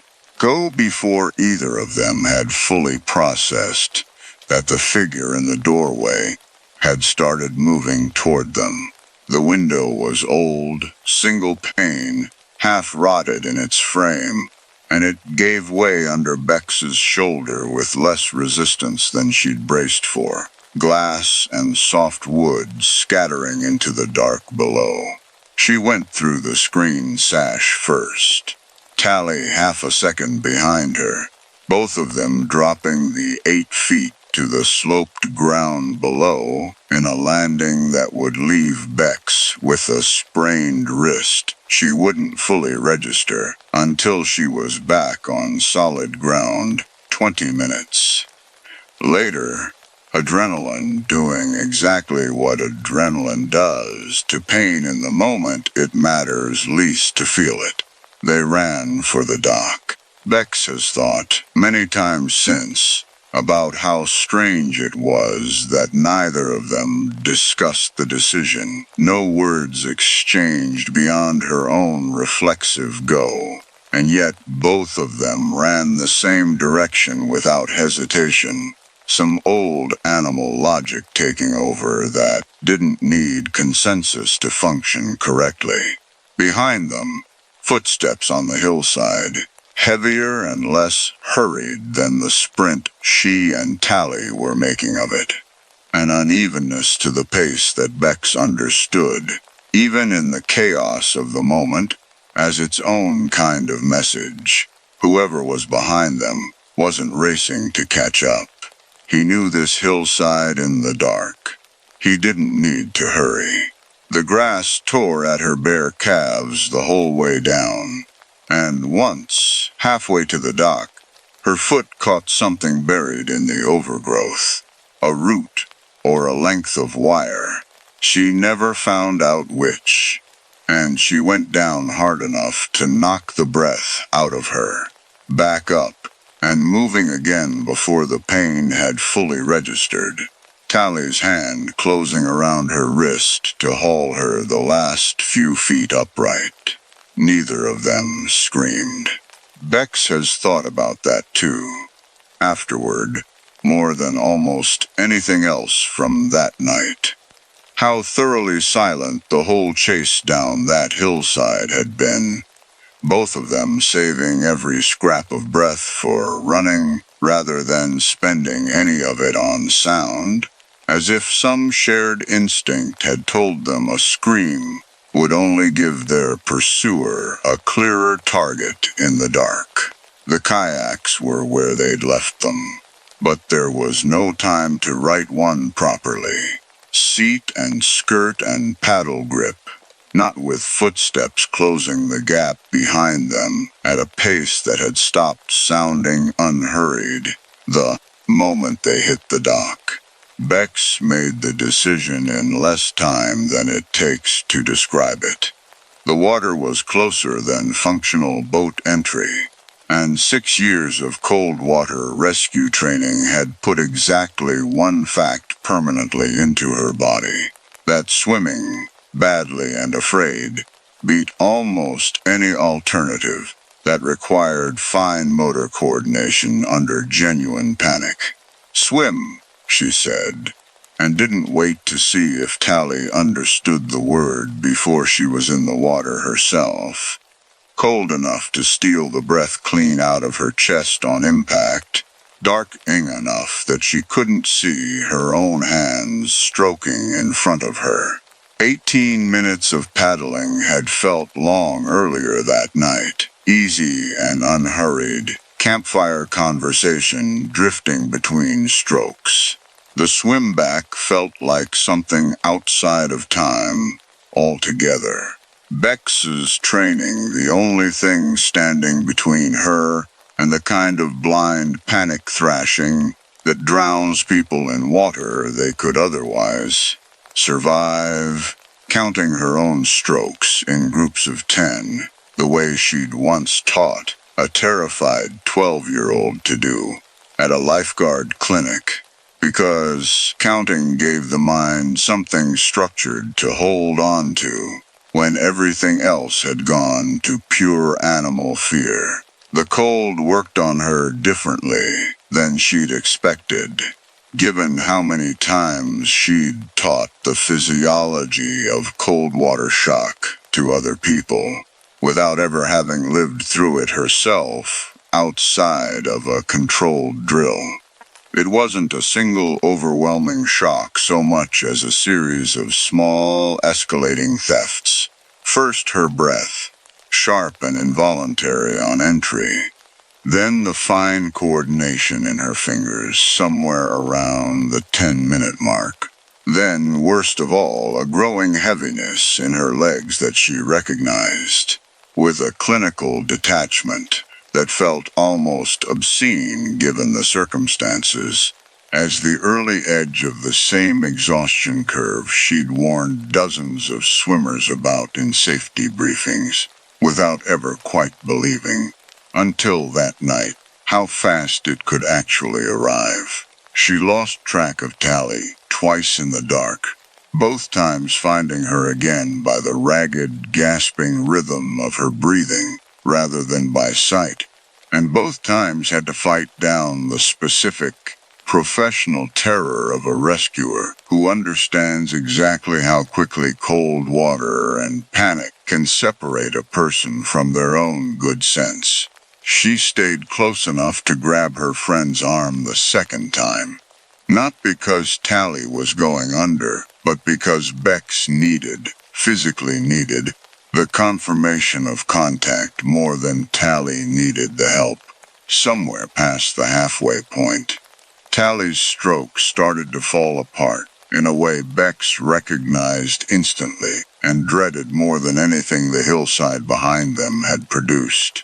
Not panic exactly, but the flattening, mechanical exhaustion of a body running past what it had left to give. Bex closed the distance between them and, without discussing it, hooked one arm across Tally's chest in the cross-carry position she'd drilled 100 times in a heated pool, and never once expected to use in open water at 1 in the morning, kicking for both of them, talking low and steady the entire way. "Doing great, just kick. I've got you. Just kick." The same script she'd have used on any stranger, made strange now by how much it mattered that the person hearing it was someone she loved. They didn't look back toward the Marrow place until they were most of the way across, treading water for a few seconds near the halfway point, because Bex's lungs had started burning in a way that scared her more than she wanted to admit. The light in the upstairs window had gone dark. There was no flashlight beam sweeping the shoreline behind them, no shape visible on the dock they'd fled from. Whoever had chased them off that hillside hadn't followed them into the water, which felt, in the moment, less like relief and more like its own kind of message. A hunter who knew the water wasn't his ground, who'd let them go because the lake itself would finish the job for him if his own two legs couldn't. They made it to their own dock a little after 1 in the morning, both of them shaking too hard from cold and adrenaline to speak clearly for a long time, wrapped in every towel and blanket the cabin owned, while Tally's hands fumbled twice before she managed to get a call through to the sheriff's line again. This time the response came faster. Whether that was the difference between a report of a mysterious light and a report of an actual armed pursuit, or simply luck of the rotation, Bex never found out for certain. Bex remembers, more clearly than almost anything else from that night, the specific quality of the 20 minutes they spent waiting on their own dock for the deputy to arrive, neither of them able to sit still, both of them checking the dark water behind them every few seconds, despite the near certainty that nothing had followed, Tally's teeth chattering hard enough that she had to hold her own jaw to speak coherently. Bex had run through worse physical trauma with total professional calm dozens of times over her career, had talked frightened strangers through the exact kind of shaking Tally was experiencing without ever once needing to manage her own at the same time, and understood, sitting there wrapped in a blanket that wasn't doing nearly enough, that there was a version of this job she'd never actually been trained for, the one where she was the patient too, where there was no colleague arriving in an ambulance to take over, so she could finally let her own hands shake. The deputy who eventually arrived, a young officer, clearly unprepared for the scale of what he was walking into, took their statements on the dock by flashlight, radioed for backup twice in the time it took Bex to finish recounting the projector room, and told them both, with the kind of gentleness that told Bex he understood exactly how far outside his usual Tuesday night this call had taken him, that they'd done everything right.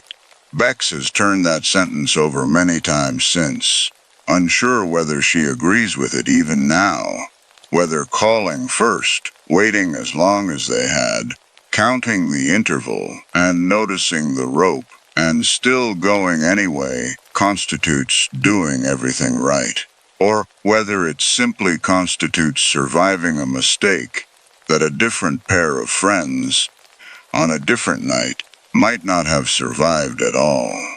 The deputies who searched the Marrow place at first light found the projector rig exactly where Bex and Tally had left it, timer still cycling its patient, mechanical SOS into an empty room now flooded with morning sun instead of moonlight. They found, in a cellar room accessible through a door built to look like part of the foundation wall, a scattering of personal items that told a story nobody wanted fully confirmed out loud that morning.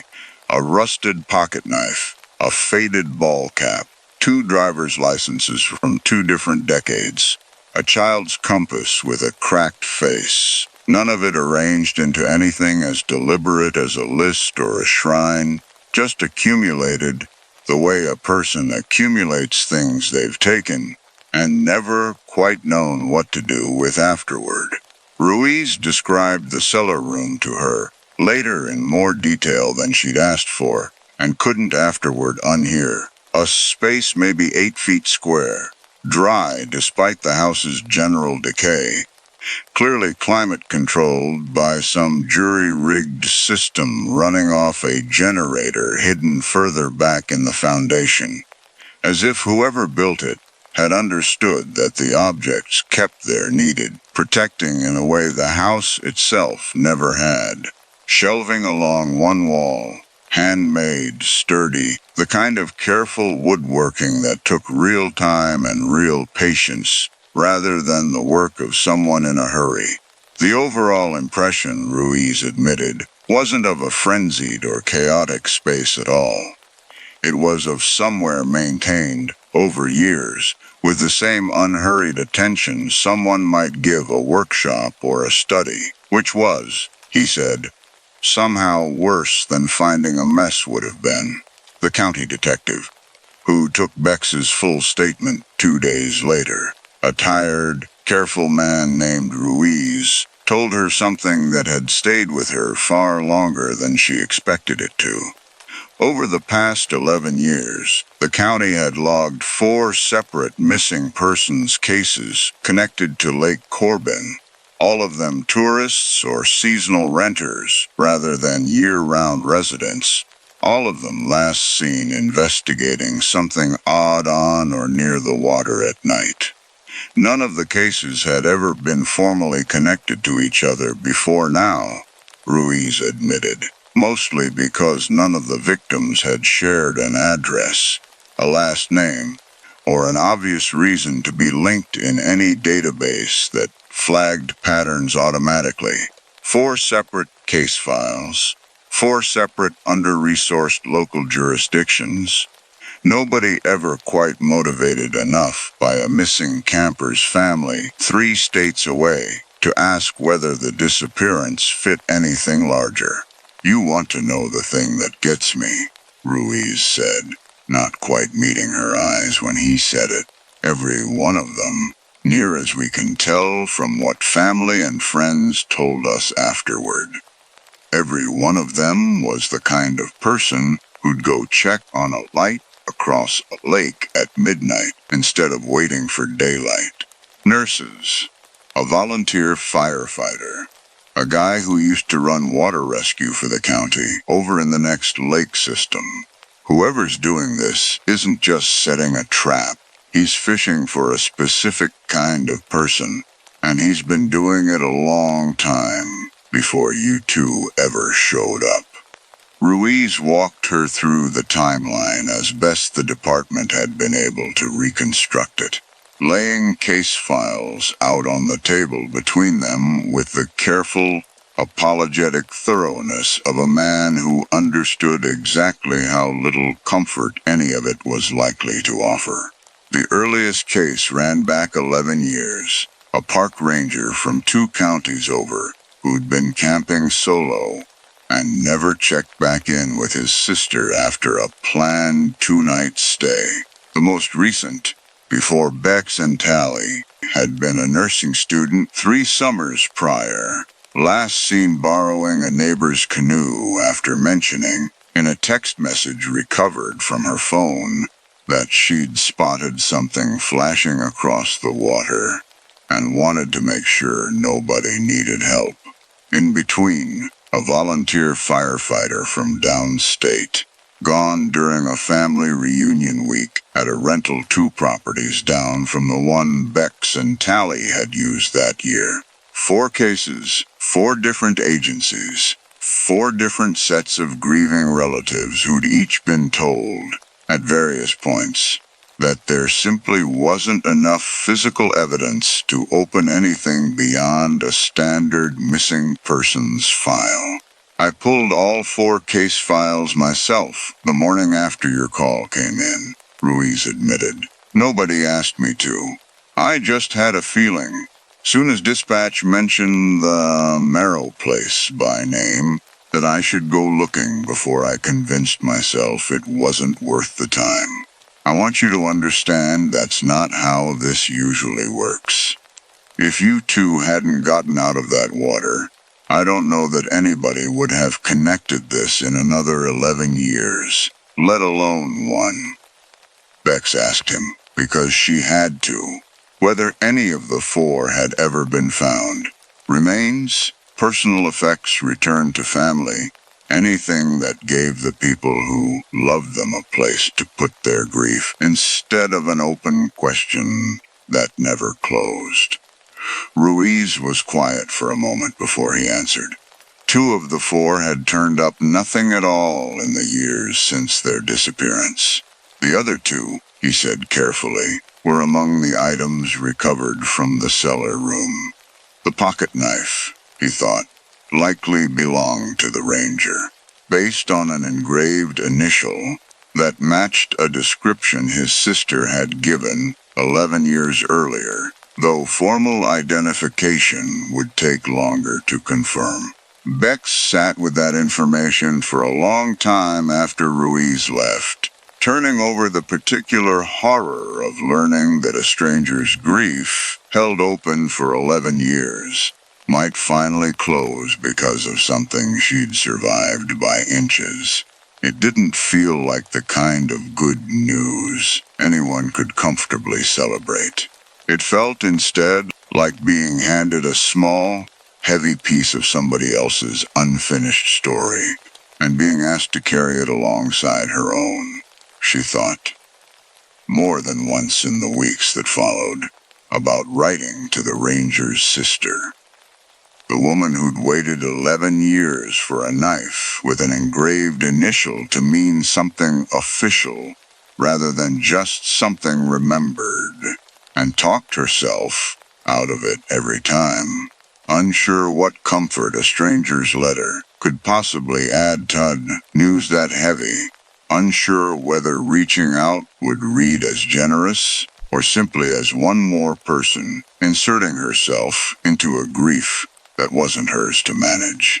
She still hasn't written it. She still isn't sure whether that's a kindness or a failure of nerve, and some days she suspects it might be both at once. They never found him. The house went under active investigation for months, evidence collected and cataloged, and sent to a state lab that Ruiz told her, apologetically, was backed up on cases in a way that made any real timeline impossible to promise. Bex heard, secondhand, almost a year later, that a partial print off the projector's carrying case had come back to nothing in any existing database. No match, no name, nothing but confirmation that a specific human hand had built and maintained that rig, patiently, over what forensic estimates on the equipment's wear suggested had been years rather than months. She called Ruiz herself, unprompted, on the 1-year anniversary of that night, mostly because she needed to hear an actual update, rather than sit with the silence of not knowing for one more season. He was honest with her in a way she came to genuinely respect, even as the honesty cost her something each time. No new leads, no additional missing persons reports connected to the lake, since the house had been placed under surveillance, which he characterized carefully as either a genuinely good sign or simply evidence that whoever had done this understood, better than anyone, exactly when it was time to stop. Beck still works as a wilderness EMT. She hasn't been able to fully retrain the instinct that put her in that house in the first place, and some days she's not sure she'd want to, even if she could. It saved real lives, that reflex. More times than this one night nearly cost her hers.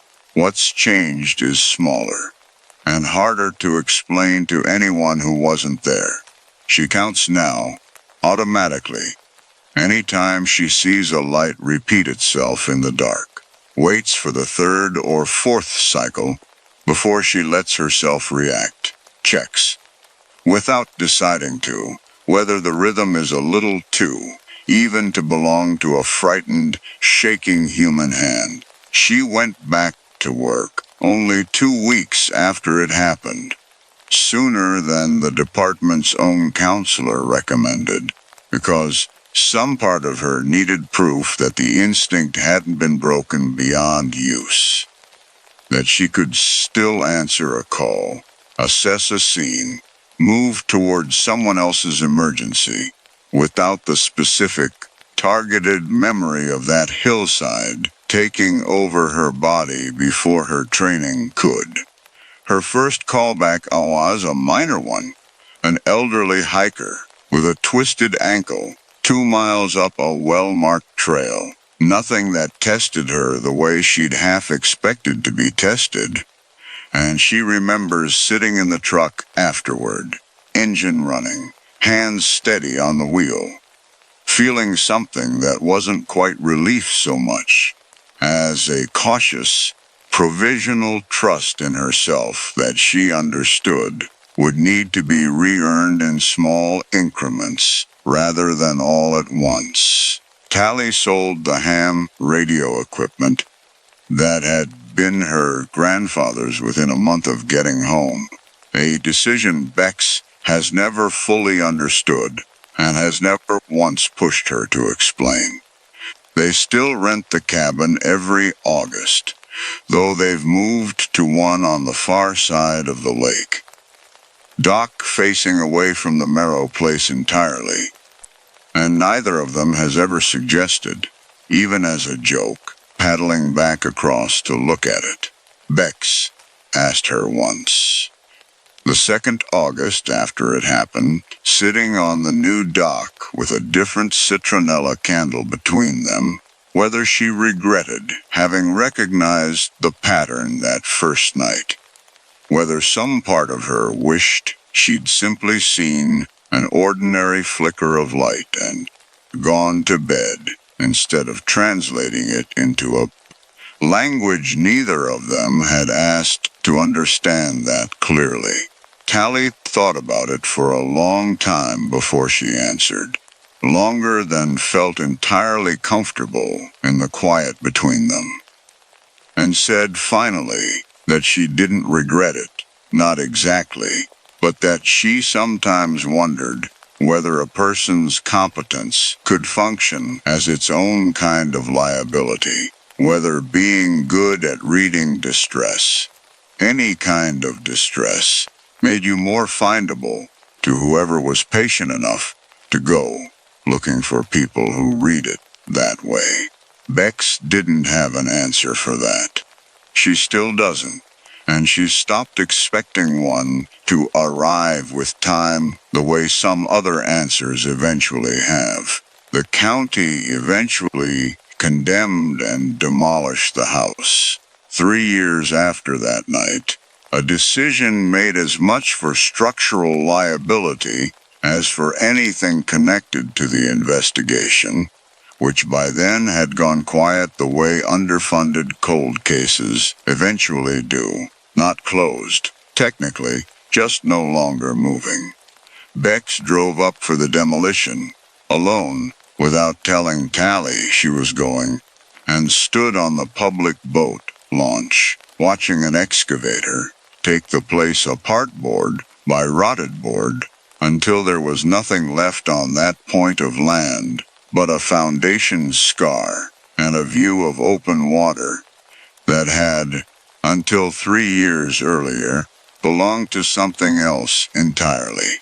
She still doesn't know how many other people saw that same patient, evenly spaced light over however many years it had been blinking out across that lake, and made the same generous, well-trained assumption she had that a light like that only ever means one thing, and that the one thing it means is always worth believing. Story 7. This is a true story told the way the man who lived it told it to me. I'll step back now and let it tell itself. I still can't kneel down on my right leg without thinking about her weight. Not the bullet. The bullet's just a scar now. A smooth dent in my calf the size of a thumbprint. The kind of thing a kid asks about at a barbecue, and I give some short answer and change the subject. It's the weight I remember. 29, maybe 31 pounds. I never got an exact number because the only scale in that clinic was broken and nobody was thinking about scales. A 4-year-old girl weighs about what a case of water weighs. If you want a number, that means something. I carried a case of water across 200 meters of open street under machine gun fire once, years before Mosul. Training, nothing on the line but a stopwatch. It did not feel like that. Nothing about carrying an actual child across an actual street while actual men are actually trying to kill you feels like anything you trained for. I want to tell you that up front, because it's the truest thing I know about any of this, and everything else I'm about to tell you is really just the long way of explaining why I believe it. My name doesn't matter for this. Call me what my team calls me, if you want something to hold on to. Doc, though I'm not a doctor, never was. It just stuck one deployment and never came off. Back when I was still the guy who carried the trauma kit and argued with the actual medics about wound packing technique until they let me do it myself, just to make me stop talking. I was a Navy SEAL for 11 years. I left in 2015. I want to tell you why, because the why is where this whole story actually starts. 2 years and about 6,000 miles before I ever set foot in Iraq. We were running a checkpoint outside a district in eastern Afghanistan, spring of 2014. The kind of assignment that's 99% boredom and traffic, and 1% the worst afternoon of your life. And you never know in advance which minute is going to be the 1%. We'd been on that stretch of road for 6 days by then, funneling traffic through a chicane of concrete barriers, checking trunks and undercarriages and the particular way a nervous man's hands move when he's driving somewhere he doesn't want to be driving. Mid-afternoon. Heat coming up off the road in visible sheets. The kind of heat that makes the air over the asphalt look like something you could reach through. And 2 kids came walking toward the checkpoint from the market side. A boy, maybe 11, and a smaller one behind him, 7 or 8, walking too straight, too steady. The way kids don't normally walk when they're just walking somewhere. Kids swing their arms. Kids look at things. These 2 walked like men carrying something they'd been told not to spill. We'd had a briefing 3 days earlier about vest configurations being used in the district that spring. I'm not going to describe it to you. I'll tell you only what matters. I raised my weapon on an 11-year-old boy, sight picture level with his chest, and for about a second and a half, I've had years to measure that second and a half against every version of the story I've told myself since. I did not fire. My teammate Diaz was 3 feet to my left, and I heard him say my name once, low, the way you say a name when you need someone to make a decision in the next half second and you're not sure which decision you're hoping for. I don't remember answering him. I remember the boy's face more clearly than almost anything else from that entire deployment. Not scared, exactly, or not only scared, Something closer to resigned, an expression I'd expect on someone twice his age. Someone who'd already run out of versions of this moment where it ended a different way. I don't know. Still, whether that hesitation would have gotten two of my guys killed if what happened next hadn't happened. I've made peace with not knowing that, mostly, on the days peace is available to me. What happened next was that both vests went off at once, at a distance too far to reach the checkpoint, close enough that we felt the heat on our faces. Somebody on the other end of a phone line had decided the boys were close enough, or scared enough, or simply expendable enough, and had pushed a button rather than let them walk the last 30 meters and choose for themselves whether they could actually go through with it. I have never been able to decide which is worse, that I almost shot a child, or that the actual answer to who killed those two children was a grown man I never saw, sitting somewhere with a phone, who didn't think either of them was worth the extra 30 meters it would have taken to find out. I flew home 9 months later and didn't tell anyone that story for close to a year. I told my wife eventually, in pieces, over about 6 months, the way you'd hand someone something too hot to pass in one motion. I left the teams in the spring of 2015. Everyone assumes it was the leg. Later, once there was a leg to point to, it wasn't the leg. The leg came after. I left because I'd started to understand that I could do everything my training said was correct. Proportional force, positive identification, every rule of engagement I'd ever been given, and still end up standing in a road with two dead children 40 meters in front of me.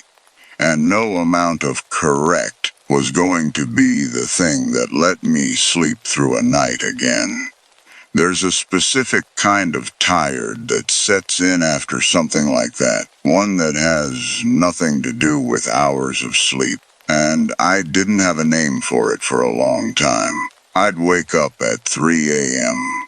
for months afterward, every night close enough to the same minute that Renee started keeping a glass of water on my side of the bed without either of us ever discussing why. I'd sit in the kitchen some of those nights and try to work out, on paper once, actual pen and actual paper like it was a targeting problem, whether the math of that afternoon came out differently if I'd fired a half-second sooner. It never did, not in any version I could construct that held together past the third or fourth line. Two boys were dead either way, in every version. The only thing that changed, gaming it out, was which hand had done it. And for a long time, I honestly could not tell you which answer I was more afraid of. I spent about a year doing nothing that mattered. Consulting work, some of it for defense contractors, none of it filling the specific hole that Afghanistan had put in me.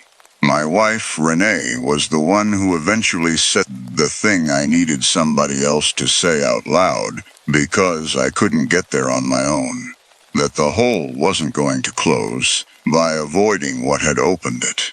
That maybe the only direction that made any sense was back toward it, not away. Not back to war exactly, but back to the part of it I hadn't gotten to be, back in that road outside that checkpoint. The part where somebody gets to the kids before the man with the phone does. I flew into northern Iraq in October of 2016, 3 weeks before the offensive on Mosul officially began, through a small aid network I'd found mostly through word of mouth from two other former operators who'd done the same thing before me. No uniform, no weapon issued by any government. A civilian medical bag, a driver's license, and a working knowledge of trauma care, that turned out to matter more in the next 8 months than 11 years of tactical training ever had. I remember standing in the Herbal Airport that first morning, still jet-lagged, watching a family push a cart of donated blankets through customs, and thinking, with a clarity I hadn't felt since before Afghanistan, that I was finally standing in the right line for once. The team I ended up with wasn't really a team when I got there. It was 4 people who'd shown up separately over the previous year and kept showing back up because nobody else was doing what needed doing. A Kurdish medic named Rojan, who'd been running toward gunfire since she was 19. An Australian nurse, Colm, who'd worked refugee camps in 3 countries before this one. A local fixer and driver, Bashar, who knew every checkpoint commander on the eastern approach by first name, and had lost by the time I met him 11 people from his own extended family to the war already. And me. We didn't have a name yet. We had a truck, a trauma bag, and a habit, all 4 of us, of going toward the sound instead of away from it. That habit is the only qualification that actually mattered in the end. Everything else you can learn in a week if you have to. I want to say something here about the 4 of us before I take you into what the next 8 months actually held, because I think it matters that you understand we weren't extraordinary people doing an ordinary thing. We were, mostly, ordinary people who'd each separately decided, for our own reasons, that a specific extraordinary thing was worth doing anyway. Mosul in the fall of 2016 was the largest urban battle since the Second World War. Though nobody called it that at the time, you don't get the scale of a thing until you're looking back at it from outside it. Iraqi forces and Kurdish Peshmerga were pushing in from the east with coalition air support, and ISIS was doing what a cornered, losing force does in a city full of people who can't leave, digging in, mining the roads, and using the civilian population as cover, in the most literal sense the phrase has ever had. I'd read the term human shields 100 times in briefings over 11 years. I understood it as a tactic. I did not understand it, not really, until I watched it done to actual families in actual doorways. And there is a difference between those 2 kinds of understanding that I don't think closes once it opens.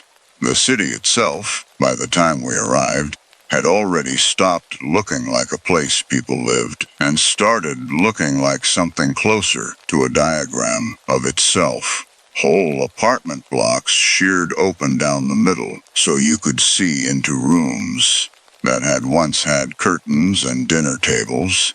A minaret leaning at an angle no engineer would ever have designed for. The particular gray dust that settles over everything in a bomb city and never seems to fully wash off anything, clothes or skin or the inside of your own throat. You'd walk past a wall spray-painted with a family's names and a date, marking who'd sheltered there and when.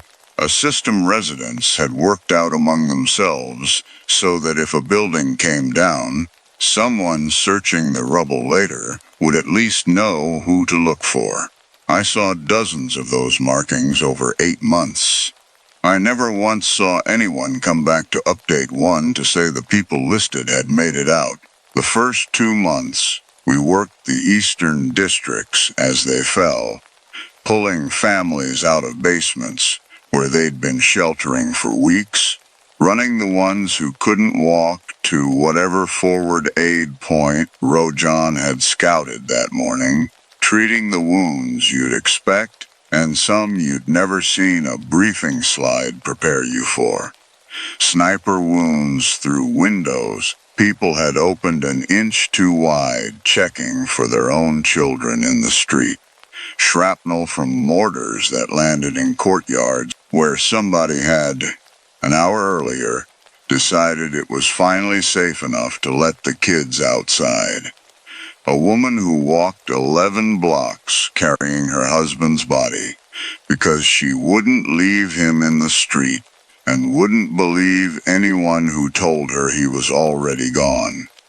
One of the earliest calls we took, maybe 3 weeks in, was an elderly man who'd refused to leave his house even as the fighting moved down his street, because his wife of 51 years was buried in the small courtyard behind it, and he'd made some private peace with dying next to her, rather than leaving her there alone. Rojan spent 40 minutes crouched in his doorway, talking him into the truck, while Colm and I kept watch on the rooftops across the street. And I remember thinking, listening to her voice through the wall, without understanding a word of the language, that whatever she was actually saying to him mattered less than the fact that she'd decided he was worth 40 minutes under those conditions in the first place. He came out eventually. He died 3 months later of causes that had nothing to do with any of it, in a relative's house 2 districts away. And Rojan found out and cried in the truck for the length of exactly 1 cigarette, and then went back to work. And that was the first time I understood how this job was actually going to have to be done, over and over, for as long as any of us kept doing it. I want you to understand something about that period, because it's easy from the outside to hear 8 months in a war zone and picture one long, unbroken siren. It wasn't.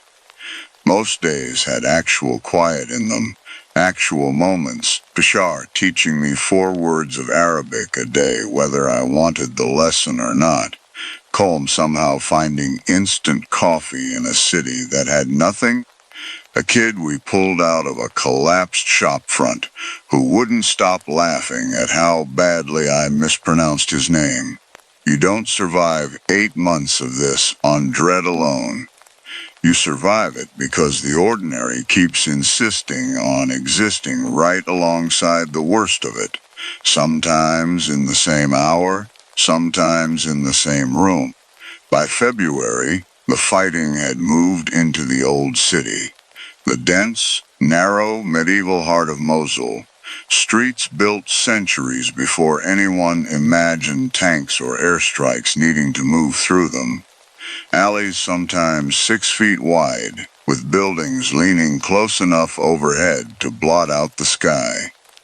It was, tactically, the worst possible ground for the force trying to retake it, and the best possible ground for the force trying to hold it, and everyone on every side of that fight knew it.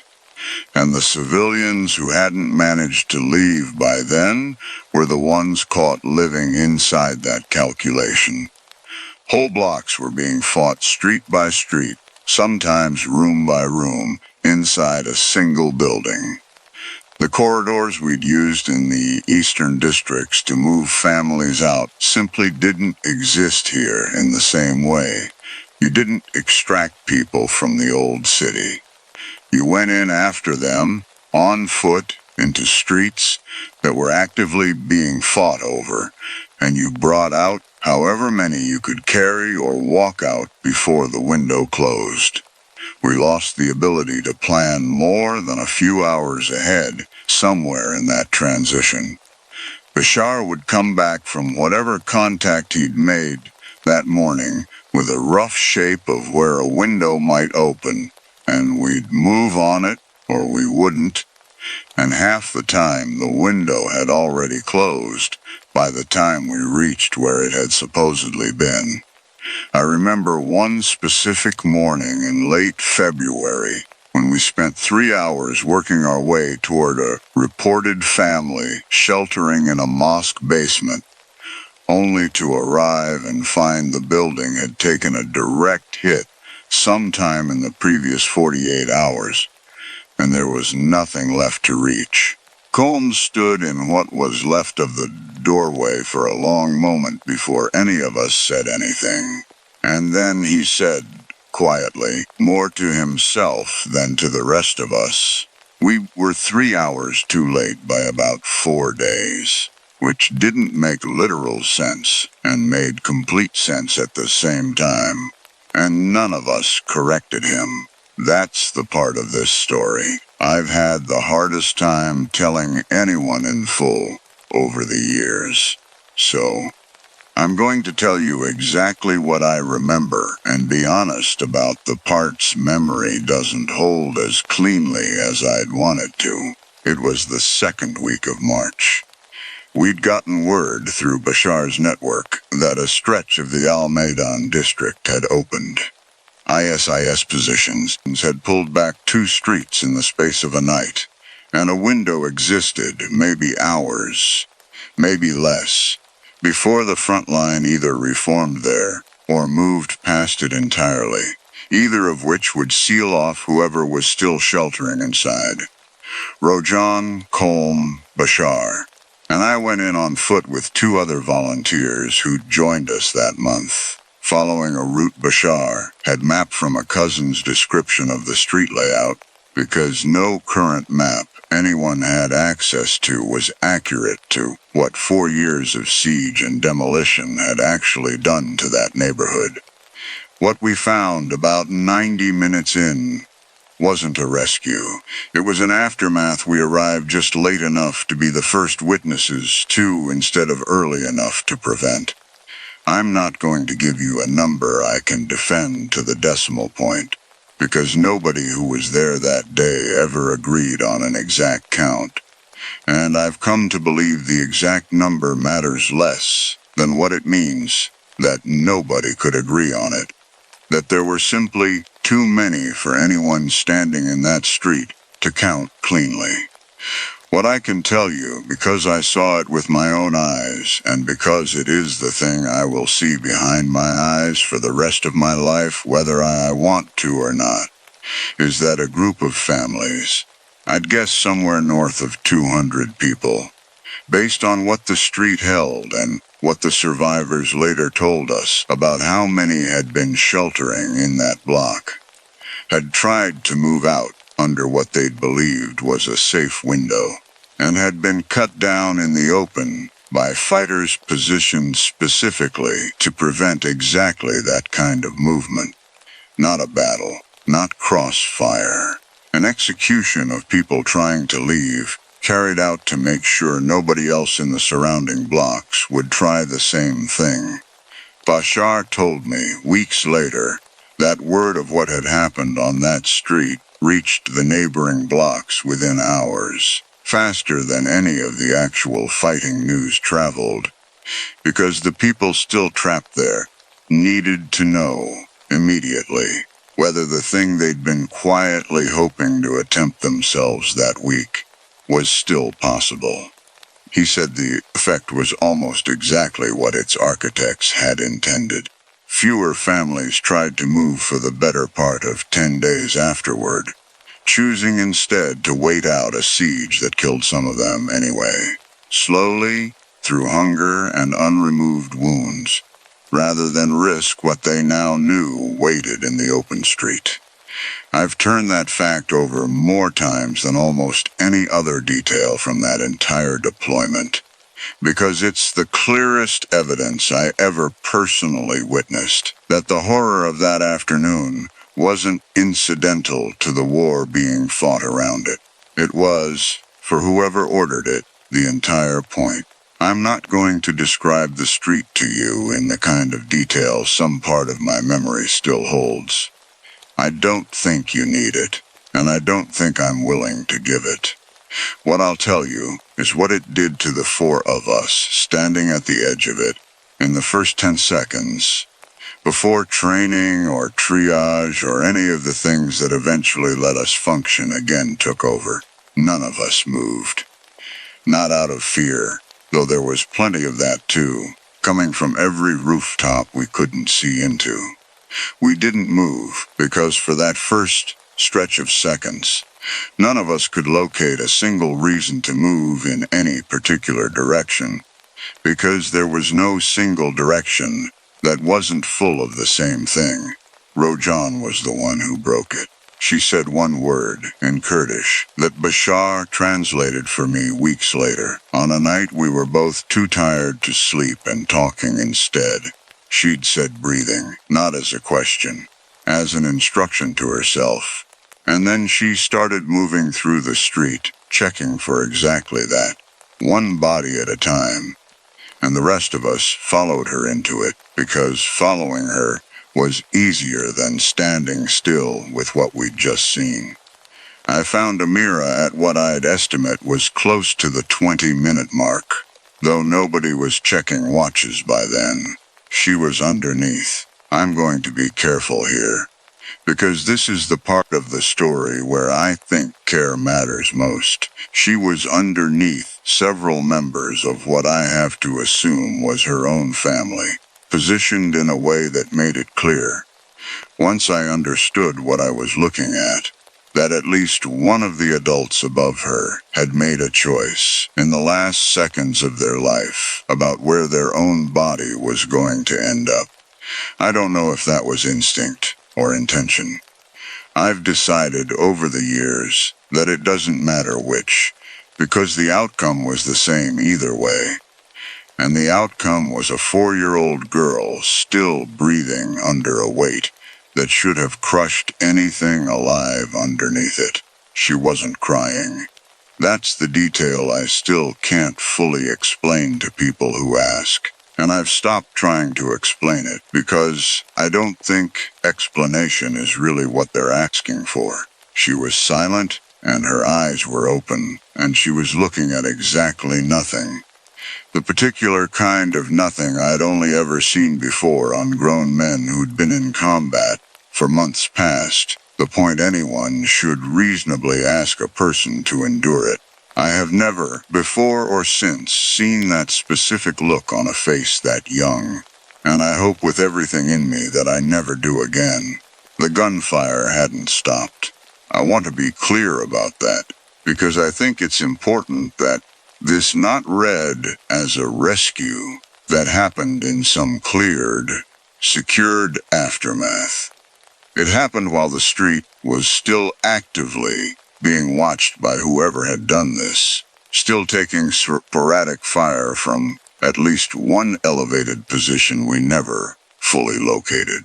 Rojan called out that she had 2 more with a pulse 15 meters down. Colm was already moving toward a boy, maybe 9, who'd somehow ended up mostly shielded by a fallen door. I picked Amira up out from under the weight above her, and I want to be honest that this took longer than I would have guessed, that grief and gravity had made something that should have been simple into something that took both hands and every bit of care I had left in me not to hurt her further doing it. And I got her against my chest and started moving back toward the route we'd come in on, because staying still in that street for one more second than necessary was its own kind of danger for both of us. I made it maybe 60 meters. I felt the round hit before I heard the shot, which people who've been shot will tell you is common, and which nobody who hasn't been shot ever quite believes until it happens to them.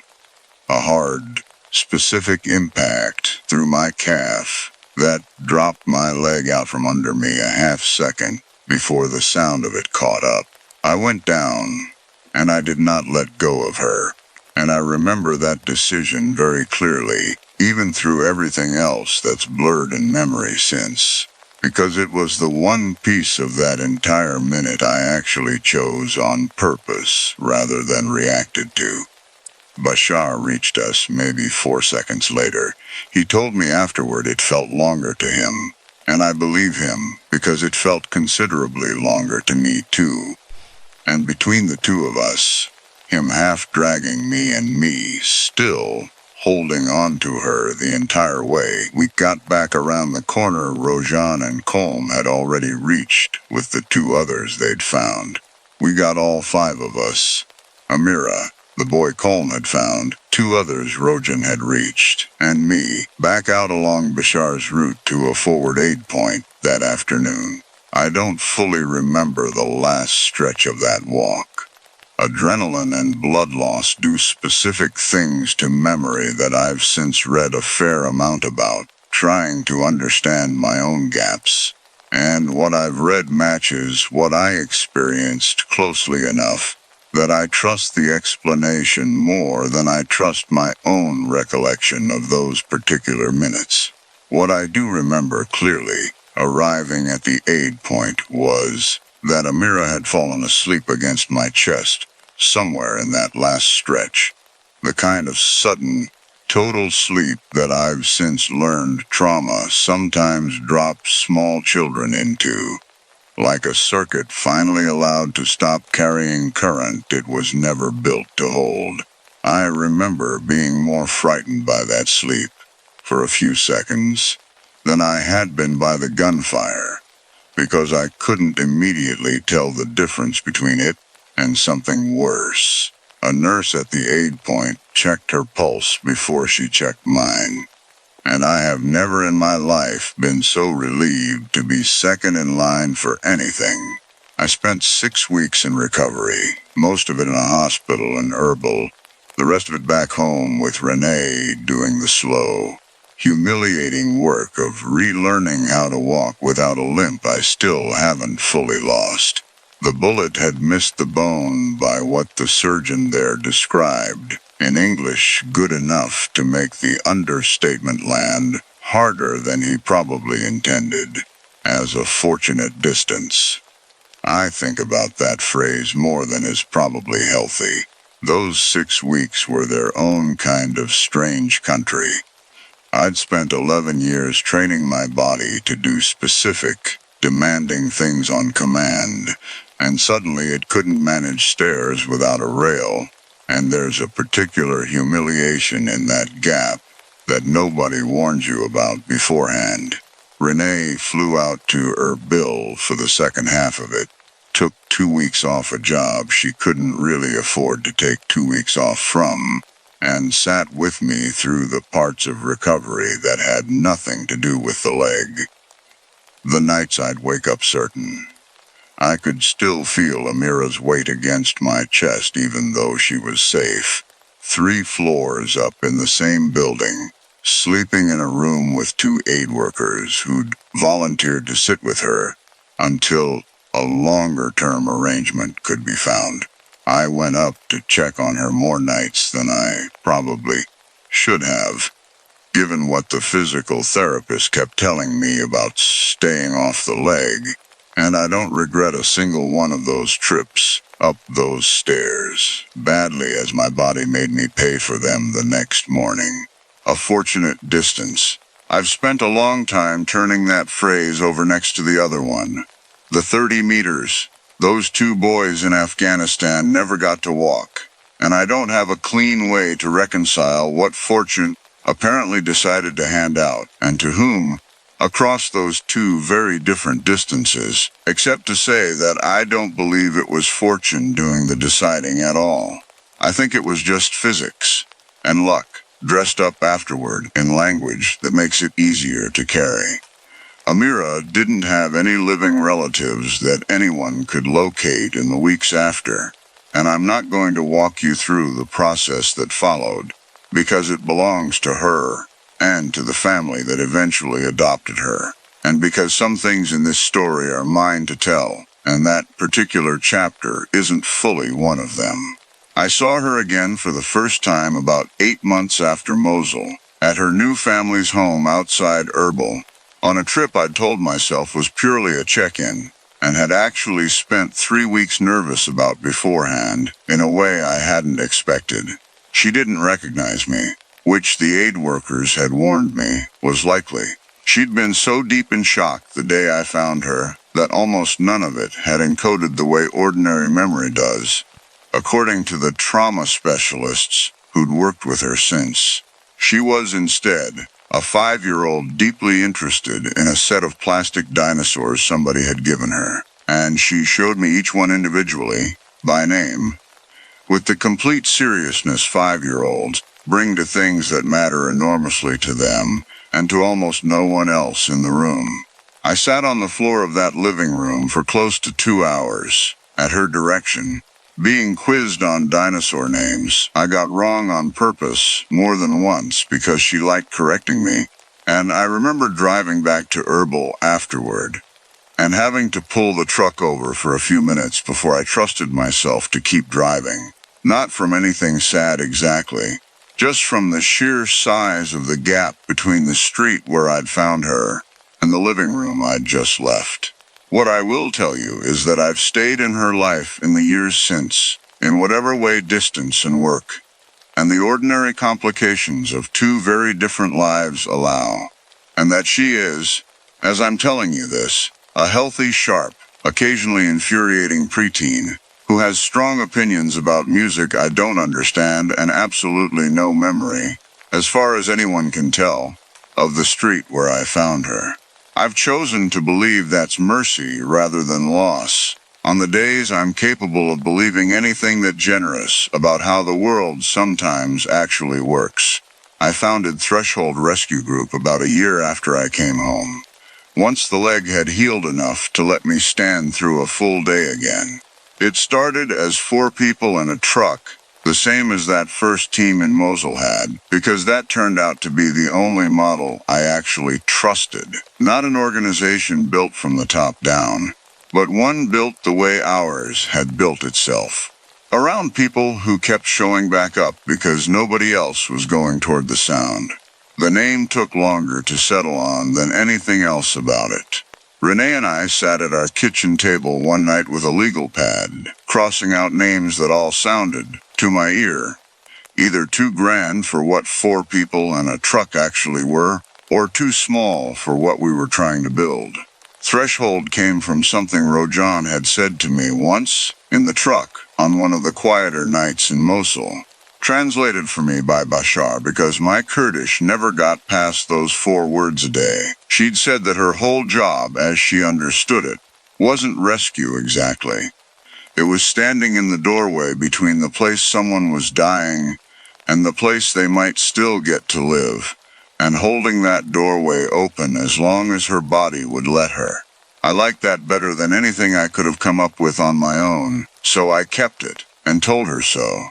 Years later, over a phone call that neither of us managed to get all the way through without stopping to compose ourselves at least once. We've worked in 6 countries since. We've pulled out more children than I've ever been able to make myself count in a single sitting, and lost some we couldn't reach in time. And I carry every one of those losses the same way I carry the 2 boys outside that checkpoint in 2014, not as a weight that ever gets lighter, exactly, but as a weight I've learned, slowly, to carry without it stopping my legs from working. Rojan still runs our operations in 2 of those 6 countries. Colm left after 4 years to start a family, and comes back every so often to train new medics, and cries every single time at the exact same part of the exact same training video, which none of us have ever had the heart to tell him is common knowledge among the whole staff by now. Bashar stayed in Iraq, runs our northern logistics out of Erbil, and has, as of the last time we spoke, 6 grandchildren he did not have when I met him, which is the kind of fact that does more to convince me the work is worth continuing than almost any grant report I've ever had to write. I want to be honest about the part of this that doesn't fit neatly into an inspiring ending, because I think leaving it out would undercut everything true I've told you so far. I started therapy about a year after Mosul, not because Renee made me, though she'd been asking gently for years by then, but because I woke up one night convinced, with total clarity, that the weight on my chest was Amira's again, and reached down to check on her, and there was nothing there. and it took almost a full minute of sitting upright in a dark bedroom before I could convince my own body that the minute I'd just relived hadn't actually been happening. I still see someone every other week. I still take a medication I was embarrassed to admit I needed for longer than I should have. None of that is a footnote to the founding of Threshold. It's the actual ground the whole thing got built on, and I think it does a disservice to anyone else carrying something similar to leave that part out, just because it complicates the shape of the story. The work itself, in the years since, has had its own share of afternoons I could tell you about, at the same length as the one in Al Maiden, a school in one country, a market in another, a river crossing in a third, that went wrong in a way none of our training had prepared any of us for. I'm not going to walk you through each of them tonight. I'll tell you only that the pattern has held, across 6 countries, and going on 8 years now. Somebody has to go toward the sound, and it is never going to be the safest decision available in the moment. And I have never once regretted making it, even on the specific afternoons it cost the most. People ask me sometimes, at fundraisers mostly, in the particular careful tone people use, when they're not sure the question is allowed, whether I consider myself a hero. I never know how to answer that in a way that feels honest and also feels like it belongs at a fundraiser. The truest answer I have is this. I spent a second and a half on a road in Afghanistan not shooting 2 children who were never given a choice about what was strapped to them, and I have spent every year since trying to be the kind of person who gets there before the choice is taken away from anyone else, if I possibly can. I don't think that makes me a hero. I think it makes me someone who finally understood, standing in that road, exactly how much weight a person can carry once they stop asking whether they're strong enough to carry it, and just start walking. I think about the man on the other end of that phone line more than I've admitted to almost anyone, including my own therapist, which is probably its own small confession. I will never know his name, or whether he's still alive, or whether he ever once, in the years since, thought about the 2 boys he decided were close enough to spend. I used to want, badly, for there to be some kind of reckoning waiting for him, some moment where the weight of that decision landed on him the way it's landed on me every day since. I don't want that anymore, not exactly. What I want instead, on the days I'm honest with myself, is simpler and harder to explain at a fundraiser. I want there to be fewer men like him with fewer phones, and more people willing to walk the last 30 meters toward whoever needs someone to, even when, especially when, every reasonable calculation says not to. Rojan told me once, near the end of my time in Iraq, that she didn't think of what we did as bravery, and I've never forgotten how certain she sounded saying it. She said bravery was a word for people who had the luxury of considering the alternative. She said the truth, for her, was simpler and less flattering. Once you've seen what's on the other side of not going, going stops feeling like a choice at all. I didn't fully understand what she meant until years later. Standing in my own kitchen in the middle of an ordinary Tuesday, watching Renee read something on her phone about a school in another country I won't name here, and feeling my body already halfway toward the door before my mind had finished catching up to why. Sleep well tonight, if you can. Somewhere right now, somebody's doing the walking so somebody else doesn't have to. Let that be the last thing you think about before the rest of it goes quiet. Story 8.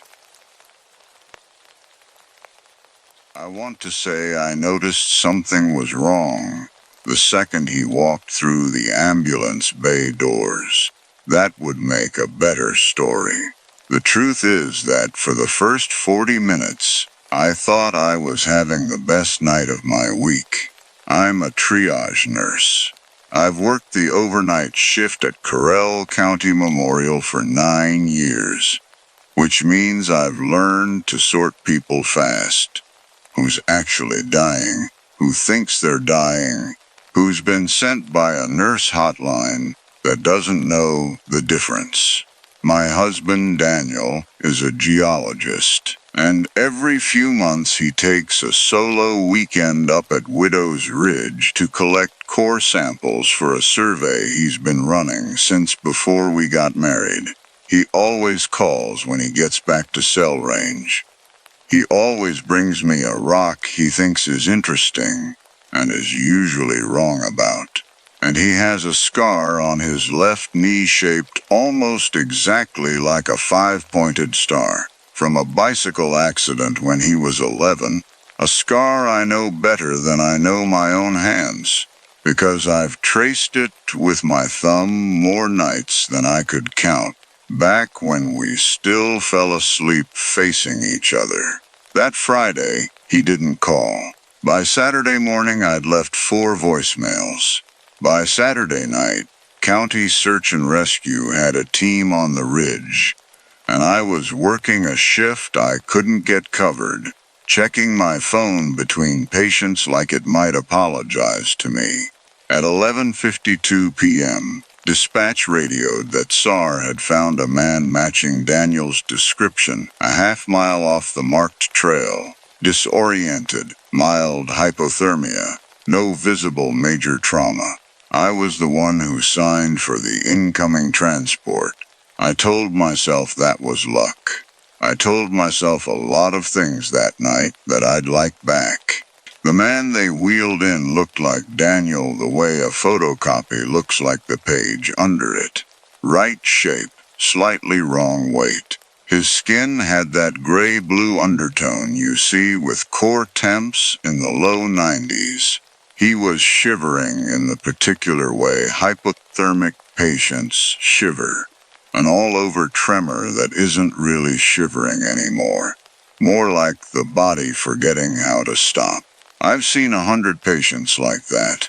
I told myself that's all this was. Daniel, I said his name like a question. He turned his head toward my voice a half-second before I'd finished saying it, which I noted and then discarded, because people track sound, that's normal, that's what ears are for. Jim, he said. His voice was right. Not almost right. Right. The exact pitch and gravel of it, like someone had recorded him and was playing it back through his own throat. I got turned around. I don't remember most of it. Dr. Okafor was already moving to warm him, ordering the bear hugger, checking core temp, running the standard hypothermia protocol I could recite in my sleep.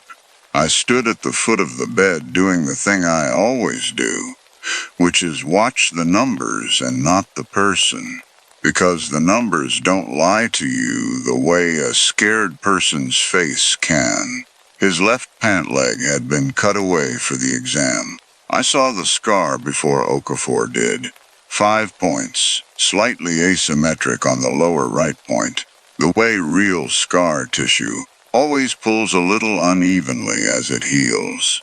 I'd seen that exact asymmetry 1,000 times, in better light than this. Something in my chest unclenched. I remember that specifically, the feeling of a held breath letting go, because there it was, right there on his knee, the one piece of him I could have picked out of a lineup blind.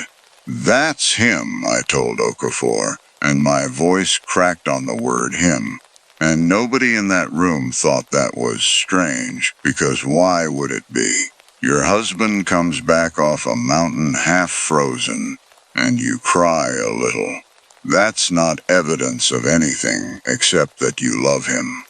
Here's the false explanation, the one I gave myself, and it held for almost 3 hours.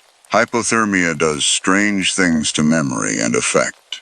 Patients come back from moderate hypothermia flattened, or manic, or oddly formal, like they're reading their own lines. I've charted it a dozen times. So, when this Daniel, the warmed one, the one with the right scar, answered my questions in a voice that was correct but somehow composed, like a man giving a deposition instead of talking to his wife, I filed it under exposure. When he thanked the transport tech for the ride down the mountain, in a tone that sounded almost formal, almost like he was reading off a card, I filed that too. Cold does this. Cold makes people strange. It was 3:14 a.m. when the second man walked in through the ambulance bay on his own 2 feet, unassisted, and said my name in a voice that cracked in the middle, like a real, exhausted human voice does. And I felt the floor of the last 3 hours drop out from under me. Gemma, he was filthy. Mud to the knee, a laceration above one eyebrow that hadn't been cleaned, breathing hard like he'd walked further than a person should walk with a twisted ankle, which he clearly had, favoring his right side in a way that made him list like a boat taking on water. Jem, thank God, I got down, I hitched a ride off Route 9. I've been trying to call you since. He stopped. He was looking past me, into the room where the other Daniel sat propped up under warming blankets, calm, watching us both with an expression I would spend a long time afterward trying to name and never quite managing. "Who is that?" the man in the doorway said. His voice had gone very quiet. "Jem, who is that?" Who is that? I want to tell you I handled that moment well. I didn't. I stood between 2 men who both had Daniel's face, and for about 4 full seconds I didn't say anything at all, because my training, the sorting, the fast triage instinct that's supposed to be the thing I'm good at, had absolutely nothing to offer me. There's no protocol for this. There's no severity scale. I just stood there while the machines beeped their ordinary rhythms, and somewhere down the hall, someone's IV pump was chiming for a bag change, the most mundane sound in the world, going on exactly as if nothing had happened. Security was called, not because anyone suspected what I already half knew, but because a disheveled, agitated man had walked in unescorted, making a scene near a patient bed. And that's a thing hospitals have a protocol for, even if they don't have one for what I actually needed. 2 guards, both of whom I knew, Ray and a younger guy named Theo, moved the muddy Daniel back toward the waiting area to get him checked in properly. Their hands not rough, just firm. The particular firmness of men who've been trained to de-escalate, and who genuinely believe they're helping. "Jim, look at me," he said, twisting to keep eye contact as they walked him backward. "Ask me about the fight we had on our 3rd date. Ask me what I said in the car."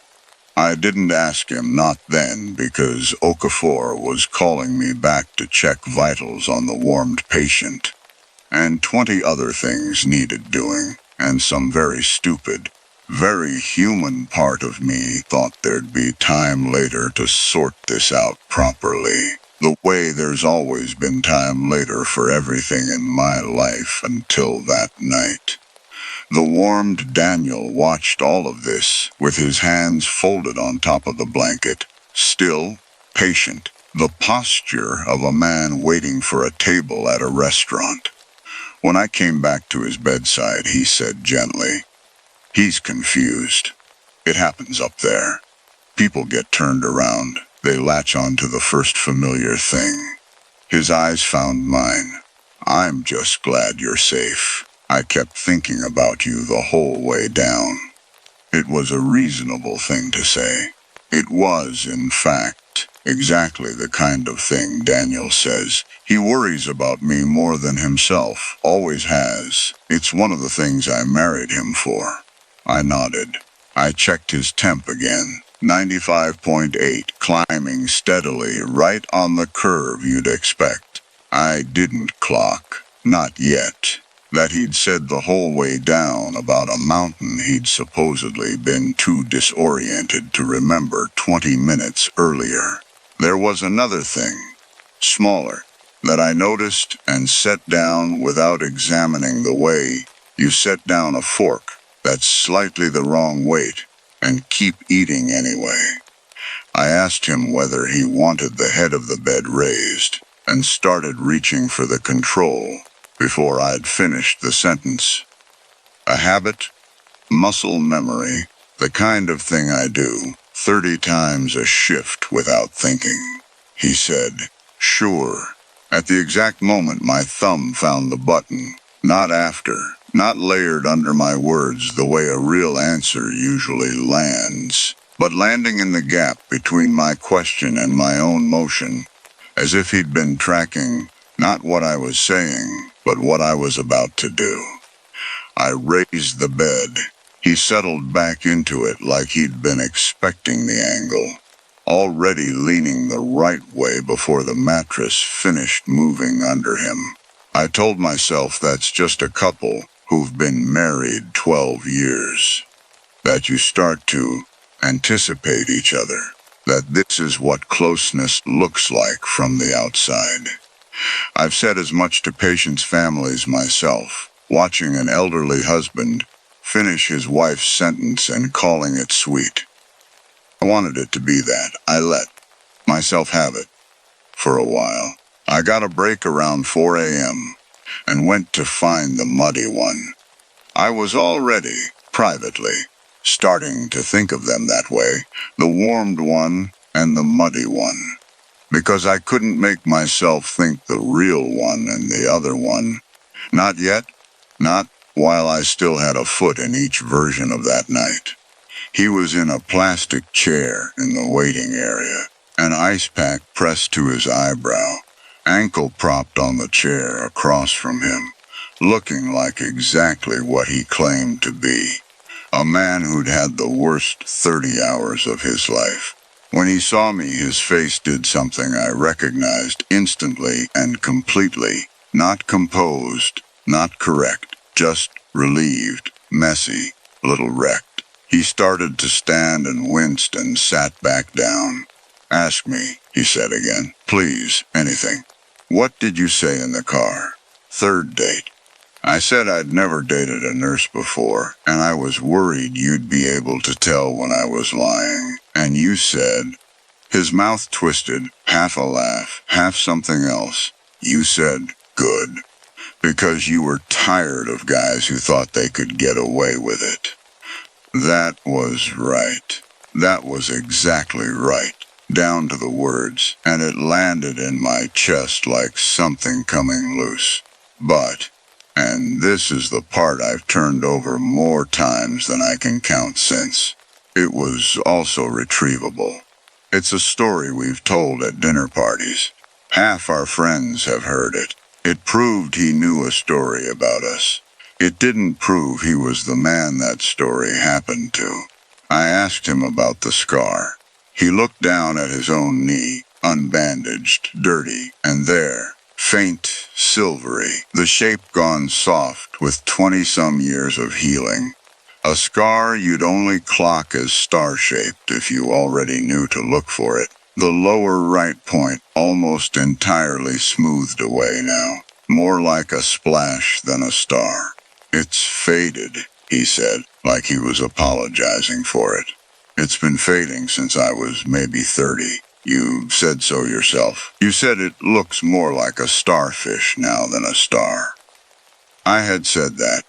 I remembered saying that one night maybe 2 years back, tracing it with my thumb the way I used to, laughing about how even his scar was getting older with us. I looked at the other Daniel's knee in my memory, crisp, defined, every point sharp and even, textbook, a diagram of a scar, rather than the thing itself. I told myself scars don't uniformly fade. I told myself trauma and time do strange, uneven things to skin, and maybe hypothermia had done something to the tissue. Some vasoconstriction effect I was inventing on the spot because I needed an explanation that let me go back to work. I told myself a lot of things at 4:10 in the morning that I would not have accepted from a first-year nursing student. The next hour is where I have to be honest about the timeline, because it's the part I've reconstructed most carefully since, the part that still doesn't sit flat no matter how many times I lay it out. I went back to check on the warm Daniel. The room was cold. Someone had the AC running high, or so I assumed, until I noticed the window. It was a mild night outside, low 60s, and the single pane glass in that room had fogged along the inside, the way glass does when warm breath meets cold surface. Except the fog wasn't spreading from where his breath would naturally hit the glass, near the head of the bed. It was denser lower down, near the sill, and thinning out toward the top, backward, like the pattern had condensed before the breath that should have caused it arrived, if that makes any sense at all, which it didn't to me either. Standing there at 5 a.m., with a clipboard in my hand trying to convince myself I was seeing an HVAC quirk. "Cold in here," I said, mostly to have something to say. "Is it?" he said. I hadn't noticed. And then, half a beat later, as if catching himself, "I suppose I'm still coming up to temp." I made a note that the room needed a maintenance check on the vent. I did not make a note about the fog pattern, because there's no field on the chart for that, and because some part of me, the part still doing triage, still sorting the world into things I could act on and things I couldn't, had already decided not to look at it directly. He asked me conversationally whether I'd fed the cat. We don't have a cat. We've talked about getting one 3 or 4 times, always deciding against it because of my schedule. It was such a small thing. I said, "We don't have a cat." And he blinked and said, "Right. Of course, I don't know what I meant. It's been a long night," and smiled at me in a way that was warm and a little sheepish and completely convincing, and I let it go. Because I wanted to let it go. Because the alternative was standing in a hospital room at 5 in the morning deciding my husband might not be my husband, and there is no protocol for that either. Around 6, Dr. Okafor pulled me into the hallway. He's a careful man, not prone to drama, which is why what he said landed the way it did. "His labs are strange," he said. "Not wrong. Strange. Electrolytes are textbook for hypothermia recovery. Almost too textbook, like someone pulled them straight off a teaching slide. And his cap refills off. 2 seconds, then flat, no variation. Every time I check it, I've never seen it that consistent in a real patient. Real capillary refill wobbles a little. His doesn't." "What are you saying?" "I'm saying I don't know what I'm saying. I'm saying if you told me these labs came from a simulation mannequin, I'd believe you before I'd believe they came from a person who spent 20 hours exposed on a mountain." He rubbed his eyes. "I'm exhausted, Jim. Take that for what it's worth." I did take it for what it was worth, which, I told myself, walking back down that hall, wasn't much. Doctors get punchy at the end of a night shift. I get punchy at the end of a night shift. I'd been standing in a hospital for 9 hours, worrying about my husband, and now I was letting an exhausted man's offhand comment turn a strange but explainable clinical picture into something out of a story I'd have laughed at a week ago if a patient's family had described it to me. That was the last false explanation I gave myself. It didn't survive the next hour. At 6:40, the muddy Daniel, ankle-wrapped now, a nurse named Priya, had finally gotten to him after the overnight surge died down, asked to see me one more time before they discharged him with instructions to follow up. He looked smaller in the waiting room chair than he had at 4 a.m., worn down in a specific way I recognized because I live with this man, because I have watched him get tired 1,000 times, and I know exactly what his particular tiredness looks like around the eyes. And this was it. "I need you to believe me," he said. "I know how this sounds. I know exactly how this sounds. But whatever's in there, Jem, I don't know what it is, but I watched it. Up on the ridge. I was already off the trail. I'd gone looking for a sample site past the marked boundary, and I heard something moving parallel to me for maybe 20 minutes before I saw it. And when I finally did see it, it was already, his hands, mud still under the nails, made a shape in the air, like he was trying to describe something his mouth couldn't. It was already becoming me, not all at once. It was standing the way I stand, testing it, like trying on a coat.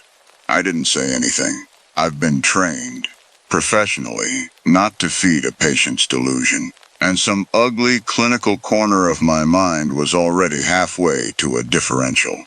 Exposure, dehydration, a stress-induced break. Because that would have been so much easier to hold than the alternative. "I ran," he said. "I know that sounds. I ran. And it didn't chase me the way you'd think. It just kept pace, like it wasn't trying to catch me, like it already knew where I was going to end up." "Where?" I said. My voice didn't sound like mine. He looked at me like the answer was obvious, like he was almost sorry to have to say it out loud. "Here," he said. "It knew I'd come here. To you." I went back to my station and sat with that for a minute, because I needed a minute. And Priya, who'd been running the desk with me all night, who knew nothing about any of this beyond a confused patient who'd been agitated in the waiting room, asked if I was okay, and I said fine, just tired, and she said, "Long one," and went back to her charting, and the ordinariness of that exchange, her hands steady on the mouse, the printer clicking out a discharge summary 2 feet away, made the whole last hour feel briefly, dangerously unreal, like something I'd imagined on no sleep. That's the thing nobody tells you about a night like that one. It doesn't announce itself as different from every other night you've worked. The vending machine down the hall still hummed. Someone's pager still went off with the same flat double beep it always does. The world kept being exactly as boring as it's supposed to be, right up against the part of it that wasn't. I want to explain what happened next as clearly as I can, because it's the part where I stopped being able to tell myself I didn't know. I went back to the warmed Daniel's room to draw a routine follow-up panel. A real task, a real reason to be there, the kind of task I was clinging to like a handhold. He was sitting up, scrolling through nothing in particular on the room's television remote. "The way you do when you're just filling time," I asked him, casually, the way you'd ask anyone what he wanted for breakfast when he got home. "Whatever you're having," he said, which is what he always says, which is correct, which is exactly right. I picked up the blood pressure cuff. As I reached for his arm, he moved his own arm to meet the cuff a half-second before I got there. Not resisting, not helping exactly, just already positioned. Wrist turned, sleeve pushed. in the precise configuration I would have arranged it in myself, as if he'd watched me do this 1,000 times, and had learned the choreography down to the beat, rather than simply being a person having his blood pressure taken for what should have been close to the first time in this particular relationship between patient and nurse. I finished the reading. It was perfect. Not healthy normal. Perfect. The kind of number you'd write into a textbook as an example. Not the kind of number real cardiovascular systems under residual cold stress actually produce.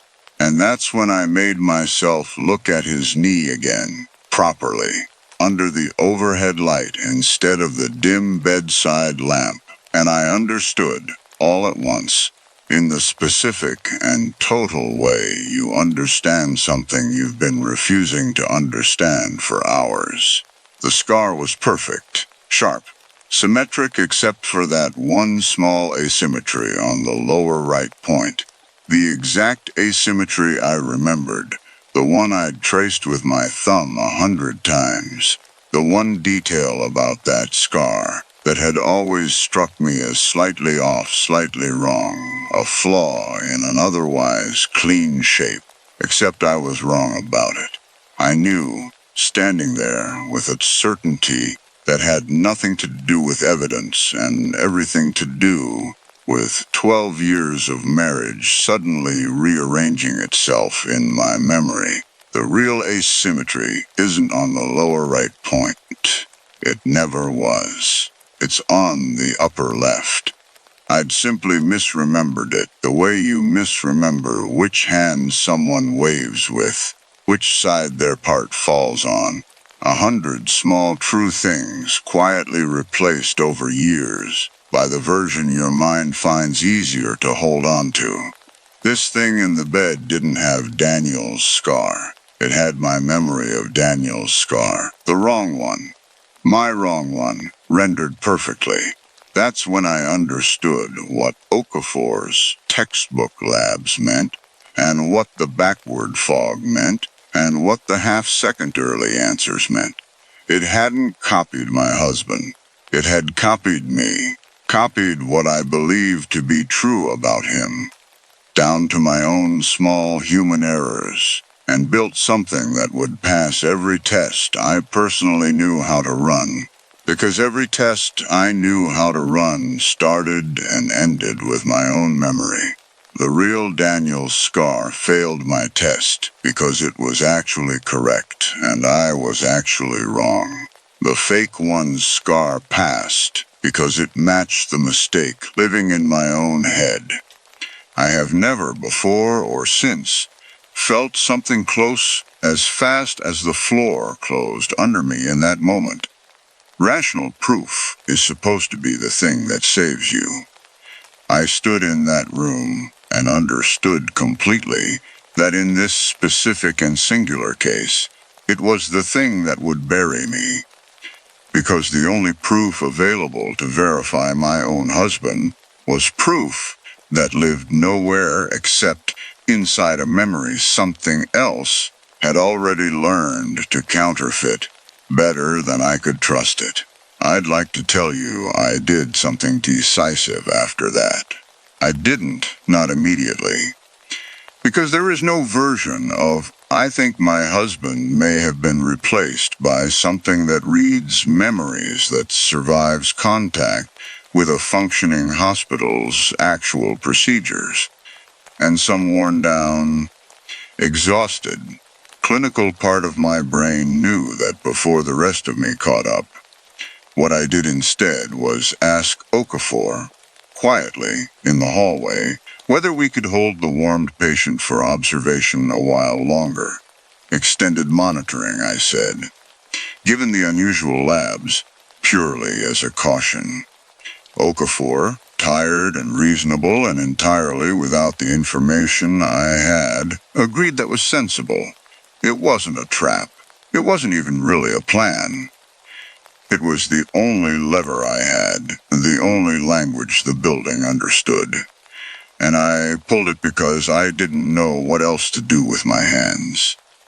The Muddy Daniel. My Daniel, I was certain now, as certain as I have ever been of anything, though I recognize how that certainty sounds coming from someone who'd been sure of the opposite 4 hours earlier, was cleared for discharge around 7:15. He had a boot for the ankle, 6 stitches over the eyebrow, paperwork for a follow-up he had no ID to properly register for, because his wallet, like everything else, was still up on the ridge somewhere. That was the detail that undid him. Not the scar, not the labs, the insurance card. The warm Daniel had one. I don't know how, and I have stopped, in the months since, trying to construct an explanation that makes that possible, because every explanation I build collapses under its own weight, the same way the scar evidence did. He had a wallet. He had our insurance card, current, correct group number, and a driver's license with his photograph on it. A photograph that was, when I made myself look closely at 7:20 that morning, very slightly too composed. A passport photo stillness that our actual license photo, taken at the DMV on a bad Tuesday 4 years ago, does not have. He'd been smiling off-center, caught mid-law at something the clerk had said. This one wasn't laughing. This one was simply, correctly, present. But it scanned, it matched the system. And in a building that runs on scanning and matching, that was the only fact that mattered. Registration called security back around 7:30. Not because anything dramatic had happened, but because the Muddy Daniel, my Daniel, refused to leave without me, and refused to accept that the man in room 6 was being treated as the verified patient, while he, with no ID and an increasingly distressed manner, was being gently, procedurally, treated as someone who might need a psych consult before discharge.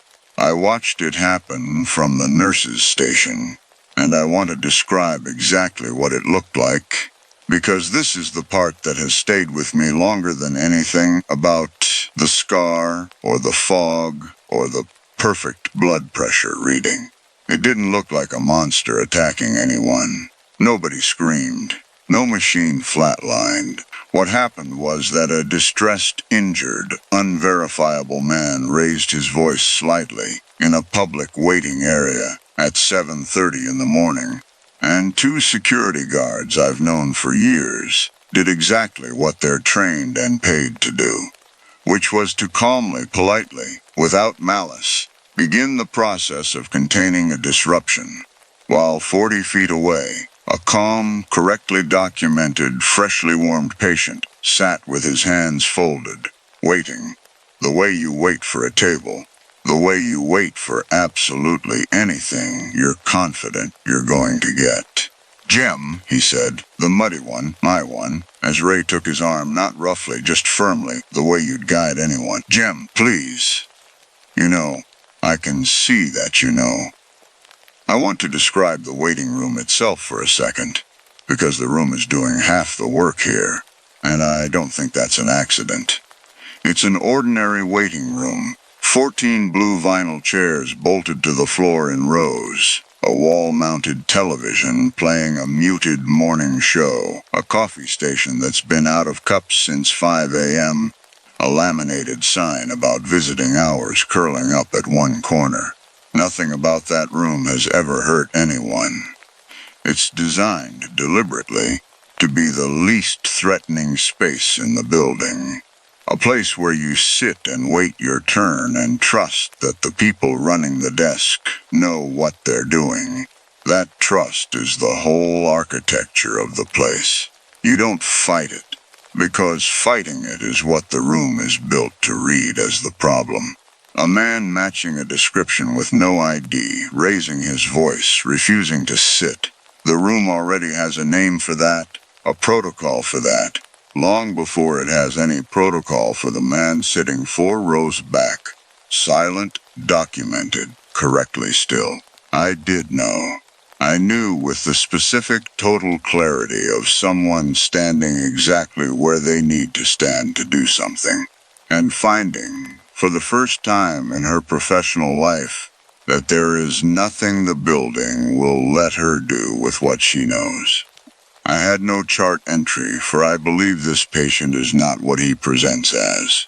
I had no code to call, for the other one is fabricated from my own bad memory.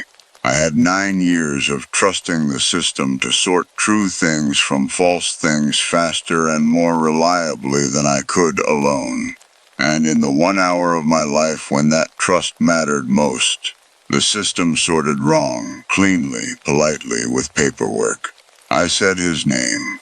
I said wait, and didn't finish the sentence, because I genuinely did not know what the rest of it was. They walked him out through the sliding doors into the gray early light, toward a courtesy van that would take him to County General for the psych hold Okafor.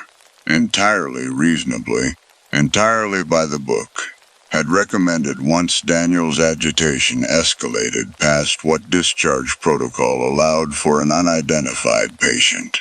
I stood at the window and watched the van pull away. And I did not run after it, because running after it would have meant leaving my post, would have meant abandoning a shift that still had 2 hours left. Would have meant, on some level I am not proud of, choosing the version of that morning that had no explanation, over the version that had a wallet and a scar and an insurance card and a room number. Nobody in that building did anything wrong, and that's the part I keep circling back to. Ray has kids. He coaches a rec league on weekends. Priya stayed 40 minutes past the end of her shift that morning, helping me close out charts, because that's who she is. Okafor ordered a psych consult on a confused, unverifiable, agitated patient, because that is, by every standard our field has ever agreed on, the correct and humane thing to do. Every single decision made in that building between 3 a.m. and 8 a.m. was reasonable, procedurally sound, defensible in any review. That's what I mean when I say it wasn't an attack. Nothing lunged. Nothing bared anything at anyone. A system built by careful, well-meaning people simply did exactly what it was built to do. And what it was built to do was trust the version of a man who came with the correct paperwork over the version who came with the truth, and nothing to prove it. I finished my shift. I want to say that plainly, because it's the ugliest true thing in this whole story. Uglier than anything the thing in room 6 did. I finished my shift. I charted my remaining patients. I clocked out at 8:02 a.m., and I walked into the waiting area, and he was there, sitting exactly where the muddy one had been sitting 5 hours earlier, in the same chair, as if the room had simply exchanged one occupant for another, and expected me not to notice the seam. "Ready?" he said, and stood, favoring nothing, wincing at nothing, whole in a way that 8 hours of hypothermia recovery does not actually make a person, and held out his hand for mine. I want to tell you I didn't take it. I took it. I took it because it was warm, because it fit mine the exact way it has fit mine for 12 years, because every rational structure in that building, the scan, the license, the labs, the calm, correct voice saying my name, had spent the last 6 hours teaching me, one procedural step at a time, that the only sane thing left to do was go home with the man the paperwork said was mine. We walked out to the parking lot together. It was a mild morning, low fog still sitting in the hollows of the lot, birds starting up somewhere past the ambulance bay. He asked.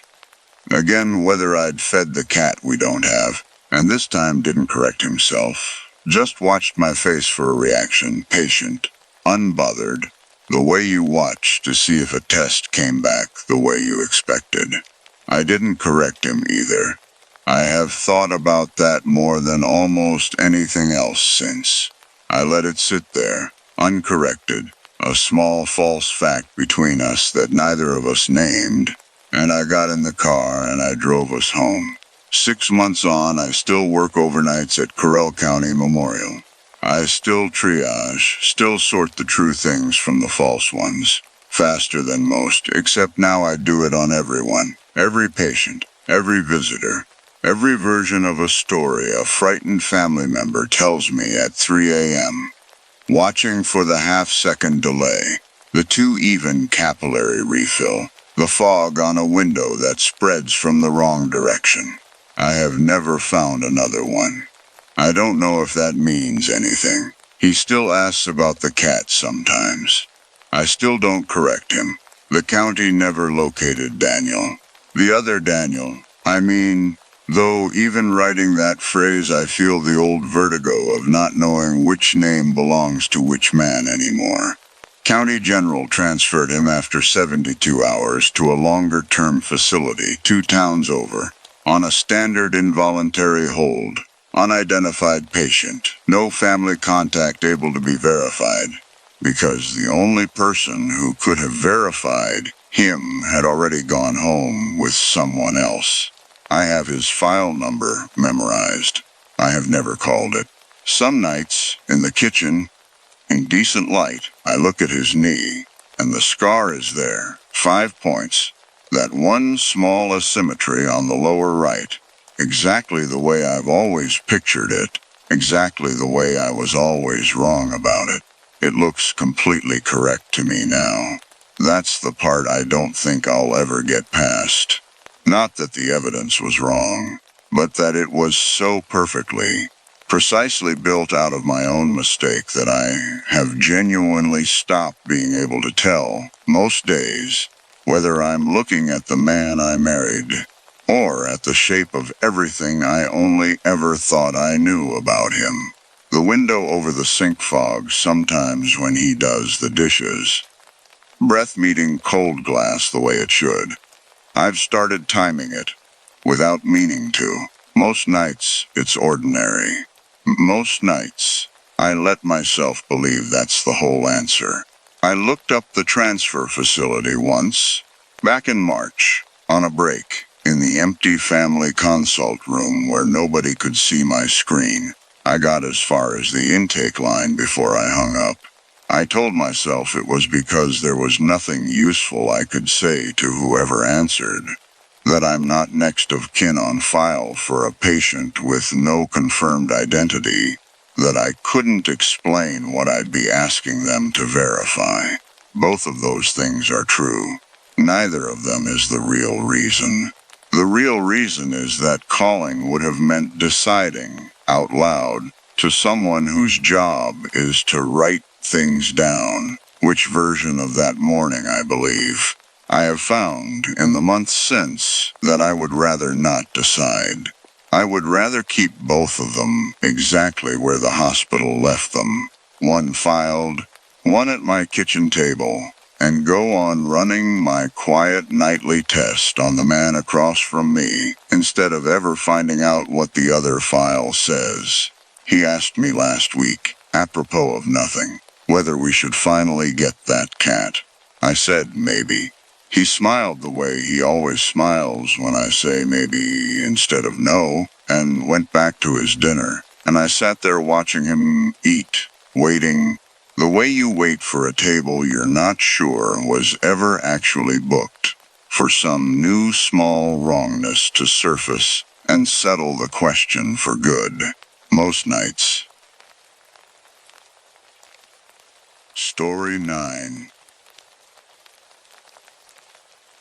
This story is based on a true horror story. I'll step back now and let it tell itself. The 911 call came in at 6:47 p.m. on a Tuesday in October, and the dispatcher had it flagged as a possible robbery before Frank Aldana had gotten his jacket off the back of his chair. So, a man down in his own driveway in a subdivision called Willow Creek Ranch on the north side of Tulsa. Wife screaming into the phone that someone had shot her husband and walked away. 15 years in homicide had taught Frank What that kind of call usually turned into by morning: a robbery, a drug debt, a road rage argument that had followed somebody home from the highway. He drove out expecting one of those. He would spend the next 11 weeks learning that the woman crying on the front lawn had built the entire evening, and most of the 4 months before it, with her own hands. Marcus Calloway was 48. He owned a small HVAC and plumbing outfit, 4 trucks and 6 employees, the kind of business that let a man coach his daughter's softball team on Saturdays and still make payroll on Fridays. Frank found him in the driveway at 6:52, 2 gunshot wounds, a bag of groceries still sitting on the passenger seat of his own open truck door. A gallon of milk had split on the concrete beside him and was running in a slow, pale ribbon toward the storm drain at the curb. Frank would remember that detail longer than almost anything else from the scene. Not the wounds, not the blood.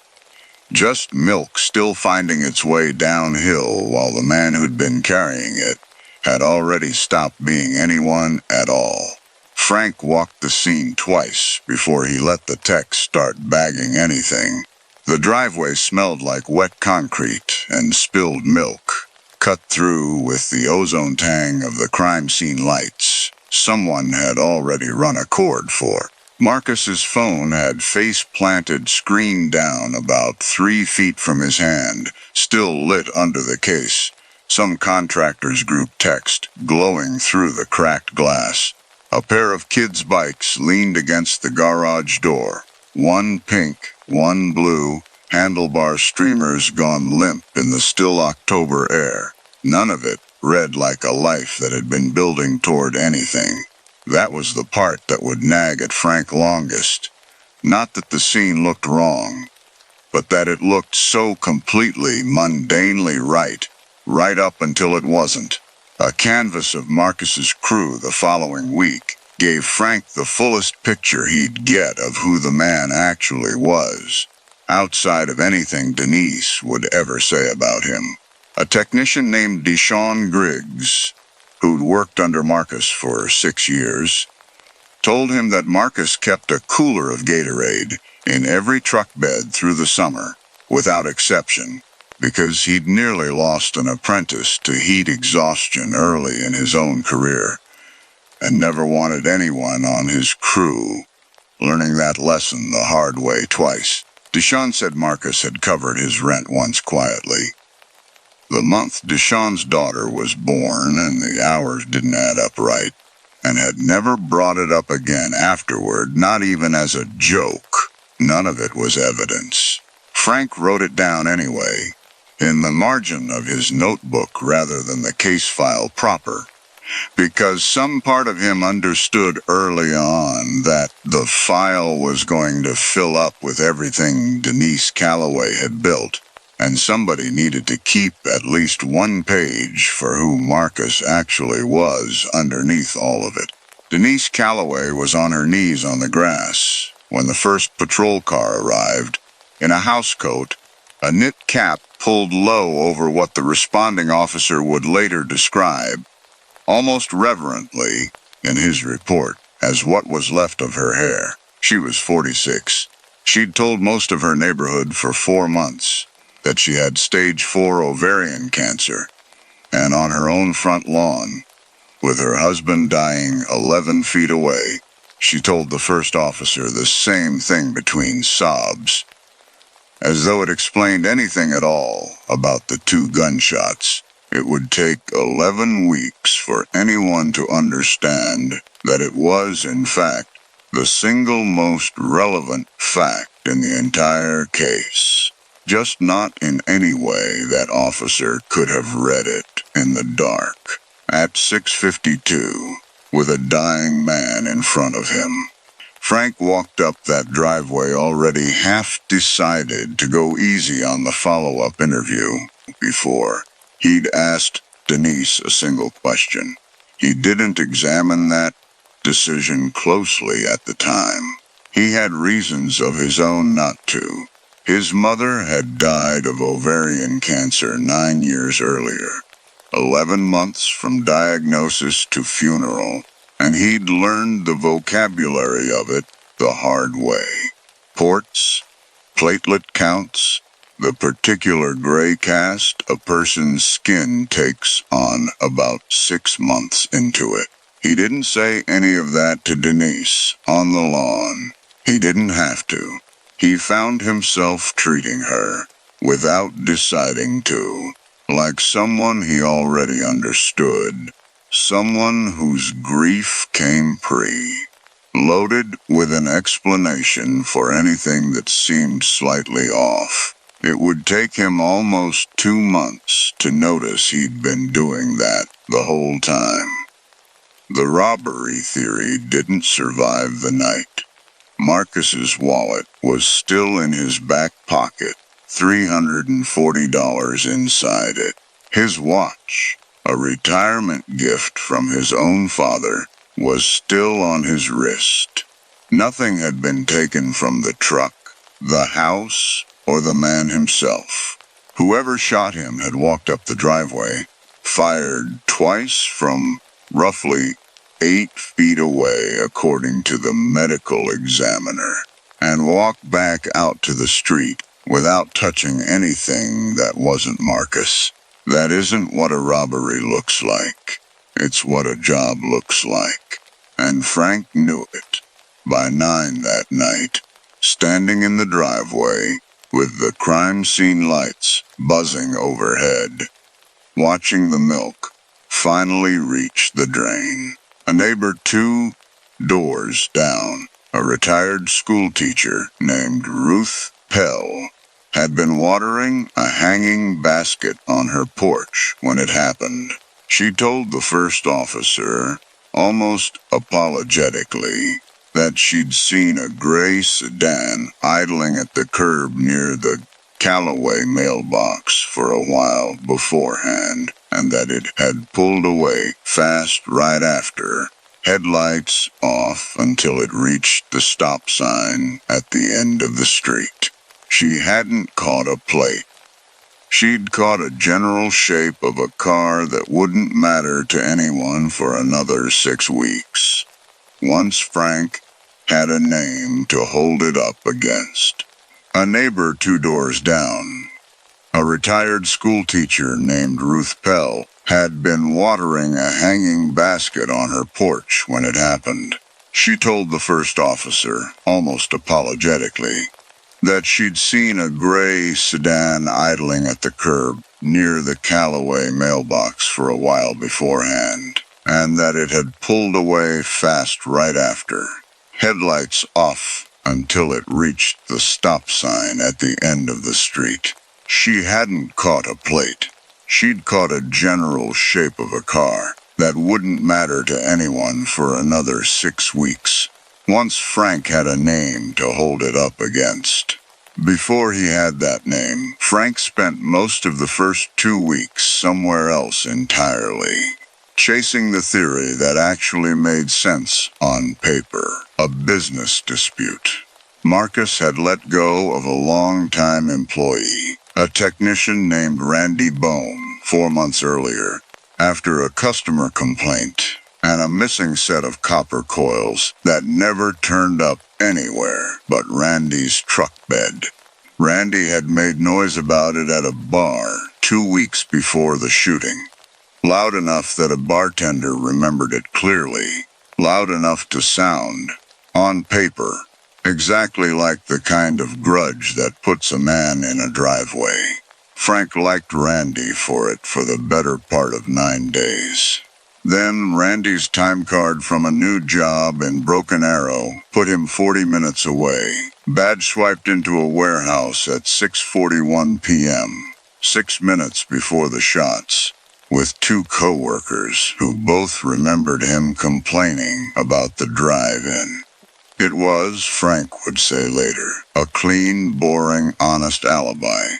The kind that closes a lead instead of a case. And the kind that cost him 9 days he'd have liked back, once he finally understood where they should have gone instead. The insurance angle should have surfaced faster than it did, and Frank knew that too. Later, Marcus carried a $1.2 million term life policy. Sizable but not unreasonable for a man running a business that size, and not recently purchased either. He'd taken it out 9 years earlier, the year his daughter Kaylee was born, and named her the sole beneficiary instead of Denise. Frank's partner, a detective named Priya Osei, flagged it in the second week as odd on its face. Most married men name a spouse, but the explanation, when they finally asked Denise about it, sounded mundane enough that neither of them pushed harder.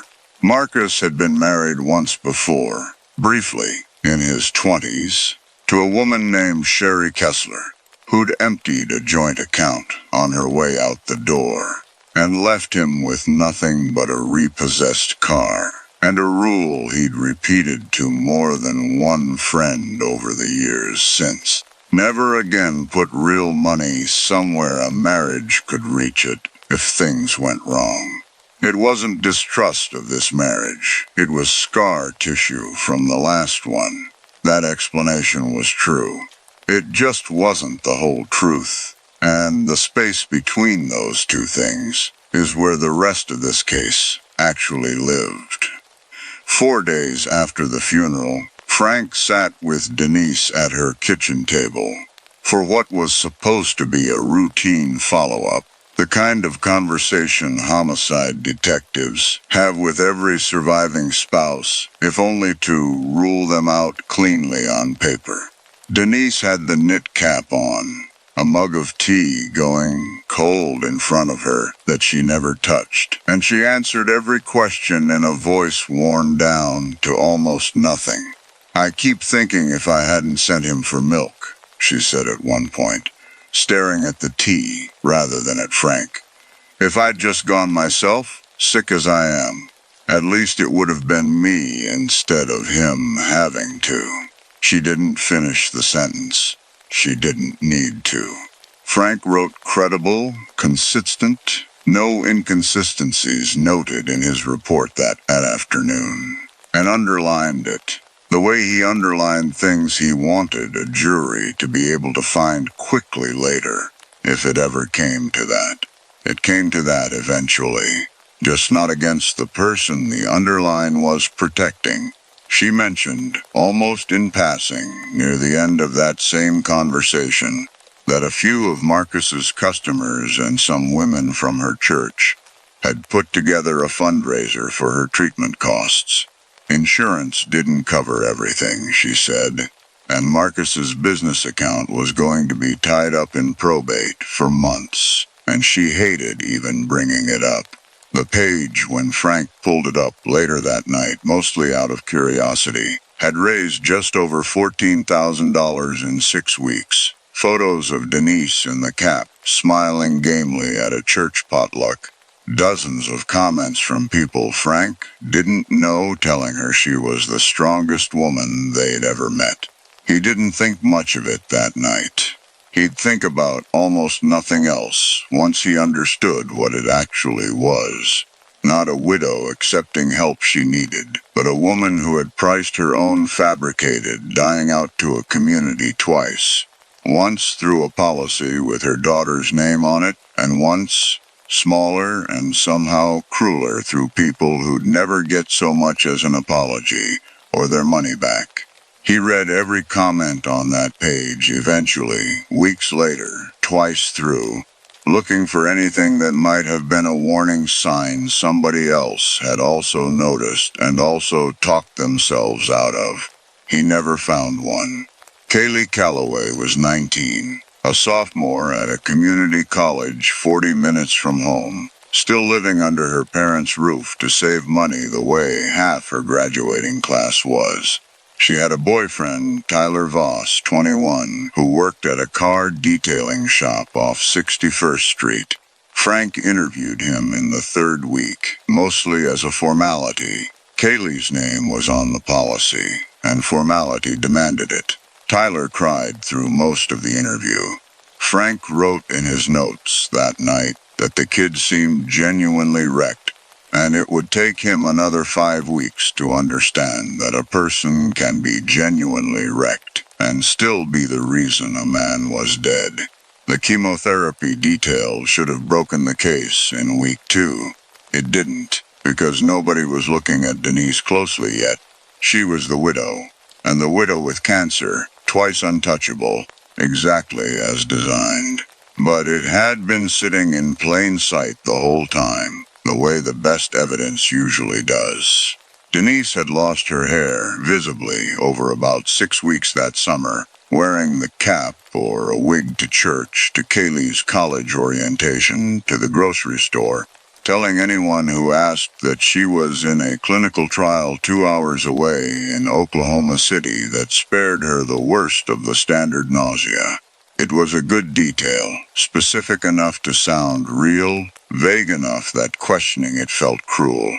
A family friend, a hospice nurse named Carol Whitfield, had sat with Denise twice that summer, unpaid, out of kindness, and had watched that hair loss happen in front of her without letting herself name what she was actually seeing. When Frank finally sat across from her in week 9, in her own living room, Carol kept turning a dish towel over in her hands the whole conversation, like she needed something to do with them. I told myself it was working better than they expected, she said. That's what you tell yourself when somebody you love is dying and something looks a little strange. You don't go looking for the worst reading of it. You go looking for the good one. She stopped, pressed the towel flat against her knee. She never lost her eyebrows. I noticed that in July, and I thought, well, thank God, small mercies. I didn't think, that's not how this works. I've sat with 11 people going through real chemo in my career, detective. 11. I know exactly how it works. I just didn't let myself know it. Not about her. Real chemotherapy-induced hair loss comes in clumps, unevenly, 1 to 3 weeks after a treatment cycle, alongside other things, mouth sores, an exhaustion that doesn't lift, a particular grayish cast to the skin. What Carol watched instead, one afternoon in August, was hair thinning slowly and evenly over 6 weeks. The pattern of a depilatory used carefully and often, not a drug attacking every fast-dividing cell in a body. Denise never lost her eyebrows. Nobody 6 weeks into that kind of chemotherapy keeps her eyebrows. Carol noticed and told herself it was a good sign. Evidence the treatment was working better than anyone expected. Because the alternative, that a woman was doing this to herself on purpose, in front of her own family, wasn't a thought a decent person reaches for first. That was the pattern of the whole case, if you wanted its honest shape. Everyone who touched Denise Calloway's life that summer looked directly at something wrong and reached, every single time, for the kindest available explanation instead. Frank did it in the driveway. Carol did it on the porch. The cancer center, 2 hours away. When Frank's team finally got a subpoena through in week 9, had no patient named Denise Calloway in its system, under that name or any prior legal name they could find. And even that took 4 more days. 2 receptionists checking 3 separate scheduling systems before anyone would say, with confidence, that a woman who'd told an entire subdivision she drove to Oklahoma City for treatment had provably never once set foot there. The records that did exist belonged to someone else. A former coworker of Denise's from a dental office she'd left 9 years earlier, a woman who really had gone through treatment for ovarian cancer 4 years back, and had, at some point, mentioned it to Denise, the way people mention things at work, and mostly forget they've said. Denise hadn't forgotten a word. She'd built her entire performance out of a story she'd absorbed secondhand, years before she needed to use it. The drug names, the specific texture of the nausea, even a scar low on her abdomen a friend once glimpsed at a pool party and assumed was a port site. The forensic accountant, who eventually cracked the financial side of the case, a soft-spoken contractor named Bill Okafor, who Prairie Mutual, the insurer holding the stalled claim, had assigned to review it once underwriting, flagged the newly formed timeline around the policy, told Frank in week 7 that he'd worked insurance fraud for 2 decades and had never once seen a policyholder's own beneficiary structure used quite this way. They met in a conference room at Prairie Mutual's Tulsa office. Printouts spread across the table in color-coded stacks. Okafor had organized himself, the kind of methodical order Frank recognized from his own case binders. Most insurance murders are built around simplicity, Okafor said, tapping one stack. Name yourself the beneficiary, kill the person, collect, hope nobody looks too hard at the timing. This is not that. This required her to convince a 19-year-old that helping arrange her own father's death was an act of protection. That's not a financial scheme, detective. That's a financial scheme wearing an emotional one as a disguise. And the disguise had to be erudite, because the money side alone was never going to survive contact with an actual investigation. It barely did anyway. He slid a final page across the table, a simple flowchart with Denise's name at the top and 3 arrows fanning out toward Kaylee, Tyler, and at the very bottom, Cody. She wasn't lying to us primarily. We're trained to catch liars. She was lying to the one person who'd have caught her in about a day if she'd told the truth instead. That distinction, a fraud built to survive love rather than scrutiny, was the piece Frank kept returning to for the rest of the case, long after the numbers themselves stopped needing any further explanation. Priya Ose physically left the room the first time the full shape of that became clear to her. Not the murder itself. The visitation was held 5 days after the shooting, at a funeral home off Memorial Drive. And Frank went, the way he sometimes did for cases still open, mostly to watch how people moved around each other. Denise received the line of mourners seated, a blanket over her knees though the room was warm. Kaylee standing just behind her chair, with a hand on her mother's shoulder the whole 2 hours. People who'd known Marcus for 20 years knelt down to take Denise's hand and tell her, through their own tears, how sorry they were that she was fighting this alone now, at the worst possible time. And Denise thanked each of them by name, softly, as though comforting them back. Frank watched her do it 40, maybe 50 times, without the performance ever once slipping into anything that looked like fatigue. He noted it in his file that night as remarkable strength under grief. He would read that same sentence back to himself in week 9 and feel something close to physically ill. Nobody in the family asked the obvious question that spring and summer. And the reason is its own small horror. Kaylee had asked once, in June, whether she could drive her mother to Oklahoma City for a session instead of Denise going alone. Denise told her no, that she didn't want Kaylee to see her like that, that some things a mother wants to spare a daughter, even at the end. It's the kind of answer that sounds, from the outside, exactly like love. Denise wasn't refusing out of protectiveness. She was refusing because there was no appointment to drive to. and a 19-year-old sitting alone in a waiting room for 2 hours while her mother supposedly received treatment inside was a loose thread she could not afford to leave hanging anywhere near the truth. The $800 moved through Tyler Voss's Cash App account on August 30th, in 2 payments 4 days apart.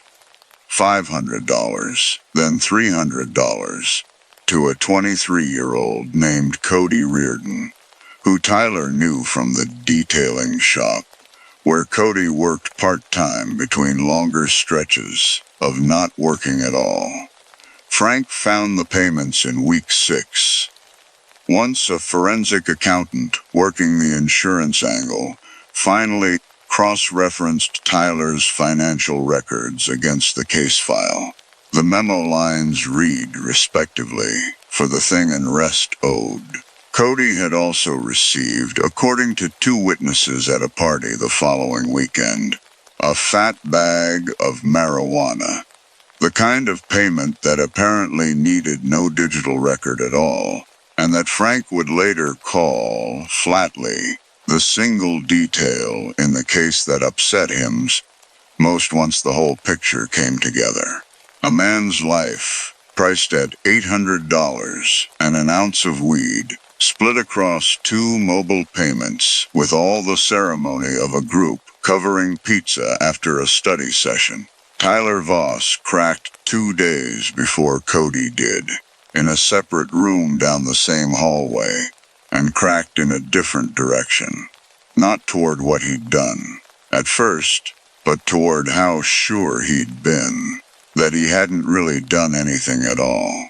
Denise said Marcus had been getting worse, he told Frank, hands wrapped around a paper cup of water he never drank. Said things Kaylee doesn't even know about. Said she was scared for both of them once she was gone, and somebody needed to make sure Kaylee was safe, and she couldn't do it herself 'cause she was too sick. And He stopped, started again. I didn't think anybody was gonna die. I swear to you, in my head this was never that.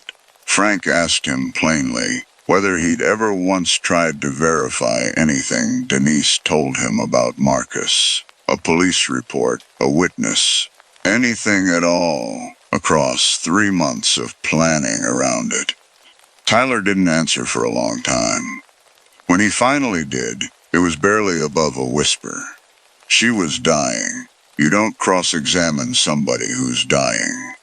Frank wrote that line down word for word, because it was, more or less, the exact sentence his own conduct on the front lawn that first night had been built out of, and hearing a 21-year-old say it back to him from the other side of a bolted table was the closest he came, in the entire investigation, to genuinely losing his composure in front of a suspect.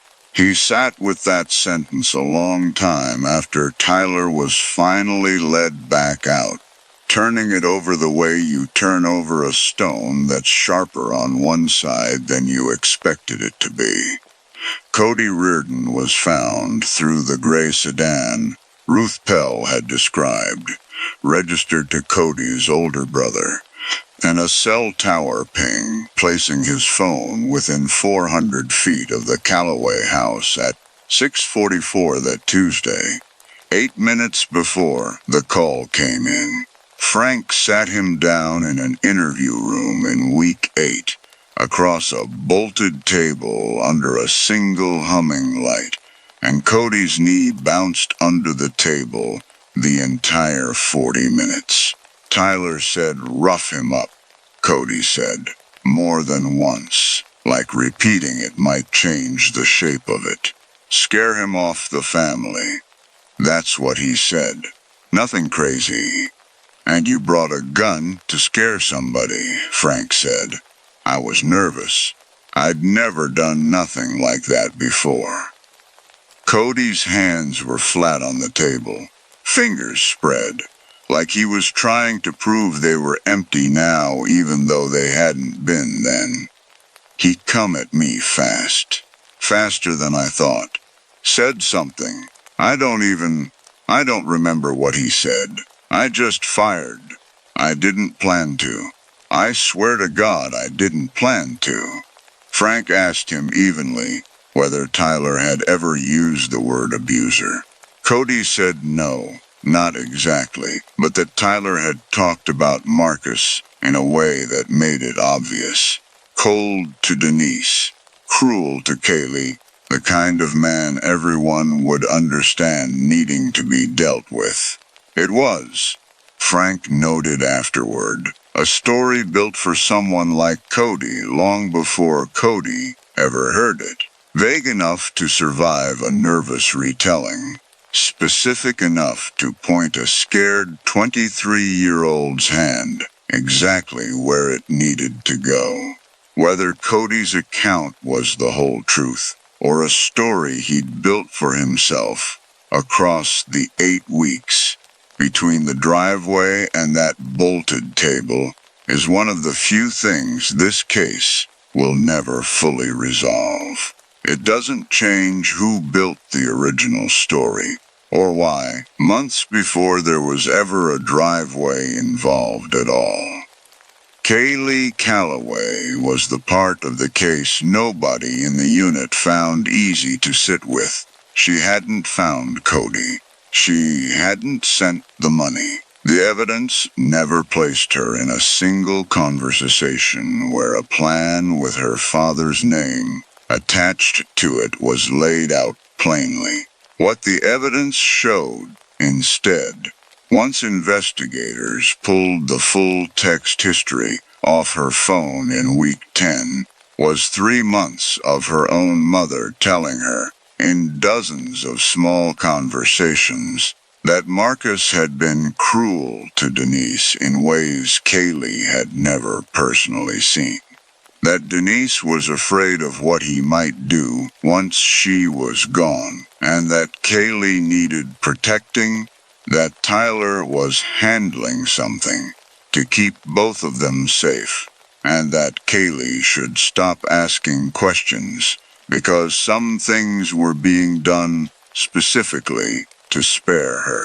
Kaylee's last text to Tyler, sent at 2:51 that Tuesday afternoon, 4 hours before the driveway, read, "Is it happening today? I don't want to know. Just tell me after." She was 19. Her mother had spent 4 months building a fake terminal diagnosis, specifically to move her daughter and her daughter's boyfriend into position without either of them ever having to look directly at what they were doing. The district attorney's office charged her eventually, and the case is still working through pre-trial motions.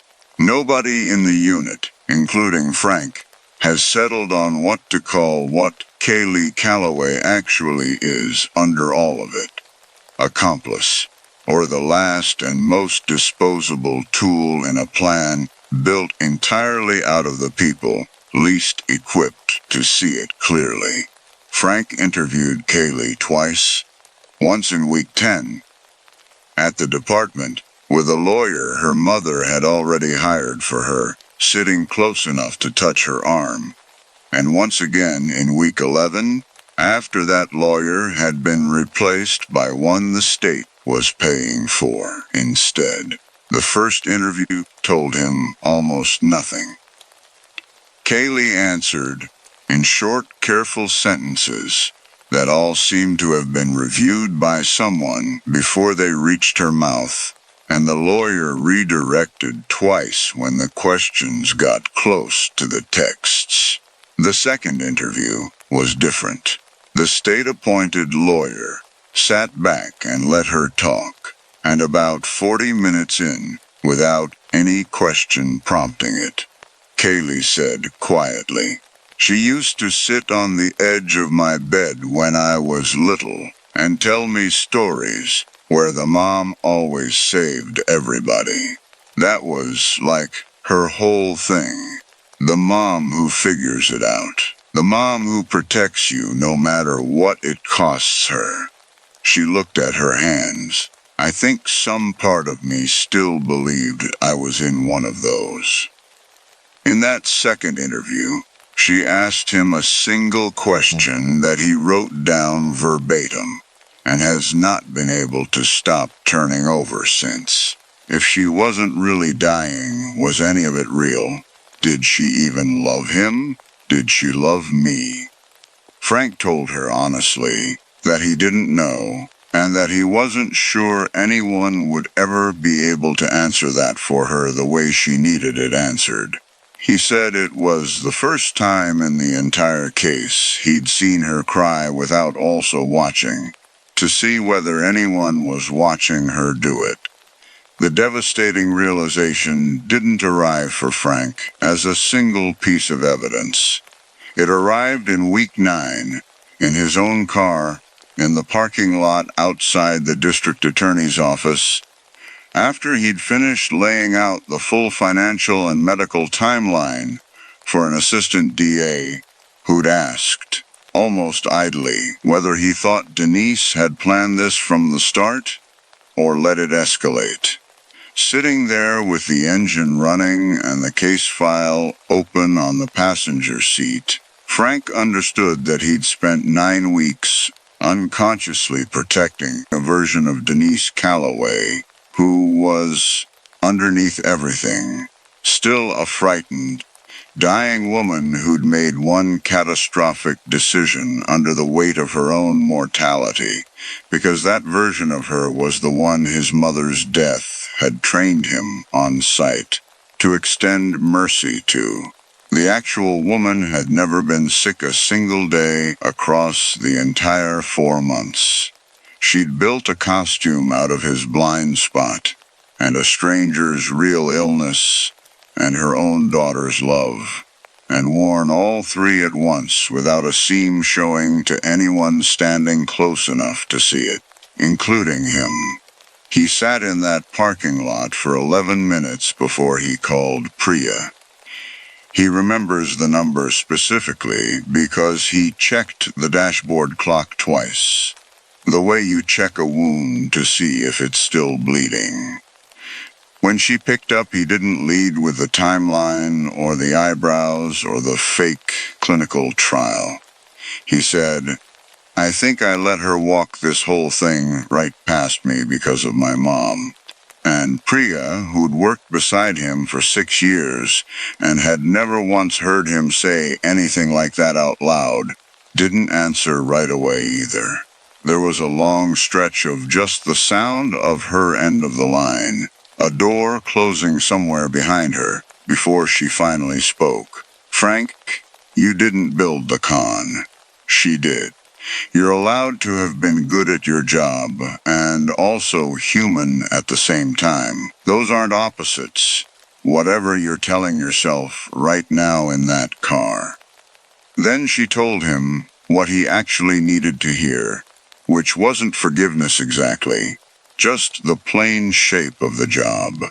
That the case wasn't built on what he'd felt in October, it was built on what the evidence said in week 9, and the evidence was enough now, and it was time to go get her. He arrested her on a Thursday, in the same driveway. She was wearing the knit cap. There was still a faint chalk outline of concrete discoloration near the storm drain, where the milk had never quite washed all the way out, and Frank noticed it while he was reading her the warrant, and he noticed himself noticing it, and filed that away too, the way he'd started filing away almost everything about himself in this case by then. 2 patrol officers stood by their cruiser at the curb, and one of them, younger, newer to the job, kept glancing at the knit cap the entire time, with an expression Frank recognized immediately, because it was the same expression he'd been wearing himself back in October. The specific automatic tenderness people extend to a woman who looks that sick, whether or not they've ever met her before. "Can we do this somewhere private?" Denise said, quiet, composed, already turning her wrists up before he'd asked her to. "For Kaylee's sake, please." It was, he told himself afterward, the first thing a suspect had ever said to him that he privately, permanently, thought of as simply evil, rather than desperate or angry or any of the ordinary words his job usually gave him for people at the worst moment of their lives. Using her daughter's name as a shield, in handcuffs, in the exact spot where her husband had actually bled out while she performed a scream that a neighbor's doorbell camera later timestamped to 11 full seconds after the second gunshot. 11 seconds isn't panic. 11 seconds is a woman finishing a text message. Frank thought, standing there with the warrant still in his hand, of every version of this woman he'd met over 11 weeks. The one crying on the grass, the one at the kitchen table with the untouched tea, the one receiving the funeral line for 2 hours without her performance ever once slipping, and understood, finally and completely, that he had never once actually met her at all. He'd met exactly what she wanted him to meet every single time, right up until this last one. She didn't cry when the cuffs went on. That was the detail Frank kept coming back to more than almost any other. Once it was done, not because it proved anything a jury would ever care about, but because 4 months of a whole subdivision watching her cry on command had left him half expecting it even then, and its sudden absence felt, for one strange second in an October driveway, like the truest thing she'd shown anyone since June. The fallout moved through Willow Creek Ranch fast, the way it does in a subdivision small enough that everyone had touched the fundraiser or the visitation, or both. The church took the GoFundMe page down within a day of the arrest hitting the local news, though the $14,000 was long since spent by then, and nobody Frank spoke with ever expected to see $1 of it again either. Ruth Pell, the neighbor who'd first described the gray sedan, told a local reporter she'd brought Denise a casserole twice that summer, and had sat with her on the porch swing more than once, listening to her talk about being scared of dying before she got to see Kaylee graduate. "I keep asking myself what part of any of that was even her," Ruth said in a clip that ran on the local news for exactly one evening before the story moved on to something else entirely. Frank watched it once, at home, and didn't watch it again. The insurance company never paid the claim. Kaylee's status as both beneficiary and co-defendant froze the policy the moment charges were filed, and it will likely stay frozen for years. Through appeals and civil litigation, neither side can currently afford to finish. Nobody got the $1.2 million in any version of this where the plan survived contact with an actual investigation, which is either the smallest mercy in the whole case or its bleakest joke, depending on which detective in the unit you ask on which day. What Frank carries now isn't the driveway, or the milk, or the 11 seconds, though all three still surface without warning some nights. It's that his mother's actual cancer, the real one, the one that took 11 months, and every piece of dignity she had left by the end of it, became, without his permission, a tool someone else used against him from 6 feet away on a stranger's front lawn. He still works homicide. He still closes cases faster than anyone in the unit. But it took him a long time afterward to sit across from a genuinely sick person again, without some small, ugly part of his mind running a check he was ashamed of, and couldn't entirely turn off. He's working on that. He isn't finished. He drove past the house on Willow Creek Ranch once, a few months after the arrest, for no reason he could fully explain to himself, and slowed at the curb the way you'd slow for a school zone out of pure habit, rather than any actual need. The new owners had put in a paver walkway, where the driveway used to just be plain concrete, and Frank sat there a moment with the engine idling, looking at a stretch of pavers laid directly over the spot where the milk had run toward the drain, and thought about how quickly a place can be made to look like nothing happened there at all, if somebody wants it badly enough. He didn't get out. He put the car back in drive and went home, and he didn't tell Priya about it, and this is, as far as he's aware, the first time anyone outside his own head has heard that he did it. Kaylee's trial date, last he checked, had been pushed twice. He still thinks about the question she asked him in that second interview more than he thinks about almost anything from the case files themselves. Whether any of it was real, whether her mother loved her father, whether her mother loved her. He told her the truth that day, that he didn't know, and it's still the truth now. He has come to believe, in the time since, that not knowing is itself the answer neither of them will ever get to stop living inside.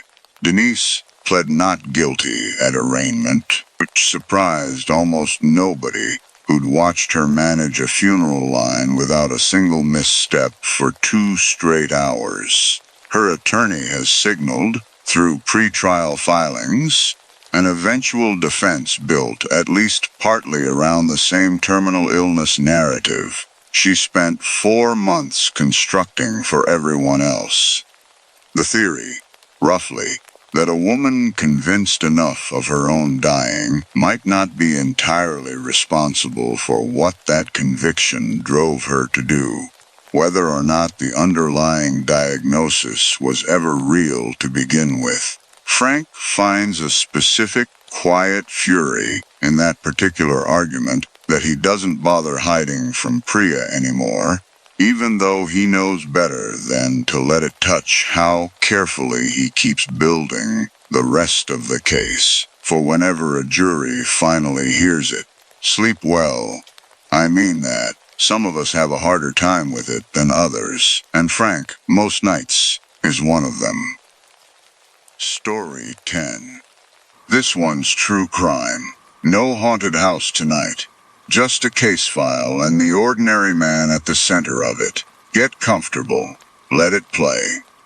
The gas station camera caught her at 11:47 p.m., paying for a bag of pretzels and a bottle of water with exact change she counted out of a coin purse shaped like a strawberry, and then it caught nothing else that mattered, because the only other camera pointed at the pumps had been broken for 6 weeks, and nobody had filed the work order twice. Her name was Marissa Cole. She was 22. Driving from Tulsa to her sister's wedding in Asheville, alone, because her boyfriend had a shift at the hospital he couldn't trade, and she hadn't wanted to wait 3 more days to leave. The car was a gray 2014 Corolla with a Route 66 sticker peeling at one corner of the back windshield, and a phone charger that only worked if the cord was angled a certain way against the console, a fact her sister would later mention to police, unprompted, as though it mattered, because at that point, everything felt like it might. She left the gas station at 11:52 p.m. She never checked into the motel 40 minutes up the interstate, where she had a reservation under her own name, prepaid, with a note in the online booking asking for a room away from the ice machine, because she was a light sleeper. Her phone pinged a cell tower 9 miles past that motel at 12:31 a.m. It did not ping again. Her sister called the sheriff's department in the county, where the gas station sat at 9:14 the next morning, an hour after Marissa had been due at the rehearsal brunch. By the time anyone with a badge looked at the security footage, it was 2 days old, grainy, and already halfway convinced of its own conclusion, because the deputy who reviewed it had pulled 3 other cases that year, involving young women who left home for reasons that turned out to be entirely their own. A bad breakup, a private flight to a boyfriend 3 states away, a mental health crisis a family hadn't wanted to name out loud. He wrote voluntary, possibly cold feet, about wetting in his notes, and moved to the next file on his desk, which was a stolen riding mower. That was the first false explanation. It held for 11 days.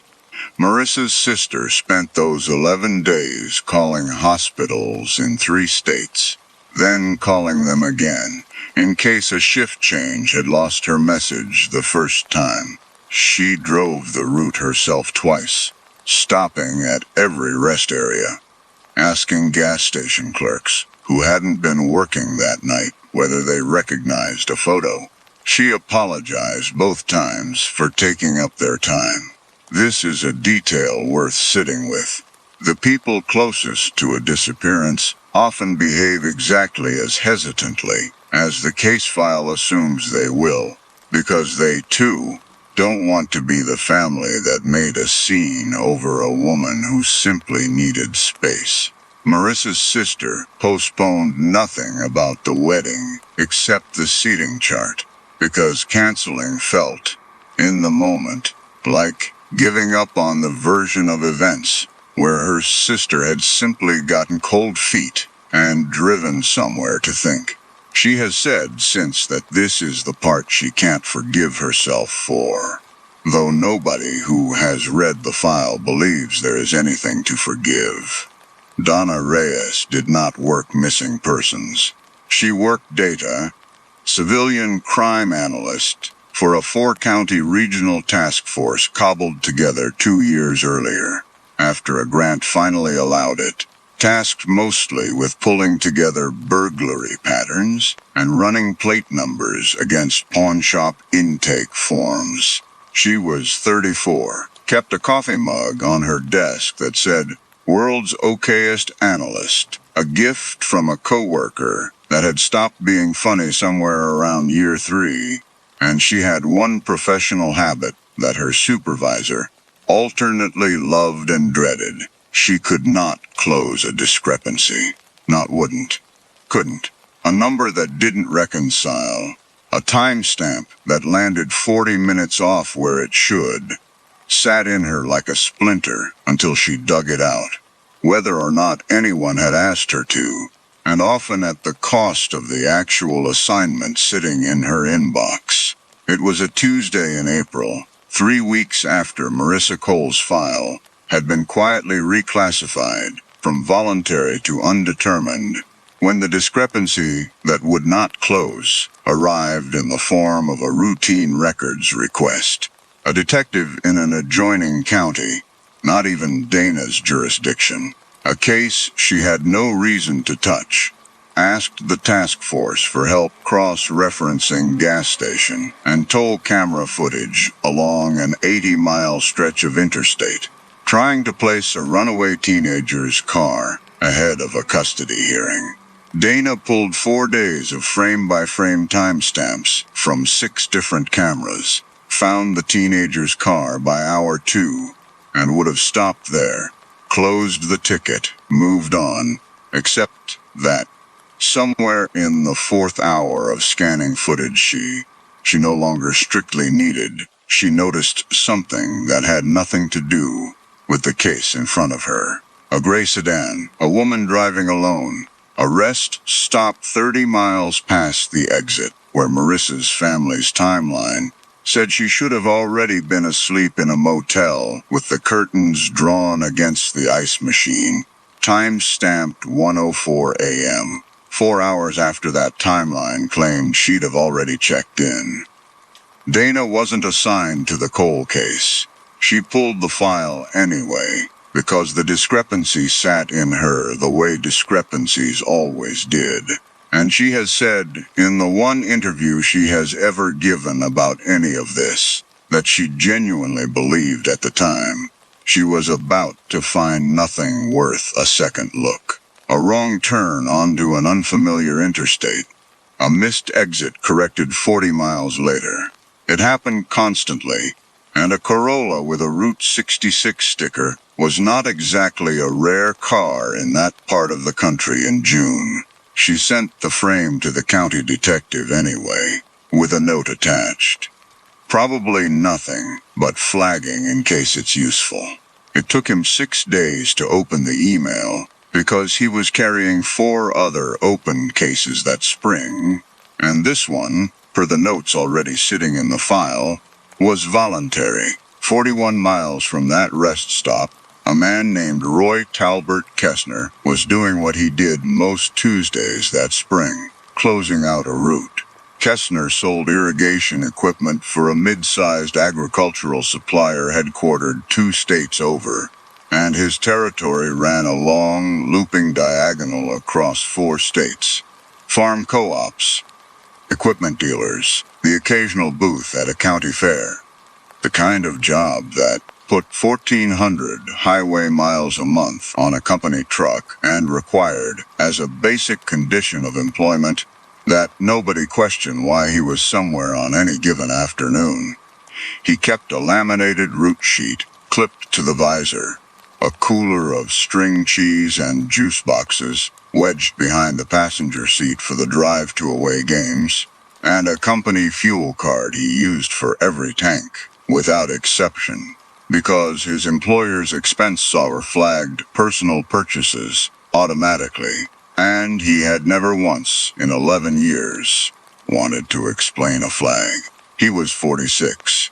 He coached his daughter's softball team on the weekends he was home, which was most of them.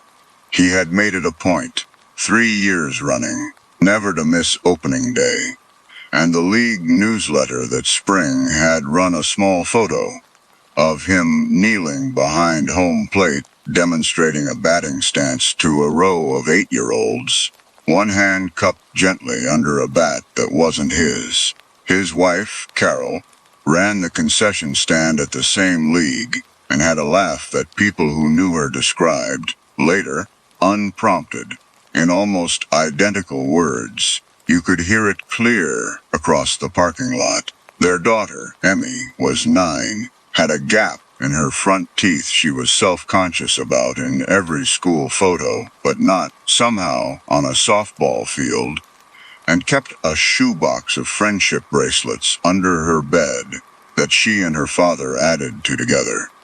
A new bead, or a cheap charm every time the route took him somewhere, with a gas station gift rack, which was most places. On the same Tuesday, the county detective was ignoring an email from Dana Reyes. Kessner spent his lunch break in the truck's cab eating a sandwich Carol had packed, calling Emmy's teacher back about a parent-teacher conference he wanted to make sure landed on a Thursday, one of the 2 weekdays he could reliably guarantee he'd be home. He left a voicemail that was, per the teacher's own account months later, warm and specific. He asked how Emmy was doing in reading group, mentioned she'd been anxious about a spelling test, thanked the teacher for her patience. The teacher kept that voicemail on her phone for over a year without meaning to, unable to decide whether deleting it or keeping it felt worse. None of this was theater. That is, the detail investigators would struggle with longest, months later, sitting across kitchen tables from people who had known him 20 years. It was not a performance he dropped when a door closed behind him. He was, by every account anyone could offer, actually a good coach. He remembered kids' names 3 seasons running. He carried an extra water bottle for the ones whose parents forgot. The horror was never that the ordinary life was fake. The horror was that it was real, and it ran in parallel to the other thing, on its own schedule, the way two lanes of the same highway run beside each other for hundreds of miles, without ever once touching. He had picked Marissa Cole the way he picked all of them, which was to say he had not picked her at all. She was a woman alone at a gas station 40 minutes past dark, on a stretch of interstate he happened to be driving that night, for reasons that had nothing to do with her. A client dinner that ran long, a motel up the road with truck parking he liked to use when he didn't feel like pushing all the way home. She did not know him. There is no evidence she registered him at all before it was too late for that to matter. He did not stalk her, did not select her for anything about her face or her voice or the sticker on her car, did not carry any grievance toward her specifically, because there was nothing about her specifically to carry a grievance toward. She was there, and he was there, and the geometry of that coincidence would become the entire explanation anyone ever offered her family for what happened to her. A harder thing to live inside than almost any other version of the same loss. The county detective finally opened Dana's flagged frame on a Monday, 11 days after Marissa's sister first called.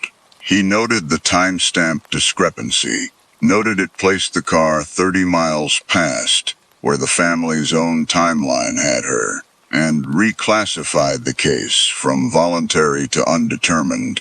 Follow-up required, a small bureaucratic shift that would have meant almost nothing if Dana hadn't, on her own initiative and without being asked, kept quietly pulling camera footage along that same corridor over the 2 weeks that followed, working it in the gaps between her actual assignments, staying past 6 most nights without logging the overtime. What she found did not, at first, look like a pattern, and that nearly stopped her before it started. It didn't resemble the tidy geographic clusters she remembered from a handful of continuing education seminars on serial offense analysis. The kind with a single town circled in red. The women, because by the 3rd week there were, cautiously, 3 others, then a 4th, did not share a physical description. 2 were in their 20s. 1 was 38. 1 was 51, and had been driving to visit a grandchild. They were not clustered in one county or even one state. The disappearances, if that was even the right word for events with no witnesses and, so far, no bodies, were separated by weeks and sometimes months, and by hundreds of miles. What they shared, when Dana finally laid the 4 time-stamped locations against a printed highway map and stayed at her desk until nearly midnight staring at it, was a strange, loose corridor. Not one road, but a network of adjoining interstates. A person could travel in a wide, looping circuit without ever needing to double back on themselves. It was the kind of route, she would later explain to a room of detectives who had no reason yet to believe her, that nobody drove for pleasure. It was the kind of route somebody drove for work. The second name on the list was Holly Vance, 38, a hospice nurse, driving home after a double shift, who had called her husband at 11:20 p.m. to say she was 10 minutes from the house, and then never arrived. Her car, not gray, not a Corolla, a blue Honda CR-V with a hospital parking sticker still on the windshield, was found abandoned on the shoulder of a state highway 2 counties over. Keys still in the ignition, driver's door unlocked, purse on the passenger seat with $340 in cash, untouched inside it. The responding deputy noted, accurately, that nothing about the scene suggested robbery, and filed it for for lack of a better working theory, as a probable medical event, a fainting spell, a wandering incident, though Holly Vance had no documented history of either. That explanation held for 6 weeks, mostly because nobody investigating her case had any reason to compare it against a runaway teenager's file 2 counties away, where a civilian analyst named Dana Reyes had by then already started keeping her own private list. Dana built that list the unglamorous way, pulling every open missing persons report within a widening radius of the original rest stop frame, regardless of how unrelated they looked on paper, and checking each one against the loose timeline she'd started keeping in a spiral notebook rather than a database, because there was no database built yet to hold what she was trying to hold. She cross-referenced weather reports, thinking at first the corridor might track storm systems that pushed more drivers off the interstate and onto service roads. It didn't. She cross-referenced holiday weekends, thinking heavier traffic might explain the timing. It didn't, not consistently. What finally worked, after nearly 2 weeks of dead ends, was mapping the disappearances not against calendar dates but against the days of the week, and noticing that 4 of them fell on a Tuesday or a Wednesday, the unglamorous middle of an ordinary work week, when almost nobody expects anything to happen to anyone. She did not have a name. She had a shape sketched in highlighter across 4 states, and a scatter of Tuesday and Wednesday dates circled twice, and the shape frightened her more than a name would have, because a shape meant a category of person rather than a single monster to point at, meant that whoever this was blended, by definition, into exactly the kind of mobile, unremarkable working life that nobody flags, because flagging it would mean quietly suspecting every traveling salesman and long-haul trucker and circuit-riding equipment rep across 4 states at once, on the strength of nothing but a pattern only one person had bothered to draw. Her supervisor, when she finally brought it to him with the map rolled under one arm, did not dismiss her. That was not the failure. The failure was smaller and stranger than that, and far more common than anyone likes to believe.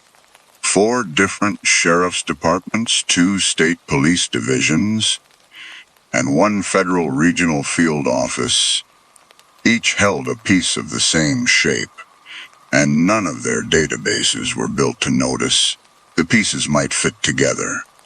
A missing persons case in 1 county did not automatically compare its details against an unrelated missing persons case 300 miles away in a different state, because the systems that would have made that comparison possible either didn't talk to one another or required a human being to think, unprompted, to ask.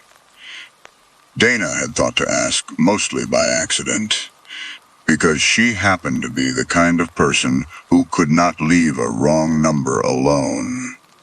Nobody else had been positioned to ask at all. The second false explanation held longer than the first. For weeks, the working theory across 3 of the 4 cases was that they were unrelated.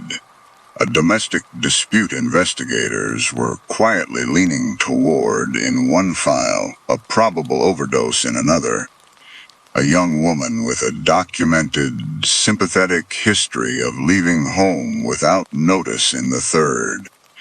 Each explanation was reasonable on its own, built by a competent detective, working carefully with the information directly in front of them. The horror of it, when Dana finally got all 4 case files stacked on 1 borrowed conference room table, was not that anyone had been careless. It was that four reasonable people, working four reasonable explanations in four separate counties, had each been quietly, individually wrong, in the same direction, with no mechanism designed to notice that they were. The third name, folded into that 6 weeks, belonged to a 51-year-old woman named Carol Ann Whitfield, driving alone to visit a new grandchild she hadn't yet met in person, who vanished from a highway rest area with a working restroom, working lights, and, per the facility's maintenance log, a security camera that had been recording an empty parking lot on a continuous 8-hour loop due to a firmware update nobody had scheduled around. Her case was filed, initially, as a possible medical event consistent with her age, a theory her own cardiologist eventually disputed in writing, unprompted, after reading about the case in a regional paper months later, and recognizing, with some alarm, that his patient's heart had been in excellent condition. It took another 6 weeks, and a fifth woman, this one found, this one no longer a question mark, before the shape Dana had drawn in highlighter got an actual task force built around it, rather than just her own increasingly late nights and a supervisor who had started, quietly, covering for the hours she wasn't logging.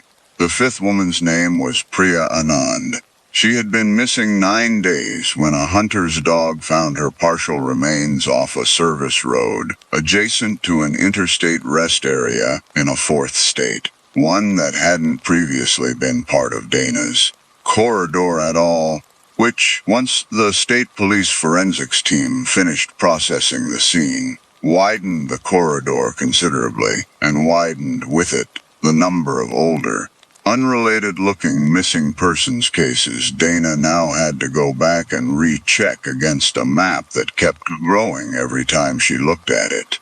The recovery site gave investigators their first physical evidence, and it mattered more than anyone realized for the first several days. A length of nylon tie-down strap, industrial grade, the kind sold in bulk to agricultural and heavy equipment suppliers, rather than to individual consumers, off a hardware store shelf, carrying a manufacturer stamp that narrowed the possible purchase points to a specific regional distributor list, 41 companies. Once the manufacturer's sales division finally responded to a subpoena, 3 weeks later than anyone wanted. The medical examiner's report on Priya Anand ran to 11 pages, and told investigators almost nothing about who had done this, and a great deal about how findings that were, per department policy, and per simple decency toward her family, never released beyond the task force itself. What went into the public record was narrower and plainer: cause of death, manner of death, a request for anyone with information about her final movements to come forward. The task force had learned by then that clinical restraint in what they released did more to protect the investigation than any amount of detail would have, since detail simply gave a public already anxious about a corridor of missing women something to speculate about, instead of something to actually look for.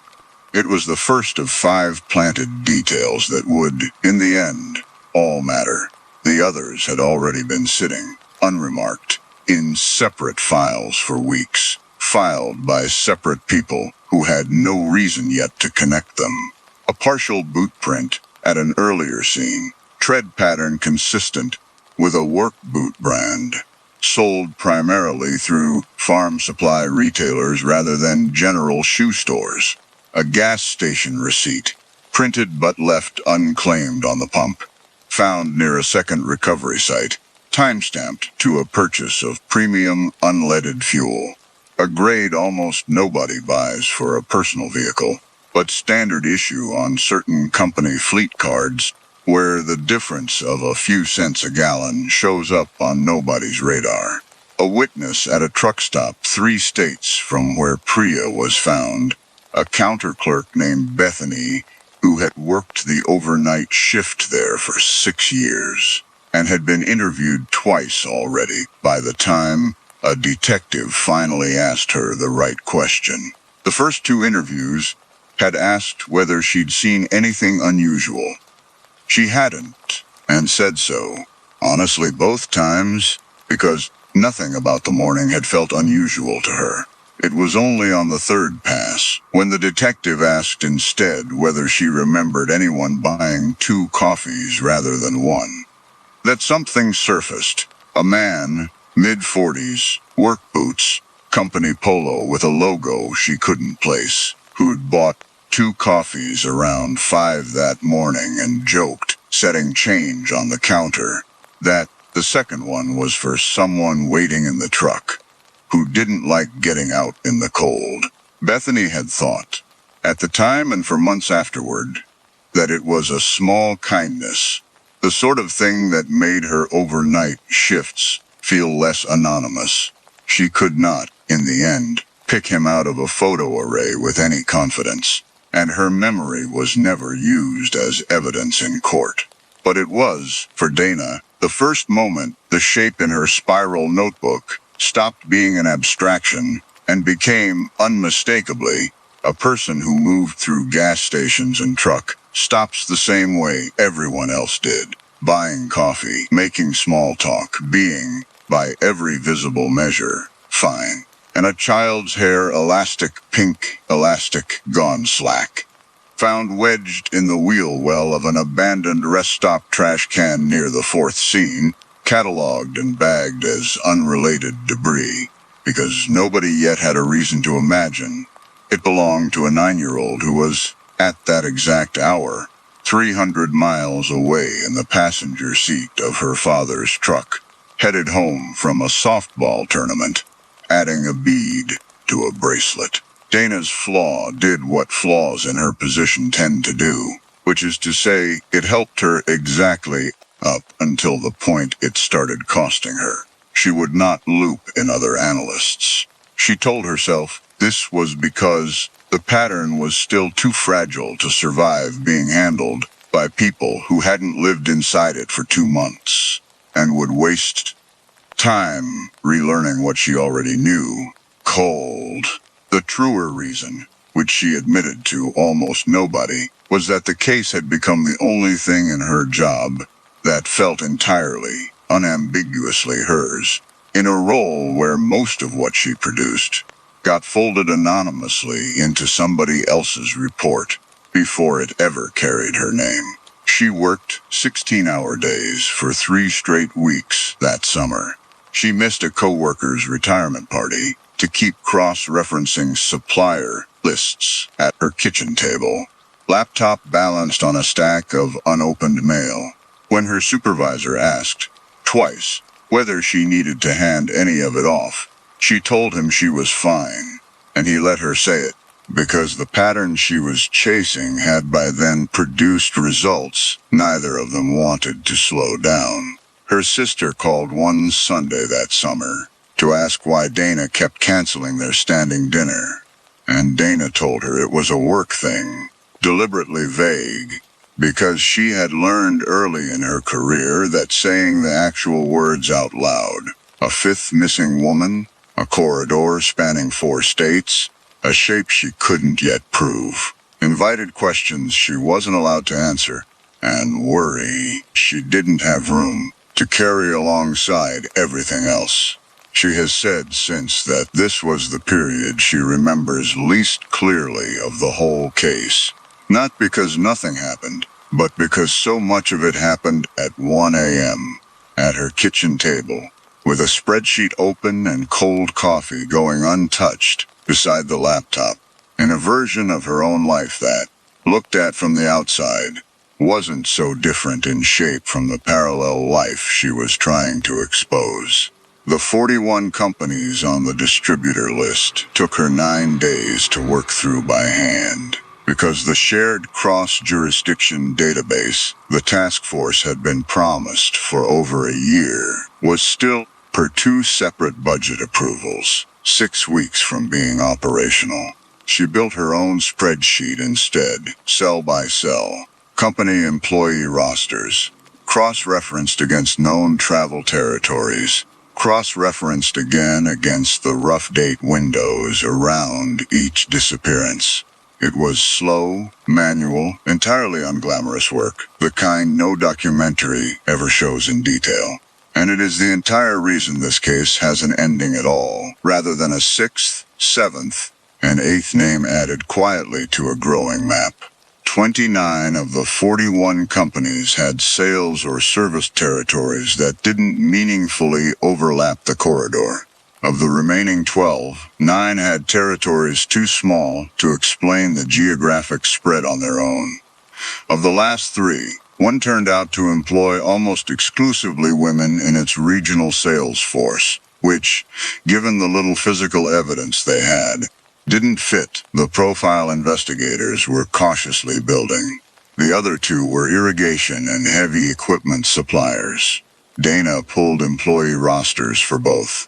Between them, across 4 states, there were 61 traveling sales and service representatives whose territories plausibly touched some part of the corridor she'd mapped.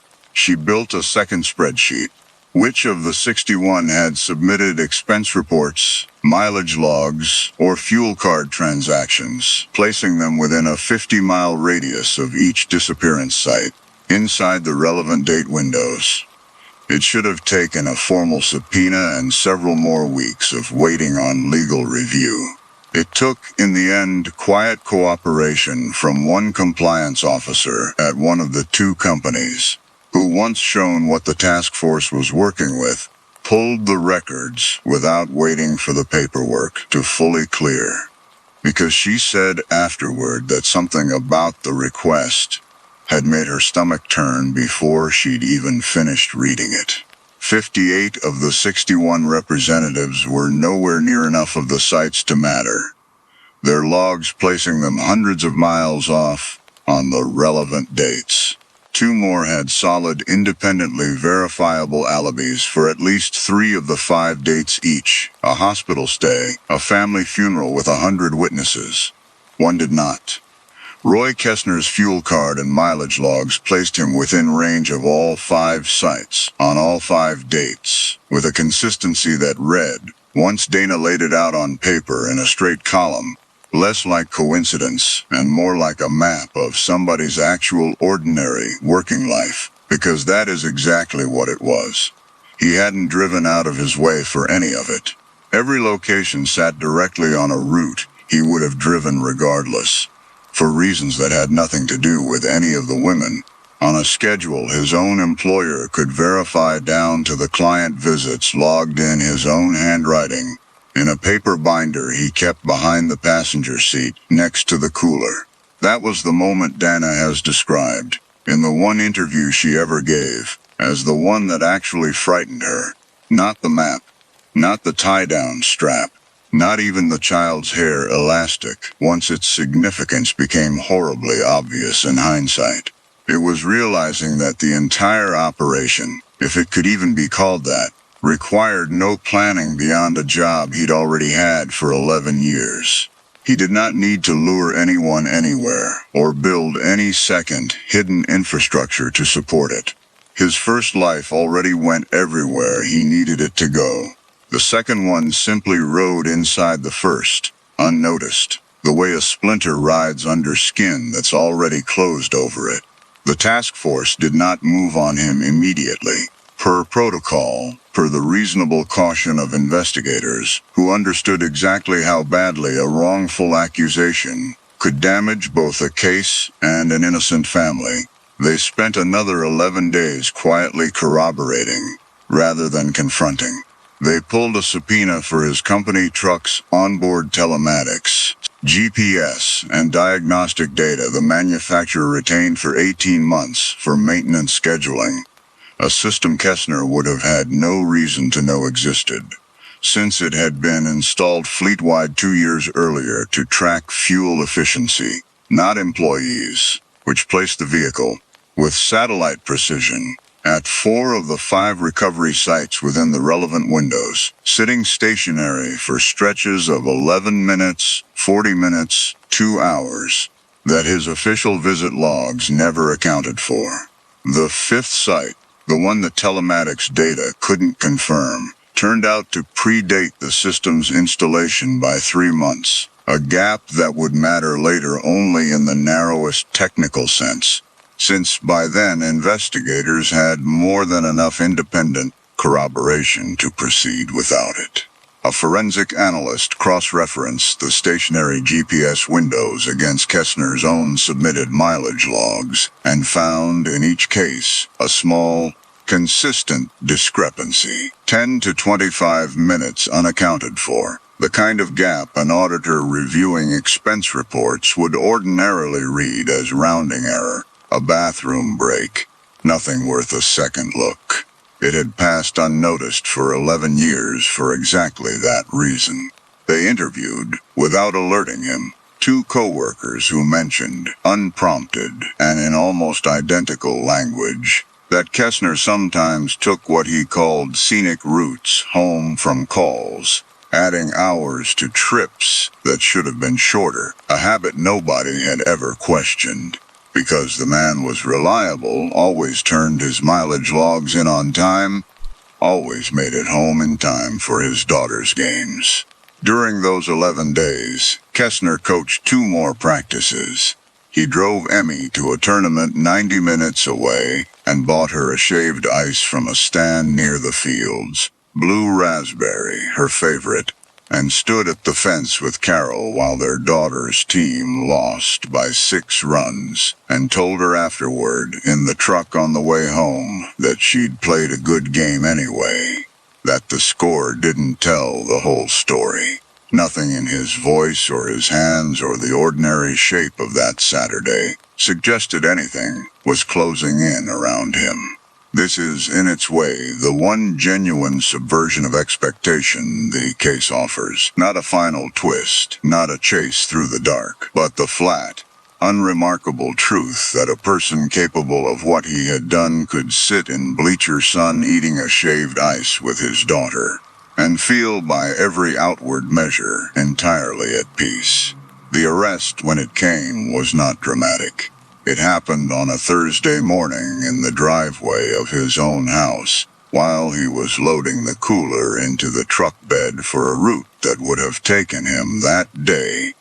Within 19 miles of the drainage culvert where Marissa Cole's body was eventually recovered, 4 months after she disappeared, a site investigators had already searched twice before Dana's corridor told them exactly where to look a 3rd time.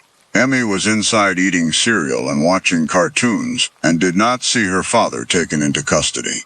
Carol came out onto the porch mid-sentence, still holding a dish towel from the sink, and the detective who was there that morning said afterward that the most unsettling part of the entire arrest was not anything Kessner said or did. He said almost nothing, offered no confession on the spot, no monologue, nothing that gave anyone present the satisfaction of an explanation. It was the sound of Carol's voice, asking, in complete and bewildered sincerity, whether there had been some kind of mistake with the truck's registration. There had not been a mistake. There had also, in the end, never been a reason offered that made any real sense of it. Not one investigators could ever fully reconstruct. Not one Kessner volunteered even across 2 years of pretrial proceedings and a plea agreement that ultimately spared the families a trial. Whatever calculus decided which women lived and which did not seemed, by every account gathered afterward, to run on nothing more structured than opportunity and a closing window of darkness on a given night.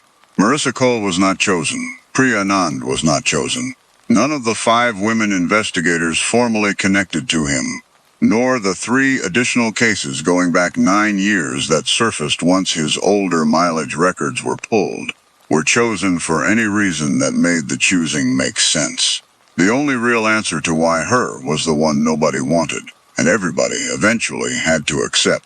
She happened to be there, and so was he, and there was nothing else underneath it worth calling a motive.